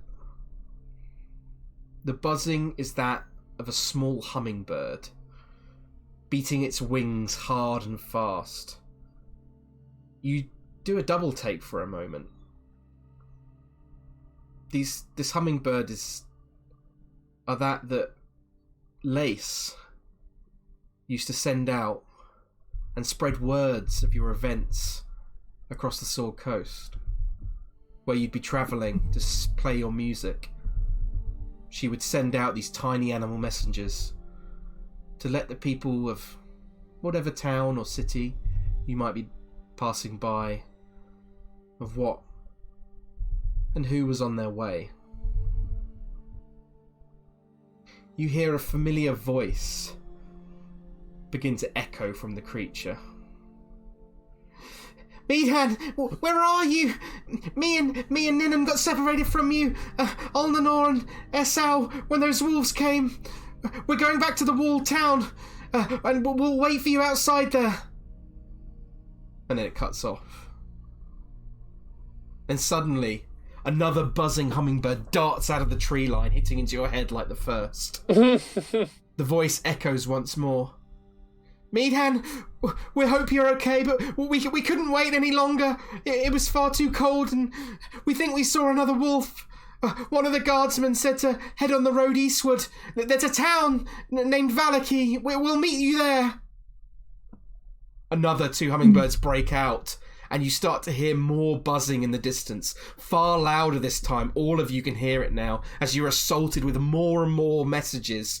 Almost, you can see like 10, 20, 30 of these hummingbirds all coming out and just like moving around Meadhan. Does it look like Meadhan's being attacked? Not particularly, no. They're just like buzzing around him in like a frenzied, kind of like almost panicked fashion. But that would be worrying. Yeah, no, definitely. Yeah. Well, Meadhan would be like holding his arms up, but he's not panicking. He's not trying to fight them off or anything. He's just... No, he's been smacked in the head twice. He's just protecting his head now. But otherwise, he's just staring and listening intently to as many as he can. Although I'm guessing, are they all like... Is he hearing things just all at the same time? Yep, and they're all like chirping these messages to you one after the other. From what you can gather, Meadhan, you hear that Lace speaks of her and Ninan disguising themselves to get into Vallaki.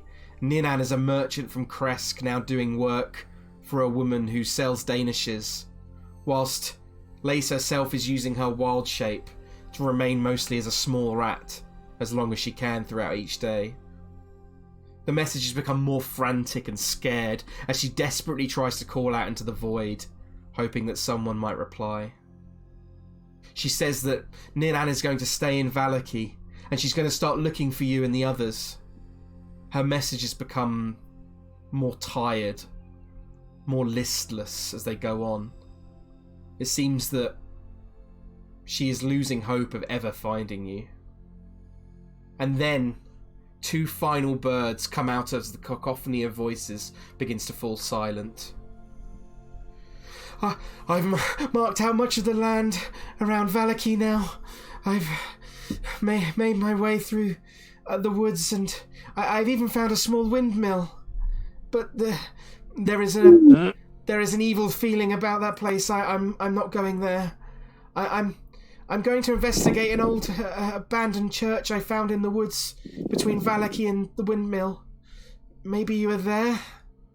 And then the final hummingbird comes and rests in front of you, and it looks more panicked than the others, Meadhan, as it buzzes and right in front of your face and kind of knocks into your head multiple times.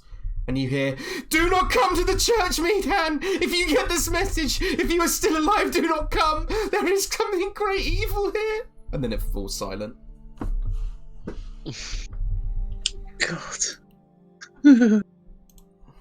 He'd be staring out at the distance where they came from, just waiting and hoping for another one to arrive. Like, he stopped moving, he's not walking with the gang. He's just... And it never comes. Just hoping. I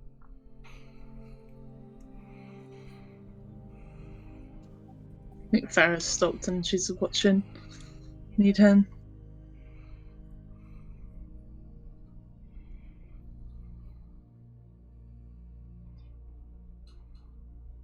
And you see the hummingbirds begin to disperse, each flying off in a different direction into the woods, seemingly vanishing as they hit the tree line. Presumably this would have gotten a number. What was that? You cut out slightly for me. I assume this would have gotten the attention of a number of people. 100%. The town people are looking on like, what the fuck is happening? He'll just turn to nearest person to ask which way's Vallaki. Farrah will stare at him and she'll point to the direction. One of the people from the Krezk will say, it's eastward. Pretty much the direction when boats came from. Where what came from? The hummingbirds. Yes.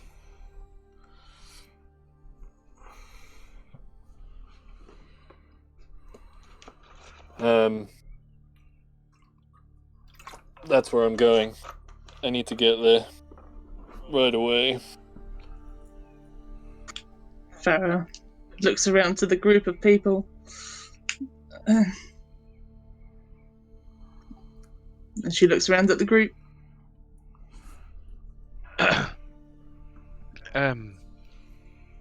It's a very dangerous road, Meadhan. If you can... it's a very dangerous place as well.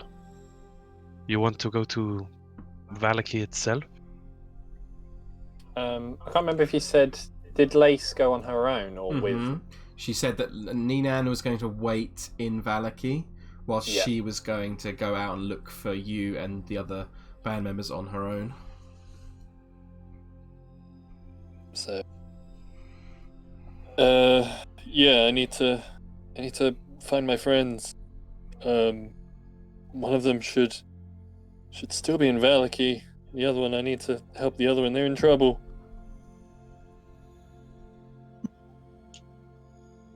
Farrah nods, but looks to the group. I kind of just start wandering toward the tree line, more or less. Wait, how far away is How many hours away is the winery? Like just over an hour. Meadhan, if we push on, we can get there and come back with you. We've got to get these people to safety, or relative safety. You can't go off on your own. You'll die there. There was a troll, and it nearly killed all of us under the bridge.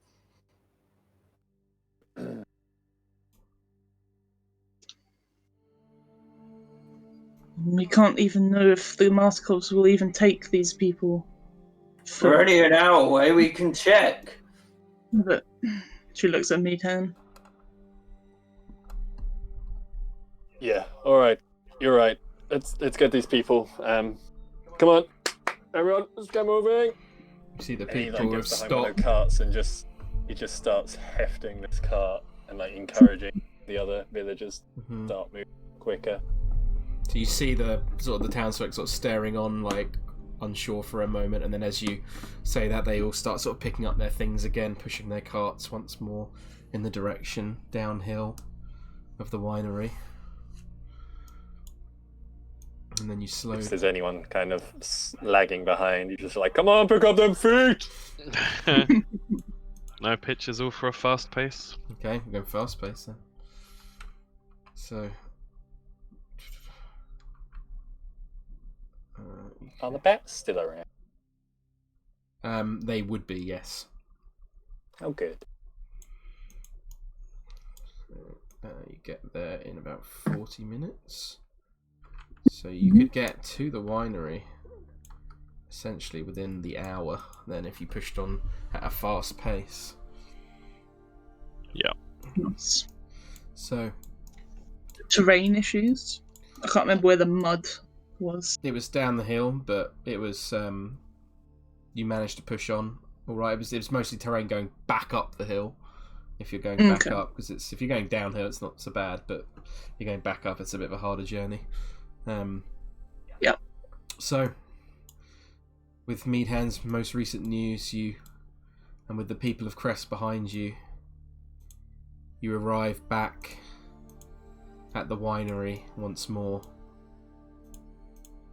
And I think that's a good place to end today's session. I know it's a bit early, but we went over last week as well. So. Poor Steph. If we must. I need a Stefan. Hope you enjoyed the little Meadhan stuff at the end, Steph.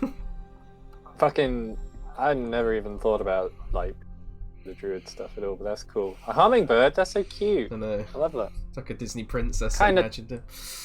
Kind of terrifying that they all came at once, and it's fucking. You got to think about That's cute. got to think about why that is. Why did they all come Yeah. at once? Yeah, Pretty cool. I'm, It was coming up. I mean, I'm thinking about it, but Meadhan isn't. Yeah. That's Farrah, because she's got the spell, so she's wondering how that happened. Yeah. And it sounded like a bunch of different messages over a course of time. So. Interesting. Mm. Ooh. I hope you all enjoyed the session. We finally got out of Krezk. We got out of that shit. Oh. Farrah nearly got herself killed by going off to the Abbey on her own. It's all good. Nice game. Yeah, got some babies killed. Yeah. Oh yeah. That's the way to go. Right, they were mongrel babies. We'll kill them anyway. Oh. Wow. Tug's collar. Yep. Yeah. That's from the lady who's like, I love you, random goat guy who Yeah. caused the Cute. murder of hundreds of people. The baby's I'm not cute. He's cute though.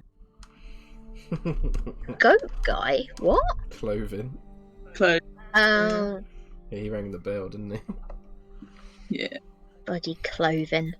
Fucking Cloven. Oh. Yeah. Well, we just slaughtered like a bazillion of these mongrel guys anyway. Because they were attacking people. Yeah. They were murdering them. Babies! Whereas those were babies, yeah. You never know. Might grow up to be attacked. Yeah. Mongol babies. Yeah. Jeez. Yeah, I'm with Tom and Kieran on this one. They're fucking babies. They've not been exposed to anything. Right. Mercy killing. I don't know. Maybe. Maybe if you're living in Barovia, to be fair. Yeah. We'll never know. Yeah. It's interesting to think if they would have had souls, I guess. Yeah. Like, they definitely seemed to have souls of how insane they were. Yeah. I want to know what that one down the stairs was holding. What's the significance of that gold thing? Oh, you missed out on that now. Mm. Should have just robbed him blind. Got a sweet magic Go item. in there. Mm. Yeah, but I'll tell you now because you're not going back there to get it because but it basically would have been a ring of protection. Oh, God damn it. Alright, we're heading back. Well, then Nigel nearly died. Fuck. Yeah, that was fucking close. Jesus. Yeah. Yep. I felt the chill hands of death reaching out for me. Did you get a spell scroll of Hero's Feast at least? That'll be pretty fucking useful Yeah. later on. And you want to see sweet. Yeah, it's very true. Got the what? I missed it. Okay. I'll never know. Never know. Yeah, Alright. that's fun.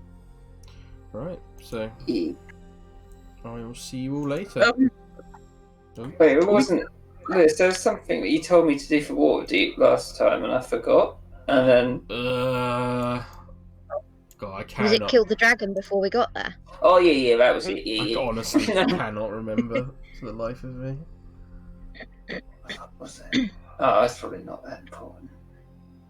So we're going to the winery to drop these people off, and then convincing them to take them to Valaki while we run off to Valaki. Yeah, that's last down. Yeah. Will they? I don't know.